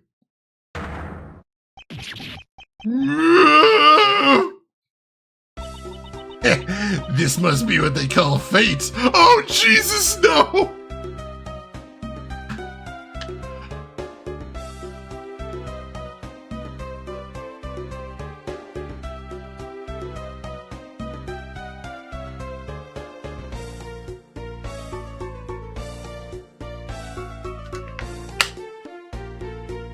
Larry and Old Bag in the same room. I can feel my soul attempting to claw its way out of my body. And honestly, kinda wanna let it go. Let's just wrap things up right here, call it. Why? Yeah, Edgeworth is exactly feeling that. She was never truly gone. Always lurking. How could this happen 2 days in a row? What the? Aren't you Miss Oldbag? Why are you so surprised? Ah, so you're the one that got to play the Steel Samurai. It's too bad I didn't realize that until now. You were acquaintances with Larry. Why, yes, we worked at the same company for a little while, you know. That was game 3, I believe. Shane, I thought you said she was gone. I thought we were free, Doc Belvin. I thought we were free. Your Honor, I would like to present this as evidence against the existence of a just and loving God. What even is that armor? That design is something else. That's why it's okay, my edgy poo. You don't need to be jealous. No. I was in the next room, you know, trying to get some beauty sleep. But it was so noisy here that I couldn't fall asleep, so I came over to complain. So imagine my shock when I saw my precious edgy poo waiting here for me. I mean, who could have imagined that you would come to a show like this? I guess I misjudged you, edgy poo. You misjudged him? I thought he was trying to avoid me, you know? That was no misjudgment on your part. That's precisely what I was trying to do. But it looks like the winds have shifted, and now he's willing to be chased after. I'm simply overwhelmed. Don't you worry, edgy poo. I'd chase you forever, to the ends of the earth. Isn't that just peachy? This is one of those rare times where Francesca and I actually see eye to eye.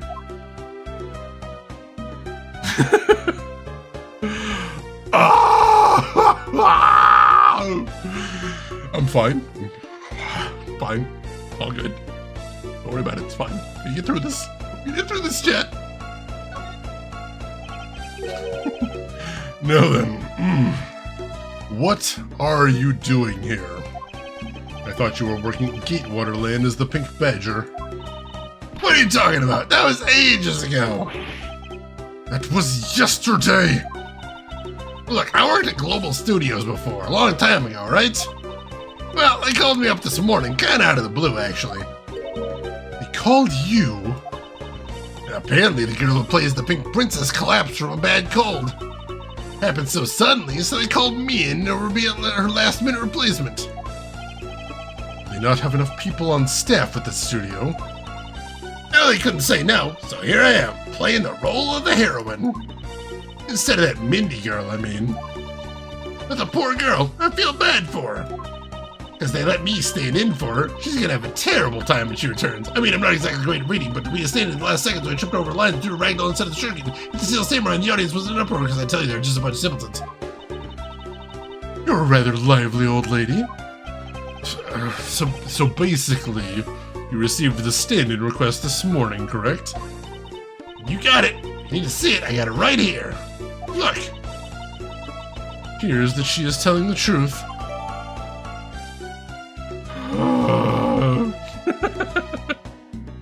Shade is pain, Daggity Bullblair, actually dragging the life from me. Oh, thank you, Relentlessly. That is good to know. That is good to know. That is not something I would know on my own. Thank you, Emperor.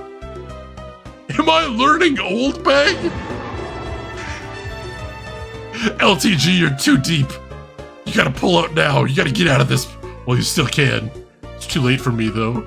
Emperor, thank you for the gift sub to Wendy Oldbag. You know, some people never actually check their notifications. She might not know she has the, might not know that she has the sub because she doesn't know that she has the sub. Maybe she won't come to the channel. Maybe she won't find me. Maybe I might be able to escape. When she comes here, it's all over. But, thank you for the gift sub, Emperor. Number 1433. I appreciate that. Bad choice of words, LTG. Bad choice of words. She's missed it once. Oh, God. She has missed it once before. We'll stay in stealth mode, then, Emperor. We'll keep our fingers crossed. I tell you, my fine acting moved the entire audience to tears. Yes, tears of laughter, as I recall. But being famous has its problems too, you know. Here, take a look at this. It's a letter from a stalker. Wendy, I'll be descending on you from above tonight, your loving night. Alright, number one, that sounds incredibly sexual, and we are not going to get into that. Number two, I think that explains why Larry suddenly wanted to play Santa Claus.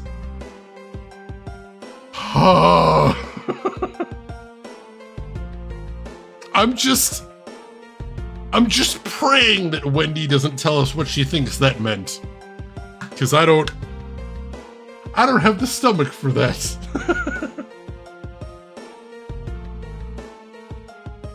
Oh geez, Gumo, I'm sorry to hear that. I was just taking my break when I found this stuck under the door to my room. Honestly, you really have to watch out for these kind of things. Look at what it says. Wendy, I'll be descending on you from above tonight. Your loving night. Huh, how absolutely revolting. I mean, you'd think you'd get my name right. There's no accent in my name. Wait, this horrible handwriting. Where have I seen this before? Ah, but now that you're here, Edgy Poo, I feel 100% safe. Huh? Where do I factor into this? You'd bust that evil stalker man for my sake, wouldn't you, Edgy Poo? Well, you allow me the liberty to handle this in my own way. I'll gladly dispatch a detective to your house later. Oh, come on, Edgy Poo. Stop being so dismissive and playing hard to get. Ah! Oh, that's the worst, Gamagumo. That's Mega Man bullshit right there is what that is. LTG, take me with you.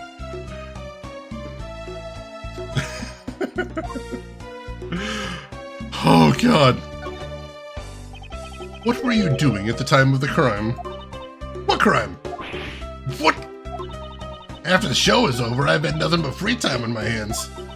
So I used the fireplace in the room next door to keep my bad hip warm. Well, a murder occurred in the room right next to yours. That right? Oh, Edgy Poo, I'm so scared. Hold me. Caress me. Hold it! If you could please not cling on to my personage. In any case, I take it then that you failed to show up at Ambassador Alba's speech. Oh, that. No, I didn't go. I mean, I may have the heart of a young, tender maiden, but my body just refuses to cooperate at times. As soon as the show ended, my hips started acting up and got stiff. I couldn't move at all. Can you provide proof of your condition? Oh, you just go on ahead and ask the doctors in the infirmary. They're the ones who carried me from the theater all the way to the embassy. I have to admit, the thought of her not being able to leave that room is rather pleasant. Prosecutor Von Karma, I've brought the police dog as you requested, sir. Good work. You may leave now, officer. This dog. I requested the assistance of a dog in our search for the Yatagarasu. Looks like you guys have some pretty bright dogs in this country, too. Hey, you're a real cutie, aren't you? Yeah, that's a good boy. That's the police dog Gumshoe's been taken care of. I think its name is Missile. What a fitting name for a police dog that dashes out in front and attacks. That action alone isn't exactly what's going to solve the case for us, you know. Now, Missile, I want you to go find some clues. Go!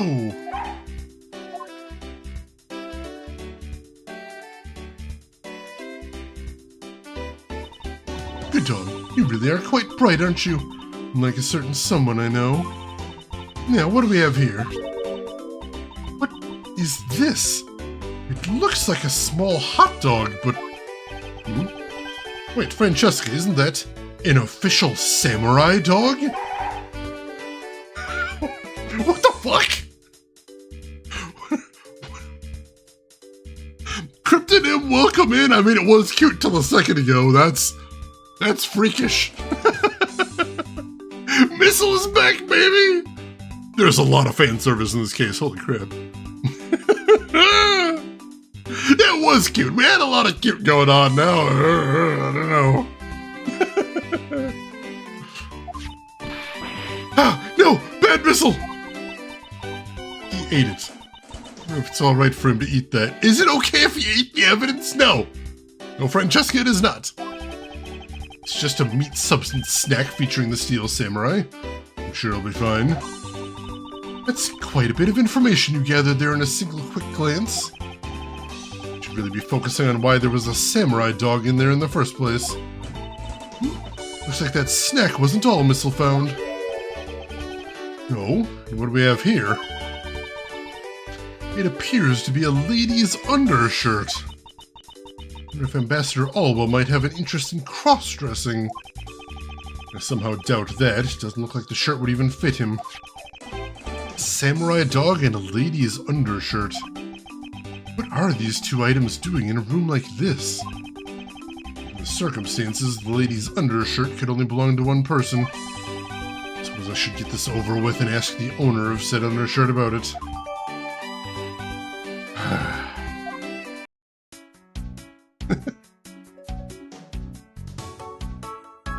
Remember to hug your Pomeranian today. If there's a Pomeranian anywhere near it, you should be hugging it. This is true. Just wanted a small sleep. He needed a sleep. He was very sleepy. Oh, that's amazing, LTG. Missile's so cute. Game of Kumo, you just bought Ghost Trick? I want to play that game. It looks so good. Alright.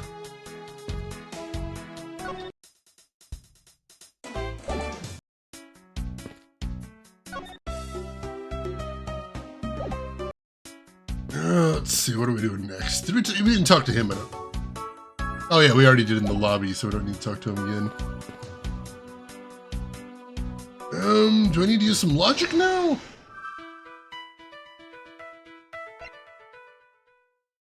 Yes. So Larry said there was smoke pouring out of the chimney. An old bag said she was using the fireplace next door.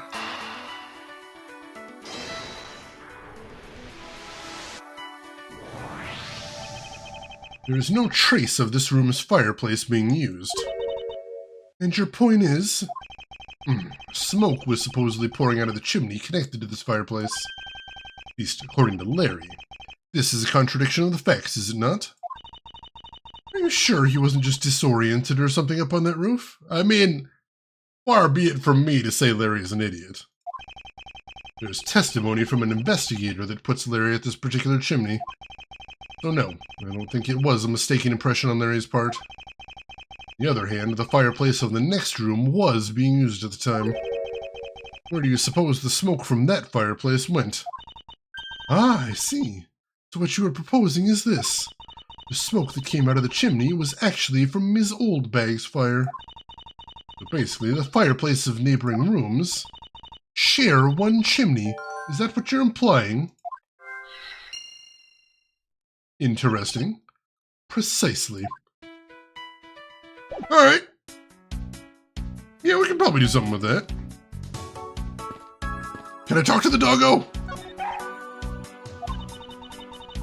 He was a much bigger help than I thought he would be. Yes, however, there are a few aspects I don't understand about what he found. In that case, you should keep on investigating until you do understand. Now, my subordinate, continue with the investigation. Alright, I will. It is with great dread I proceed and do what I must to solve this case.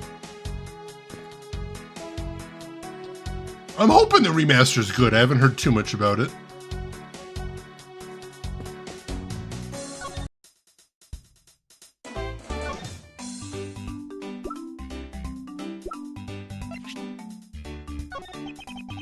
Larry, I wonder if you might know what this is. Nope, not a clue. You didn't even look at it. Nah, it's because the only thing I can see right now is the form of my lovely Francie. Oh, in that case, allow me to help you sear my form into you for all of eternity. Ah! Ah! Whoopity whoop! Trip! Now this is a trip I'm willing to endorse, especially if we can finally get some peace here. I'm fine with that. Let it happen.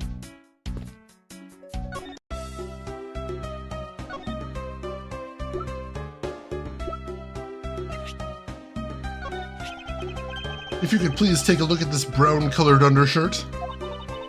Oh, Edgy Poo, what is the meaning of this? Why did you steal that thing from my bags? All you had to do is ask, and I would have gladly given you as many as you'd like. Thanks, but no thanks. This shirt was found here at the crime scene. What?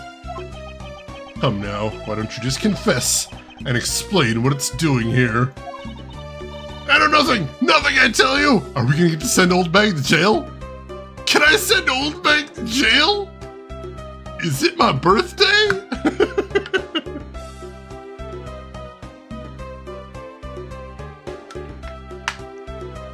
Oh, a Devil Survivor remaster would be amazing, please.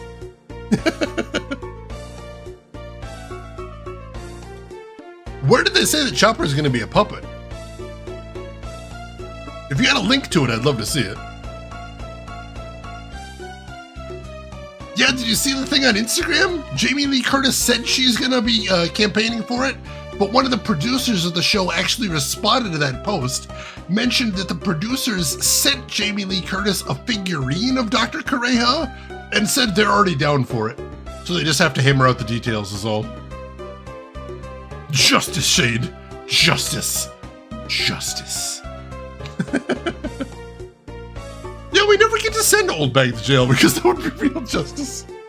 Breaking my heart here.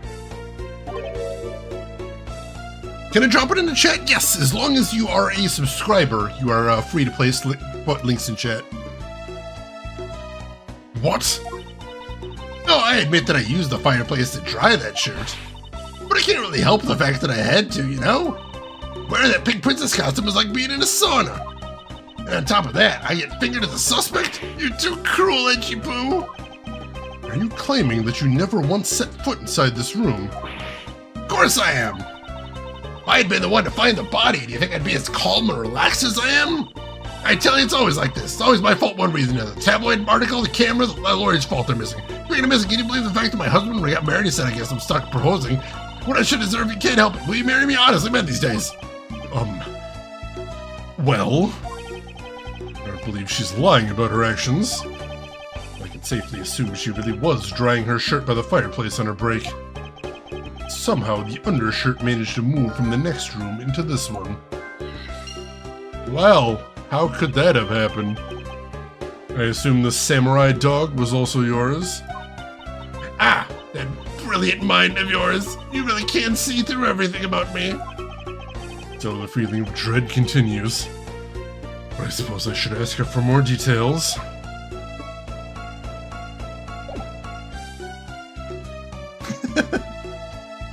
Let's see what we got here. Let's see. I'm very curious about how they're gonna do Chopper.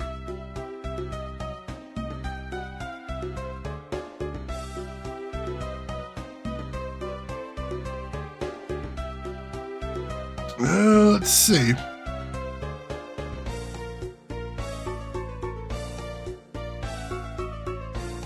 Alright, so it sounds like they're at least leaning towards him being some sort of a puppet, or prosthetic is the word they use there, which is interesting. Alright. Well, it's probably better for making new CG. Probably not cheaper as well. Although I'm still going to campaign for them using a Chuck E. Cheese robot. Because that's what I want to see. Thank you for the link though, Port James. I do appreciate that. No seeing through, old bag. Please, no. That samurai dog was yours, wasn't it? Oh, of course I'm forever yours, my edgy poo. If you could just stick to what I asked you. Edgy, are you in Ms. Oldbag? No! You really don't change, do you? When we learn how to take a joke. Anyway, that samurai dog wasn't mine. Those things are a present from the studio to the embassy. Present? Studio bigwigs basically told us to play delivery boys. We were supposed to hand the dogs off to the embassy people and tell them hi. I had to pile them all into the pushcart just to move them all. The studio guys should have delivered those things by themselves, right, Edgy? So, did you deliver the samurai dogs to the embassy staff as per your instructions? Hey, Edgy, don't just ignore me and my question. Aren't you gonna stick up for me? About that. See, after the show, I went to rest a spell in the dressing room. Because of my bad hip, you know. And there they were, the samurai dogs, just sitting on the dressing room floor. I suppose you had to make preparations for distributing them after the show. Well, if by preparation you mean sampling them as well. Excuse me? Oh, I tried one and I thought they were actually quite good. Sorry, but I just had to find out. I know it was silly of me to think this, but I figured that since they're for a kids show, their taste was probably for kids too. But they were so good that I couldn't stop. Before I went back to my room, I just had to help myself to half a dozen or so boxes. As I sat there by the roaring fire, warming them and eating them, I thought, this is... What is it now? Oh, I know. I bet you want a box too, don't you, my edgy poo? Well, who am I to say no to you? But I'll only give you one. The rest are all for me.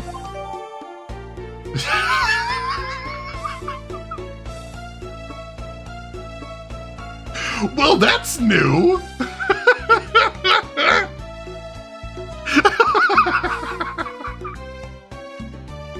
Never saw that before.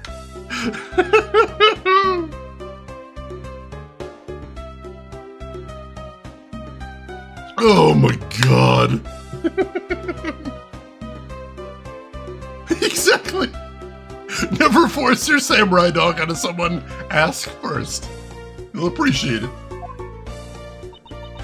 Looks like the lesson for today is that when the Steel Samurai and the Pink Princess take off their masks, they transform into a pair of annoying troublemakers.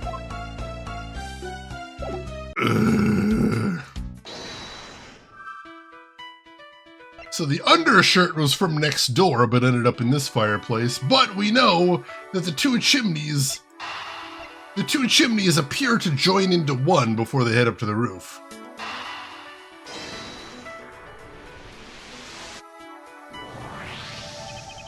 The lady's undershirt that Missile found. Ah! Why are you getting all excited over holding onto a lady's undergarment? LTG, thank you for that. Miles Edgeworth, you uncouth sea slug. If you know the owner of said undershirt, then hurry up and return it to her already. I have it all wrong. This is evidence. And the owner of this piece of evidence was in the room next door. And yet, despite that, Missile found it in the fireplace of this room. This lady's undershirt. Are you seriously claiming that it somehow passed through a solid brick wall? Not quite. The fireplace in this room is connected to a chimney. The other fireplace in the other room is also connected to the same chimney, leading us to the possibility that the two fireplaces are connected to each other. Perhaps a closer look at the back of the fireplace is in order.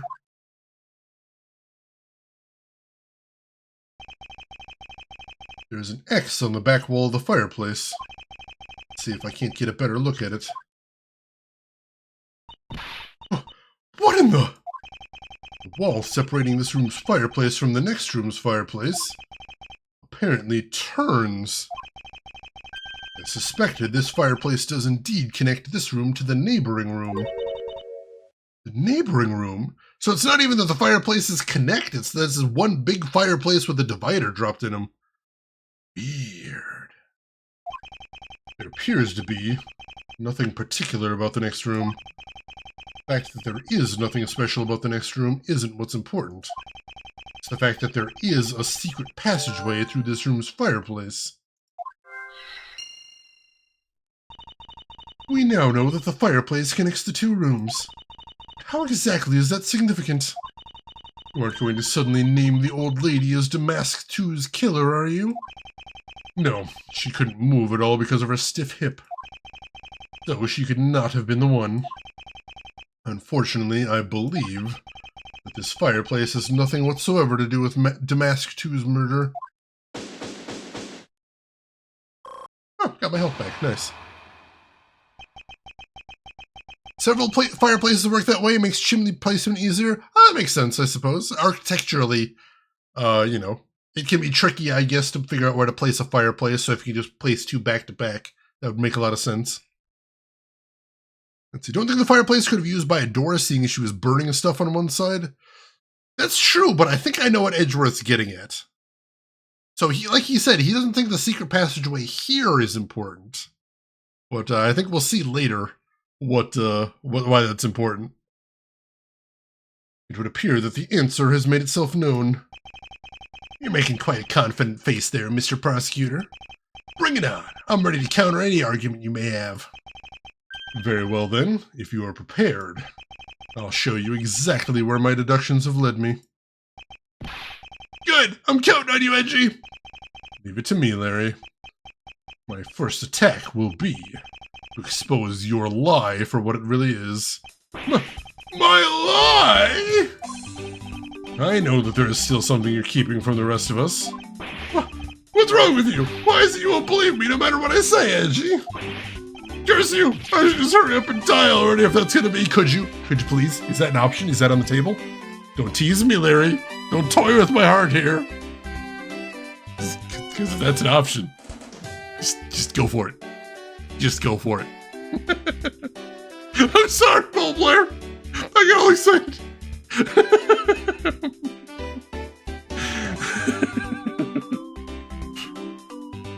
Oh god, out of those board jams, I played the original Onimusha before. I'm trying to think. I don't think I beat it, but I've beaten Onimusha 2 before. That one was pretty fun. I confess to every murder in the whole world, then kill myself and throw everything into mass confusion!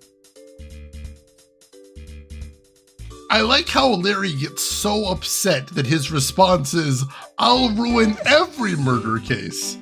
Not just this one, not just every other one I've been involved in. I'll ruin every murder case. All of them. I just want to strangle him. I just want to strangle him so bad.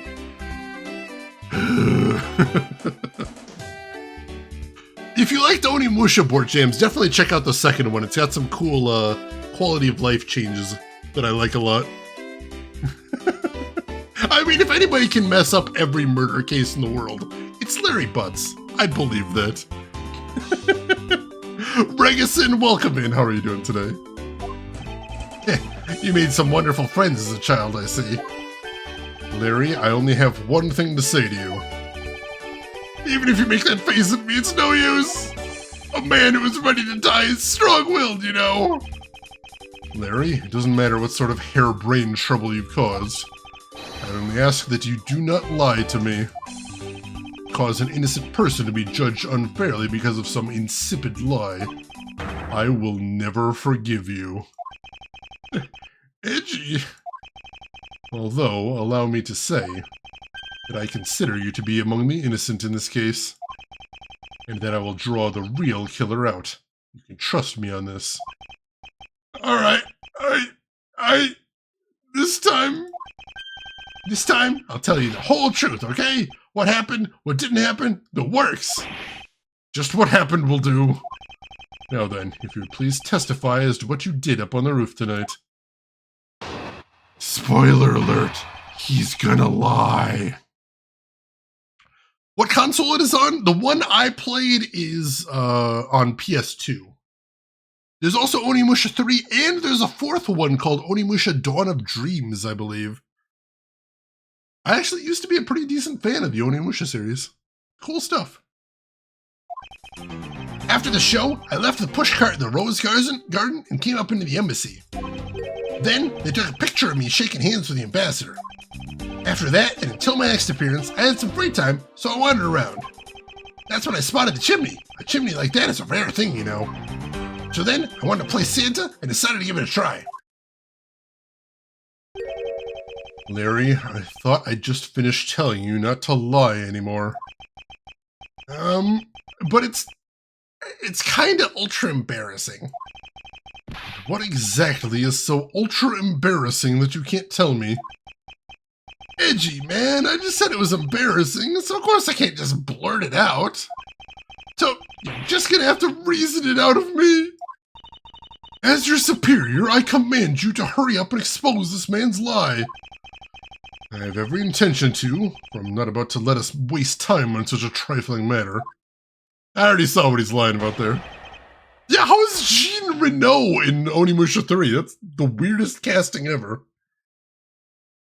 Yeah, I already put in Discord the trailer for the Onimusha anime, which is exciting.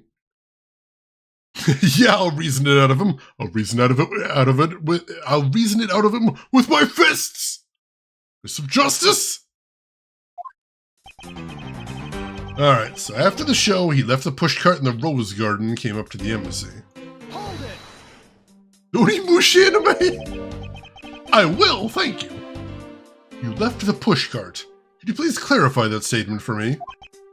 Yeah, so the wheels on the pushcart got covered in dirt from the Rose Garden. It would have made a mess of the floor inside, so Ambassador Albo said to just leave it. It would be rather impolite to dirty another country's embassy. Come to think of it, I recall seeing the Pink Princess on my way into the embassy. And what was it she was doing? Nothing in particular. Guess she was being carried by some docs on a stretcher. Must have been incapacitated by the pain in her bad hip that she suffered during the show. So I came into the embassy, right? And then... Let's see, then he took a picture of him shaking hands with the ambassador. Hold it! Said he had no love for video games, though. I mean, that's fair. I don't expect everybody that works in video games to be passionate about them, but, like, as long as he did a good job acting, which I'm told he was. So, you know, that's fine. There's an all sarcasm for you, Board Jams. So, you shook hands with the ambassador of the Kingdom of Ablaze, did you? Yeah, can you believe it? I did something really cool for a change. But honestly speaking, there's nothing interesting about shaking some guy's hand. Hey there, are you disrespecting another country in their very own embassy? As someone with roots in this country, I'm feeling nothing but incredible shame at this second. Agreed. I apologize for his inconsiderate words. Now, Larry, please continue. What is with all of you? You keep saying that kind of thing, and I'll tell you only lies. He will, it's true. You're already telling us nothing but lies, so let go and move on. All right already, you don't need to glare at me like that, Edgy. Jean Renault as a Parisian police officer fighting demons in feudal Japan. Although the first scene does take place in the modern Paris, I believe, if I remember correctly. Yeah, because he's being honest so far. Larry is always lying. I need to blow my nose real quick. I'll be right back, folks.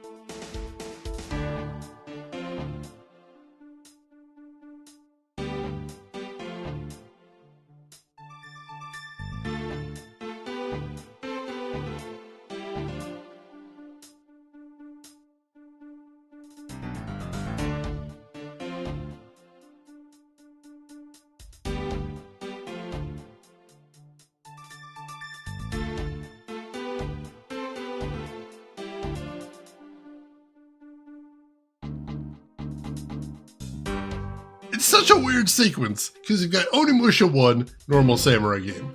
Onimusha 2, normal samurai game. Onimusha 3, time-traveling epic starring Jean Renault. Onimusha 4, normal samurai game. Larry is being a real butts. You know what I mean? Oh, jeez. So after that, he had some free time, so he wandered around. Hey, T-Gamer, welcome in. How are you doing today? Hold it. Larry, I want you to listen very carefully and take this to heart. The whole point of your life is to cause misery and pain to everyone you encounter. I know! I get it! I'm totally the bad guy again! You totally are the bad guy again. I thought you're his friend. Don't you think that was a bit harsh? Lang Z says, true friends are bosom friends. If you're in trouble, call on your bosom friend, whose shoulder you can truly cry on. Hey, bosom buddy! I hope you're listening carefully to my testimony. Has it crossed your pea-sized brain yet that Agent Lang is only out to arrest you, Larry? Now then, you were wandering around inside the embassy, and then it happened.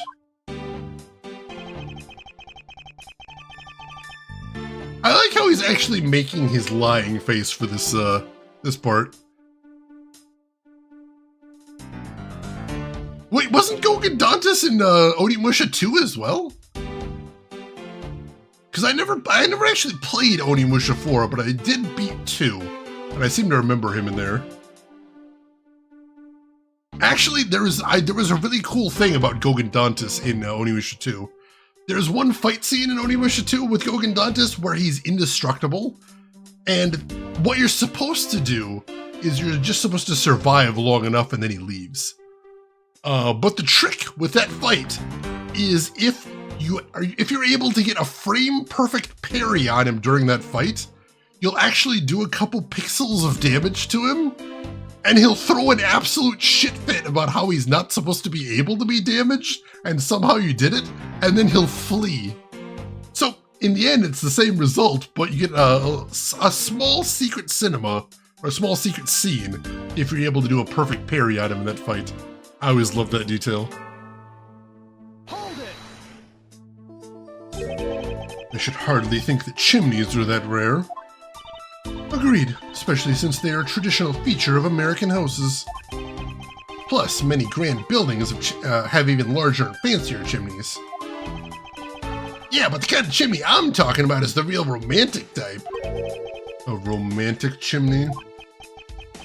It might sound kind of silly, but women seem to really enjoy them. And I just had a good feeling about that chimney. So then he wanted to play Santa and decided to give it a try. Hold it. You suddenly wanted to play Santa. Well, actually, I dressed up as Santa once before already. That was down at Gourd Lake. Urgh. Appreciate it if you wouldn't dredge up such unnecessary memories for me. Sounds like you guys share a lot of history. Perk to being childhood friends, huh? Besides, it's not a felony to dress up and play Santa, you know. Santa doesn't go around killing people after he comes down a family's chimney, after all. Actually, is it worth delving into whether or not playing Santa is a big deal?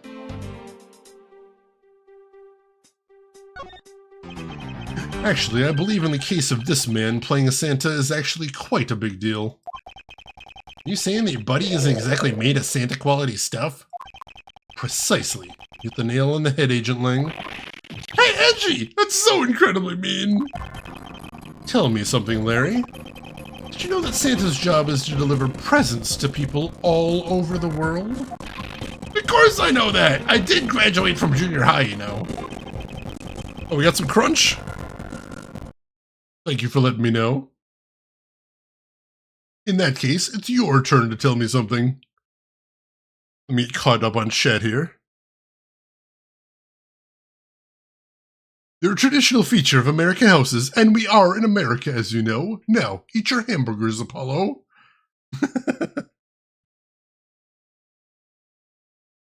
Oh, nice, Gamagumo.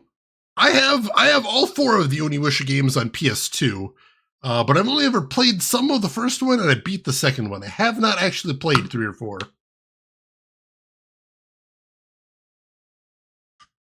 Crunchy poo! Oh god! Old bag. Why did it have to be Old Bag and Larry Butts on the same case? And Larry, of course, is lying again. Always Larry. This case may actually be the death of me. I don't know that it's going to be the hardest case we've ever done, but the most annoying. No, it's probably not going to be the carnival case. The carnival case was the most annoying. Oh, I hated that case so bad. As long as the rest of the series doesn't do worse than the carnival case, I think we're going to be okay. Oh yeah, I can imagine that being a big switch there, Gamagumo. Tank controls are not something that have aged well. But they were a necessity at the time.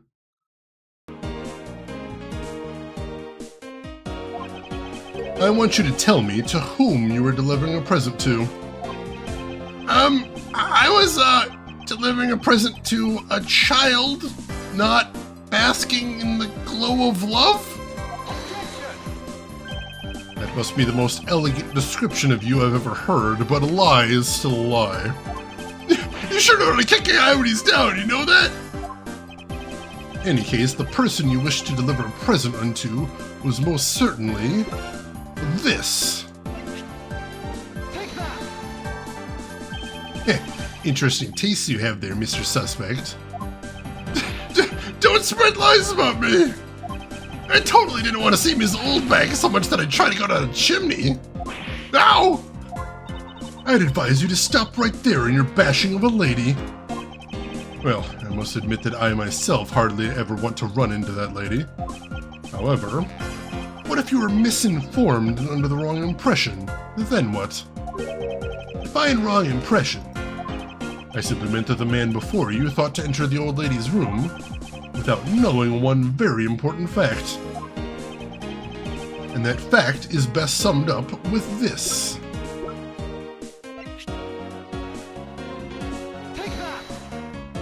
This is something the old lady received from her employer for the night. The girl who normally plays the Pink Princess, Mindy was it again? It seems that this man is quite taken with that actress. But that's not true, Edgy! She's the one with the hots for me! I just know it. I can feel her sexy beam piercing my heart when she's watching me. Sexy beam, I tell you!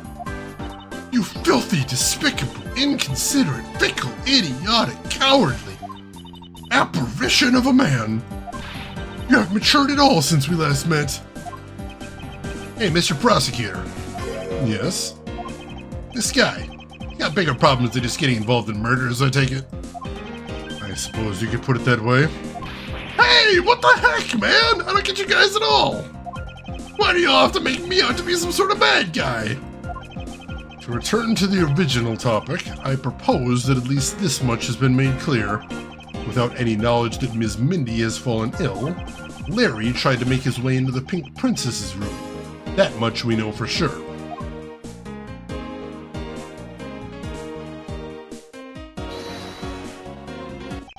Hey, Edgy! Looks like I've got the hang of this court thing now. But we're not in court at the moment. Shut up! I see what's going on here. It sure looks like what you do in court. Guess the old boy still here has something he'd like to say. Lang Z says, until the root of the tongue dries, one never knows the whole truth. You shouldn't form conclusions till everything's out in the open, which is why I'll listen. All right, then get ready to listen to me defeat Edgy in a battle of wits. Larry, have you forgotten that should I lose, your victory prize will be your arrest? He's so bad! Stop the lies! She's got a whip and she's not afraid to use it on literally every person.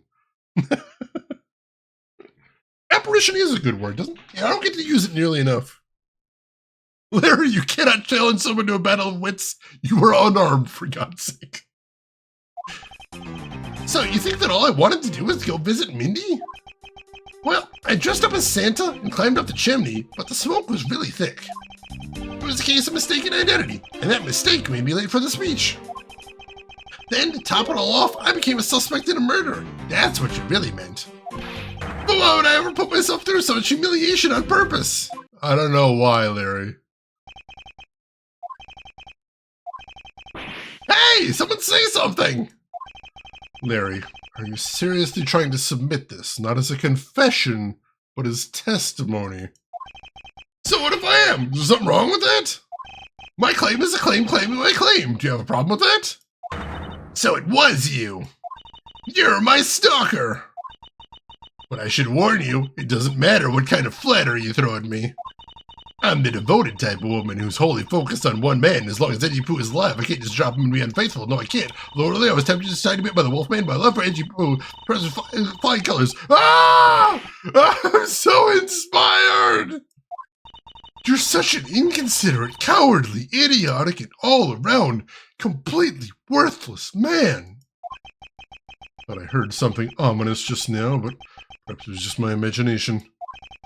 I believe there's nothing further for me to prove at this point. What do you mean? Of course you still got something to prove.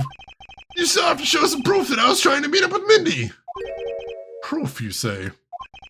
Remember, Edgy? Everything is evidence in court, right?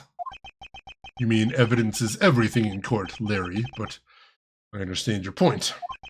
Yeah, see? I'm totally pro at this now. Very well. If you wish to see the evidence, then let me show you the last piece of evidence you'll ever wish to see.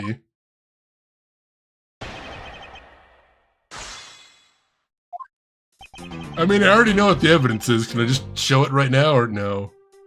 No, I can't. I'm gonna save, though.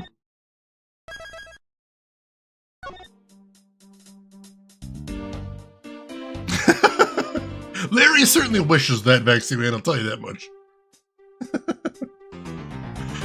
Alright. Hold it! Well, I've been saying that for a while now. After all, if not for that, then what other reason did he wish to go down that chimney?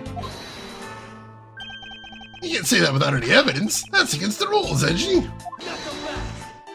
Heh, thanks for keeping the prosecutor in line for me, Mr. Suspect. Hold it! I have the evidence, and if you wish to see it that badly, I can introduce you to... Ah, but it's not good to keep them waiting, my subordinate. Hurry up and show them already. Lies! All lies, Edgy! Well, if you wish to lie, then by all means, continue. Because I'm ready to expose your lie at a moment's notice. You won't get the better of me! Now let's see. Yeah, let's just present the evidence. Just present the evidence. Get this over with as quickly as possible. Objection! Larry, Don't even think about denying that you have knowledge of this letter. Hey! Why are you showing that thing to me? Wendy, I'll be descending on you from above tonight, your loving knight. Well, isn't that just romantic? But you weren't able to descend on her from above, were you, Mr. Loving Knight? Ah! I have no idea what you're talking about. I don't remember a thing. Objection! You can pretend to be ignorant all you'd like, but it's written right here. This letter proves that you were not out to meet the old lady, rather that you were attempting to pay Ms. Mindy a visit.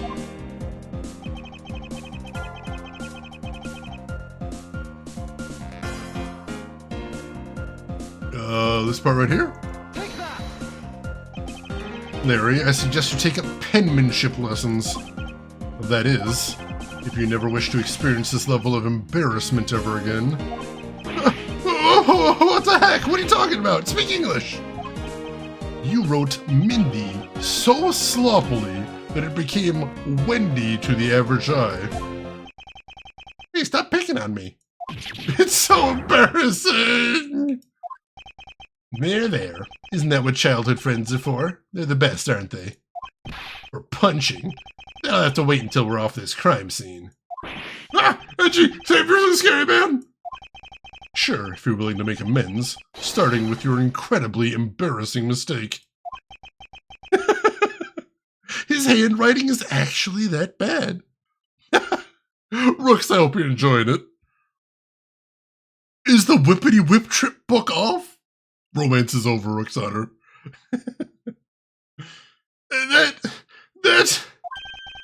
That wasn't me. Come again?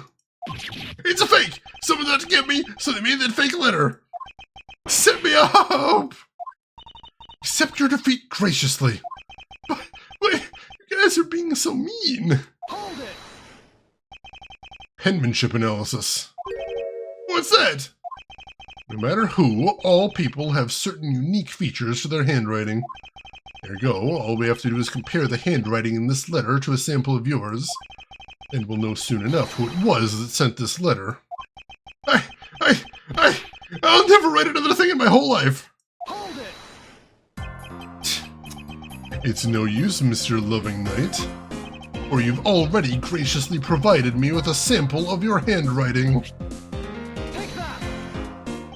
This autograph and our mysterious letter. If we compare the handwriting, we'll know the answer to our question soon enough. Confess now, Larry, to your miserable failure. I'm so sorry! I did it! It was causing me trouble again. I admit it. You hit the nail right on the head, Edgy. So he finally confesses.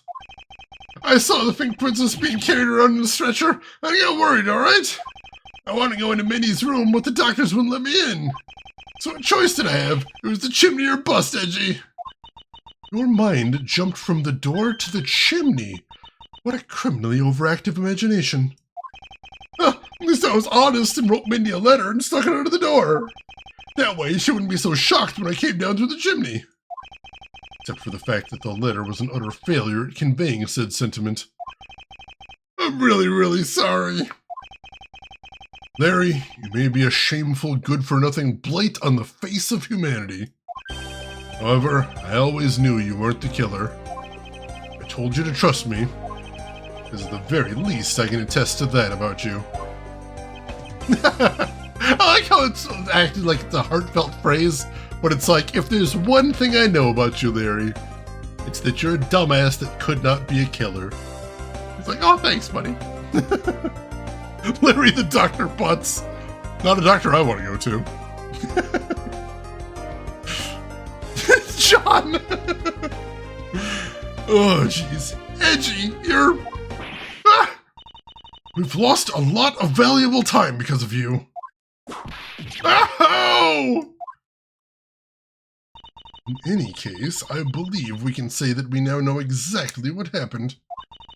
Mr. Larry Butts sought to climb down the chimney, not for access to the crime scene, but to enter the room of the elderly lady next door.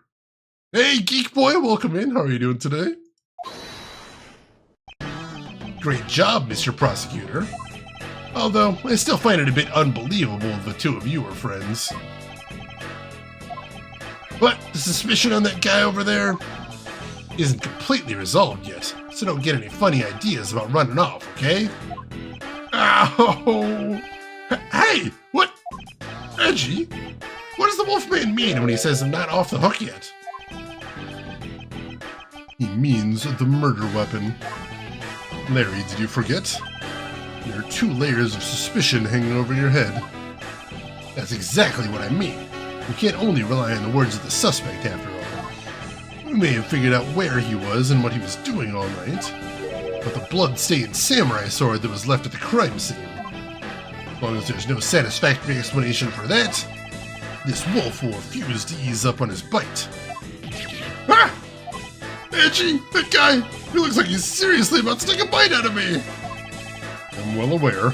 You should be aware that this upcoming battle will be crucial. Thanks to the cooperation of our lovely bumbler, I've been dealt a very nice hand and a sweet trump card. Looks like we're about to enter the final bout.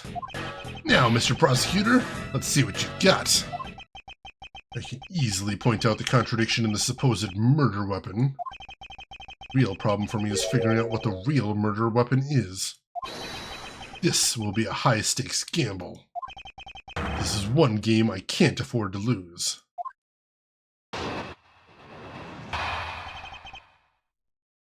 Are we close to a verdict? Not quite yet, Geek Boy, but it's possible I could finish the game tomorrow. So we are in the final case here. Baxi Man, I'm totally expecting that to happen one of these days. He does keep smiling sometimes when she hits him. That's a thing. I was the one who found the body of the victim, Damask too.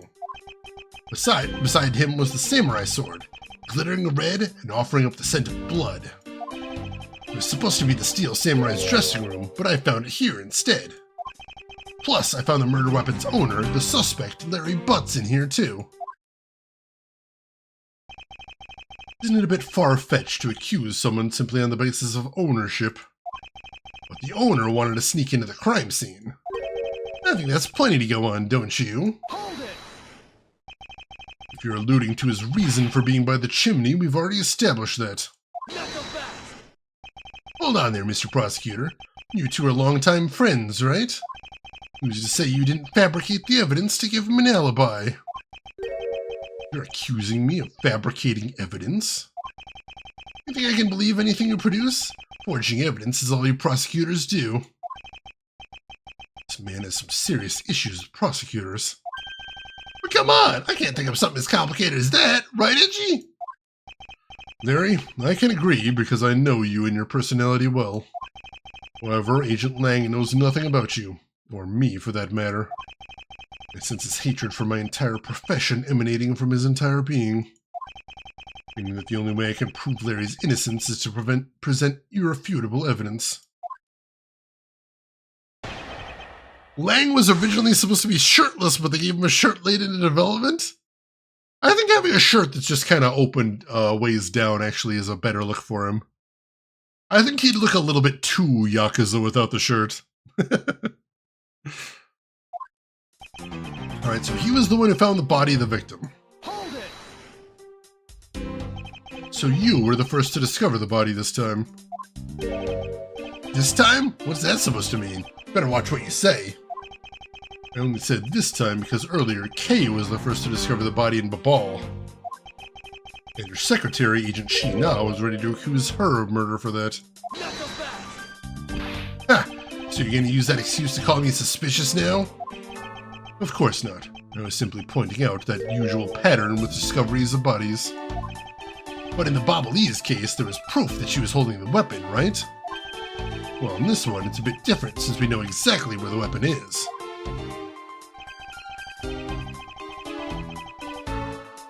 Hold it! He's too hot, it's distracting, he needs a shirt. Developers. No one was able to beat Case 5 because they were staring at his open chest. Excuse me, but glittering red and offering up the scent of blood? I have to spell it out for you. I mean the sight and smell of blood, of course. According to the test, the blood on the sword belongs to the victim. That sword was made to only be used on stage, so it's not sharp. But it is pretty weighty, certainly heavy enough to beat someone to death with. Which leads me to suspect that the victim was beaten to death with a sword. Beaten to death, huh? This last statement is too important to just let it slip by.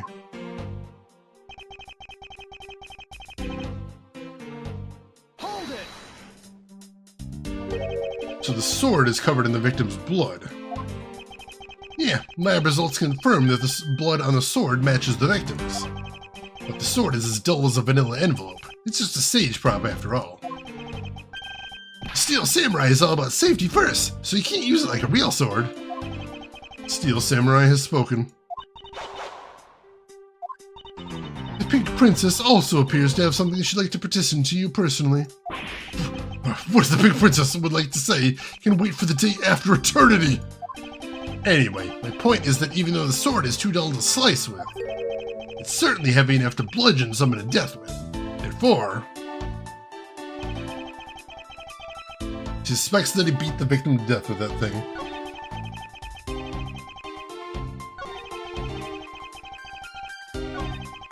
So this is the amended statement. The beside him was the samurai sword covered with blood. Do we have a picture of the crime scene? We don't have a picture of the crime scene, that's not good. Oh, we do have the samurai sword, though. I mean, I can see why that looks suspicious. Why did they put the costumes back on?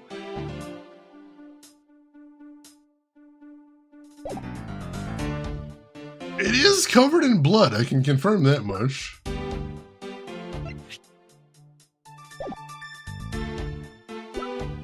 Alright. Let's keep going through the statements here. See if there's anything else to see. About the samurai sword. Have you received a report from forensics yet? They confirmed that the blood on the sword belongs to the victim. Alright, but have they confirmed that the outline of his wound is consistent with the weapon? Tell me something. Do you see the dead body right there in front of you? So, if they were conducting the autopsy right now, shouldn't the body not be here? Well, I suppose so. Guess they must still be investigating this room. Meaning it's possible he doesn't know about that piece of evidence's true nature. Anything else you'd like to chit-chat about? No? Good, let's continue.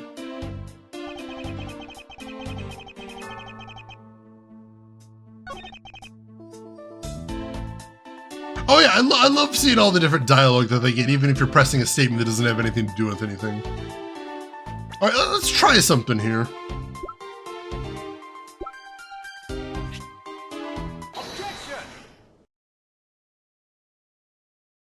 So it wasn't actually the amended statement I have to go after here. Do you know what this is, Agent Lang? It's a long spear, right? We used to use those a lot in my country a long time ago. Piercing, mowing people down, spears are the weapons of heroes throughout history. It's the next most efficient weapon after the whip. I think the whip is in a slightly different category. So what's your point? Are you going to tell me that the spear is the real weapon?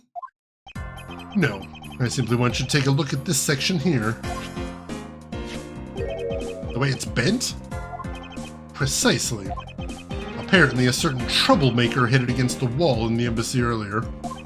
And as you can clearly see, the insides of the Steel Samurai's weapons are hollow. In other words, they're replicas that aren't strong enough to deliver a damaging blow, let alone the multiple strikes necessary to bludgeon someone to death. And yet, there's not even a dent in the samurai sword. How do you explain that?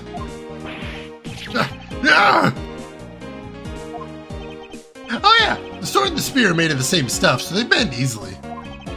But I wish they'd make them out of better stuff, because the spear got bent. I wasn't able to do my special early summer rain jab move. Man, I got such an earful from the director of the play for not doing it in the show. Steel Samurai's special move was changed tonight because of him?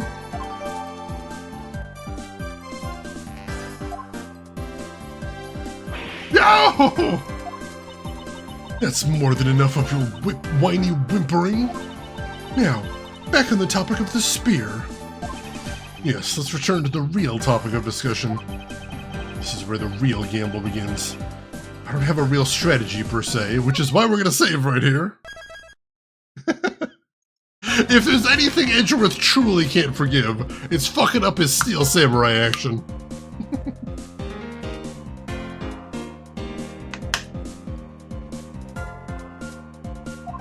So, all I can do for now is let the chips fall where they may. Using guesswork and taking risks in place of real logic is hardly the Von Karma way. It's neither smart nor very clever. Ms. Von Karma, as you know, unlike your father, I am not a genius prosecutor. Plus, I doubt his record of a 40-year win streak will ever be broken. But perhaps it is for the best if it remains unbroken. Or no one should have conceived of the notion to convict all defendants in the first place. What a foolishly foolish statement from a foolish fool who hates to lose. It's the job of a prosecutor to make sure that all defendants are found guilty in court. There is nothing more important in this world than a perfect victory. That may be your opinion. However, I don't believe that's all we are. As a prosecutor, what I pursue is not the perfect victory, but the perfect truth. And if it means the bridge I must cross will crumble beneath my feet, then let it crumble as I walk towards the truth. You're good at keeping me entertained, Mr. Prosecutor. But you know, humans are delicate creatures. Slightest bump and we expire. I'd like to consider, if you will, the possibility that the sword was used in such a way that the attack killed Damask too without bending it. So, what do you think of my hypothetical scenario? I think you know what to do here, right? And what you need. Of course, what I need is evidence even Agent Lang can't refute. This is it. It's time to bring this to a close. It stinks! Yeah, you remember your father, the evil multiple murderer, who nobody ever seems to mention is an evil multiple murderer? It's possible to use the samurai sword to kill someone. And under these circumstances, it's the only logical conclusion. We searched the embassy top to bottom, but the victim's blood is only on that weapon. So, isn't it only natural that suspicion would fall onto the owner of said weapon? How long do you intend to cling on to that preposterous theory? As long as I want, because we examined every corner within the walls of this embassy. There's no stone we have left unturned. And we've even managed to come up with only one logical conclusion. Let's see, Shane, I have a question. What happened to the Hydrate channel redemption? I never had a Hydrate channel redemption. I have a posture check channel redemption, but I never actually did a Hydrate one. And I can tell you the reason why I don't have a Hydrate redemption. It's because on hot days, I usually actually run out of water pretty quickly. And I would feel awkward if there was a Hydrate redemption. And I didn't have anything to drink, because then I'd have to get up, and I don't want to do that. Hey, Rapscallion, welcome back. How's everything going with you? Hold it! You left no stone unturned. Is that a fact? Knuckle back! If you've got something to say, then say it in the only way I respect, Mr. Prosecutor. Yes, of course. In that case, allow me to make it all crystal clear for you. John Emperor, thank you for investing in a Harvester sequel. Give me just a moment, though. Let me get some music in here. There we go. And EP, also, thank you for redeeming a Harvester sequel. So, what else do we need to make this Harvester sequel perfect? I mean, I think an investigation like Edgeworth does would be nice. There's a murder, you have to go around looking for clues, you have to build a case, you have to argue against other people to prove your facts and theirs are false. And in the end, hopefully prove what you say to be true. Now, of course, the trick will be that everything is lies because your character actually committed the murder and then didn't quite get away from it as scot-free as they thought, so now they have to pin it on somebody else.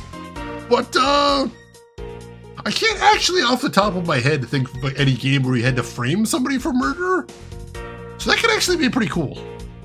Something unique, at least. Think about it. Your health is important. We need the streams to be sustained. I do have a can of soda and a bottle of void juice, so I do get hydrated, I think. 3 new Harvester features. No butts in the Harvester sequel. Never. Outrageous samurai outfits. Every game is improved by those. You old bag. Honestly, that idea probably is too good for Harvester 2. Could you imagine Gumshoe talking like Yoda? Evidence I've found. Confused as to its origin, I am. Yes. I could see it, yeah. Look at the... Oh, yeah, Overboard. I forgot about that one, some guy in a hat. I either have that one or it's on my wish list, but that sounds like a really fascinating game right there. Good catch, good catch. We need more Shane as Yoda. I legitimately forget sometime I can do Yoda's voice, but I think I'm pretty good at doing Yoda voice. Agree, do you?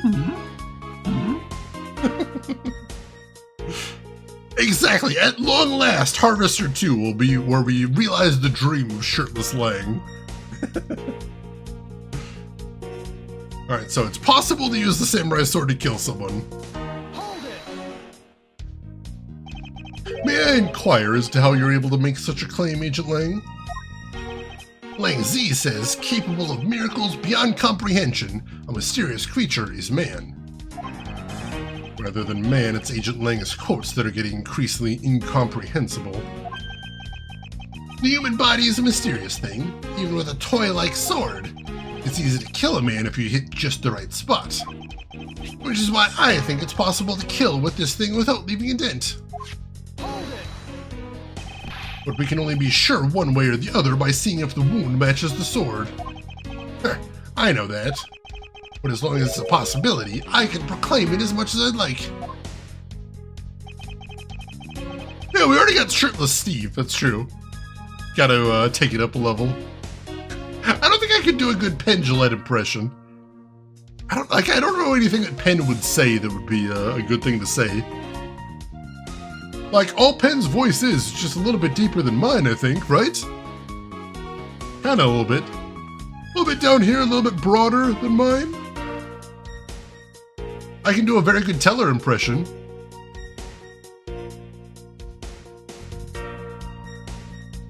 Sounds just like him, doesn't it? Yeah! It's true, Gamagumo, that is very strange. Please show us a magic trick! Oh god. I've actually been trying to figure out if I could possibly do a magic trick on stream, but I don't actually have anything with me at the moment.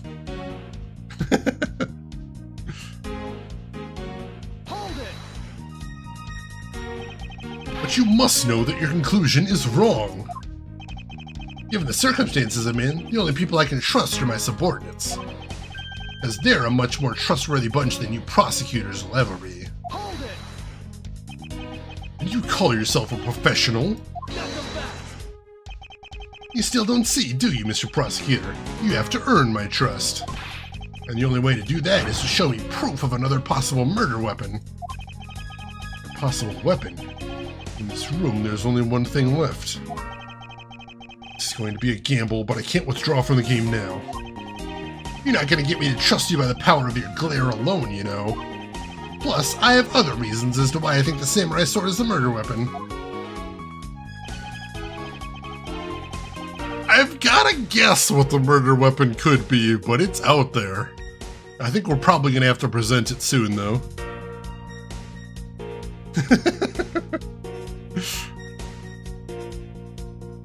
Oh, nice, Board Jams. I actually was into magic when I was a kid. Not because I looked like Penn Jillette, because I didn't, but I just thought it was cool. They searched the embassy top to bottom, but the victim's blood is only on that weapon. Hold it. The only place where you could find blood was on the samurai sword. That's right, even with luminol.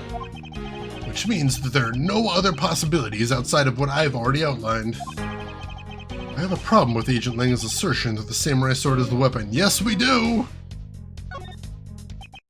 If you believe that there is no other door of possibility left to open, then allow me to force one open for you.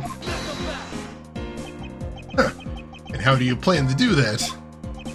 By showing you what may possibly be the real murder weapon. What is a tree in the background? Like, have a face? It was made to look like the ambassador, who is a very, very old man. And also, welcome in DB Stewart. How are you doing today?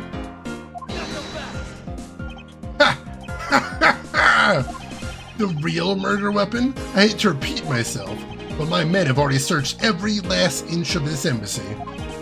And they've concluded that nothing else could have been used as the weapon. Knowing these facts, you still want to press forward with your little hypothesis? Of course. Because it's not possible that your men inspected everything in their investigation. What are you talking about? I don't appreciate mind games, and I don't appreciate it when people like you slander my men. I'm not slandering them, I assure you. I'm merely pointing out that their investigation dragnet has a few holes in it. Namely, that there is something your men couldn't even lay a finger on. And that item is the real murder weapon. Alright then, I'll play along for now. This real weapon killed the mask too. What exactly is it? Real murder weapon, which not a single person has yet to touch, is this.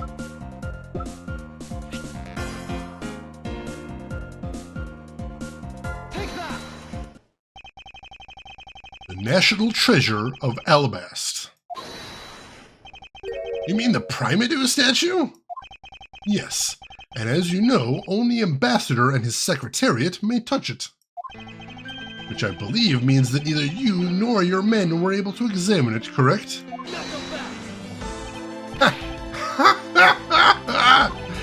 You know very well that if we did that, there'd be an international incident between the Kingdom of Alabast and the Republic of Babel. The two countries' precarious relationship teeters in the balance over a stupid fight related to a sovereignty statue. But I'll be damned if I let something go unexamined. Agent Lang, if you could take a look at this. The direction of the statue is facing before and after the crime are different. And there is only one conclusion I can draw from that.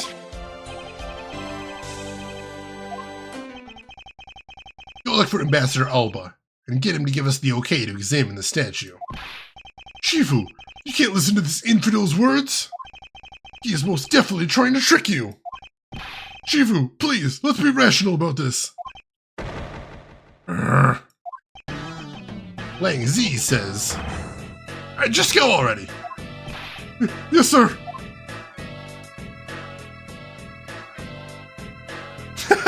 The statues have been used to bludgeon people to death a lot in the series.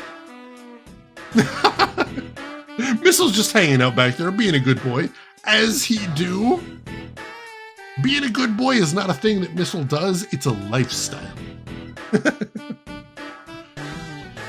Arthur Cross, how are you doing today? Shifu. Yeah? I'm really sorry, sir, but I was unable to convince the ambassador. I was unable to obtain permission for us to examine the Primadou statue. I see. Wait, but then the investigation is at a standstill. Agent Lang, I will go and speak with the ambassador personally. Save your breath. You may act all weak and frail, but that man's one tough cookie. But I guess you gotta be tough when you're representing a whole country, you know? Agent Lang. What do you want? Let's just hurry up and examine the statue already. What? What, Shifu? What about causing an international incident? Quiet! I'll take the fall if I have to later. Hold it! Agent Lang, the hypothesis is mine. So if someone is to take the responsibility, let it be me. Responsibility? We're gonna talk in such heavy terms, maybe I should let you. Be a real problem for my men if something were to happen to me.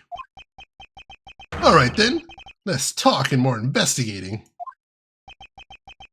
I want to know the truth. We can't stop here. Action must be taken. Agent Lang, I'd like to run a luminol chemoluminescence test on the statue. Luminol test? Ah, good thinking. If the statue is a murder weapon, then some of the victim's blood should be on it. Okay, let's get the forensics team in here.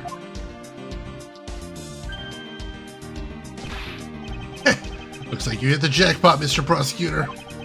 Guess this means that this is the real weapon that killed the mask, too. Indeed. But I wouldn't celebrate yet if I were you. This doesn't let your friend off the hook. It doesn't prove that he didn't kill the mask, too, so the charge remains. We are hardly done examining the statue, Agent Lang. Knowing that it is the real weapon, I believe further examination is required. Ha! You think so? Okay then, knock yourself out. Alright, it's looking over. How rare is a Toys R Us exclusive Funko Popper action figure? I have no idea. You'd have to check eBay. Yeah, Francesca's idle animation is just being mad. What about causing an international incident? I'm over that. I do appreciate that, DV Stewart. It's like, let's actually get the truth here. You know, one of us can go down if need be, but the truth is the most important thing. Alright, let's see what we can find. Oh-ho! And what do we have here? This dirty smudge. It looks like a handprint? What's a definitive bit of evidence like you doing under here? Looks like we've got some fingerprints to analyze. Worst case scenario, those prints belong to Larry. Looks like it's too late for me to do anything about that now. Hey, forensics guy! I want results on these fingerprints ASAP, you hear me?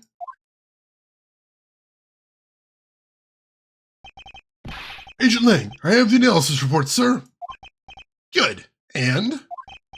Sir, about the prints we lifted from the bottom of the statue. Well, you know the victim of the murder in the Ablaze embassy? The prints belong to him, to Mr. Manny Cochin, sir. But that's... What's going on around here? No, that's impossible. Each Primadew statue can only be handled by someone of that country. By the very fact that Mr. Cochin's fingerprints are on this one, leads me to only one conclusion. This statue is actually Bobble's Primadew statue. Impossible! It can't be! Hey, Moss! Welcome in! How have you been? Hope everything is good with you. Pleasure to have you with us today. What was your last snack? That is an excellent question. Probably my good old standby barbecue Pringles. Don't draw any conclusions to the fact I had those with arm's reach of the computer. Don't think about it too hard.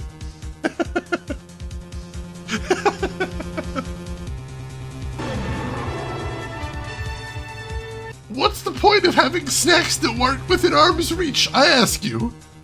And hey, Valkos! Number 1, welcome in, Valkos. Number 2, how's your weekend going? And number 3, thank you so much for an 8-month resub. I appreciate the heck out of that. Very cool of you, and good to see you again. Let me get caught up on chat as ASAP as possible. Oh god. It's in the same vein as ATM machine there. Oh yeah, Arthur Cross. If there's a murder, Larry's probably getting blamed for it. Either him or Maya. We've literally caused an international incident. When do we expect another Pringles speedrun? I honestly don't know if I can beat my second time. I'm honestly not sure. Ooh, a pack of Haichus. I haven't actually had Haichus since I was a little kid, but I know Finn used them as snacks. Salt and vinegar chips, I do appreciate those sometimes. Why is Larry here? He's always there. Just waiting to get in trouble.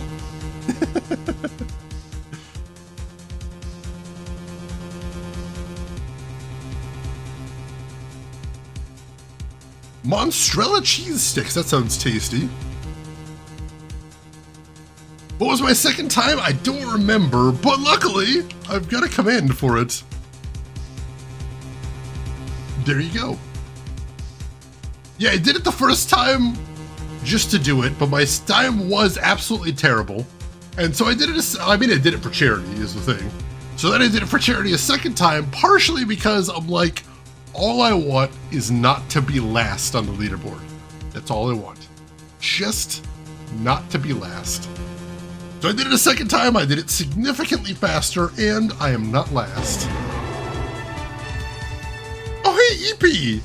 EP, thank you so much for the gift sub to Moss Bios right there. That is awesome of you, EP. Gift sub number 24 in the channel. Thank you for all of the generosity, that means a ton. Oh, mozzarella, gotcha. That's cheese I've heard of. At this point, I've just acknowledged there's a lot of cheese I've never heard of. I just assumed. You enjoy those, Moss. Use them responsibly. Or not. Whatever. I know! It's the first time I saw the heart in between those two eyes. I'm like, that's the mouth open with the tongue sticking out. Completely changed that emote for me.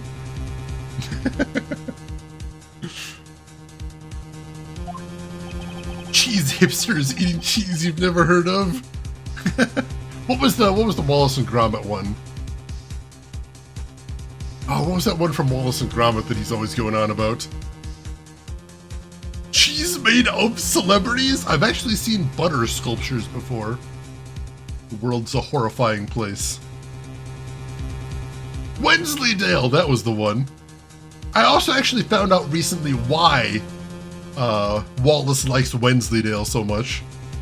And the entire reason why he likes Wensleydale is because they thought that the word Wensleydale would be a fun thing to animate Wallace saying.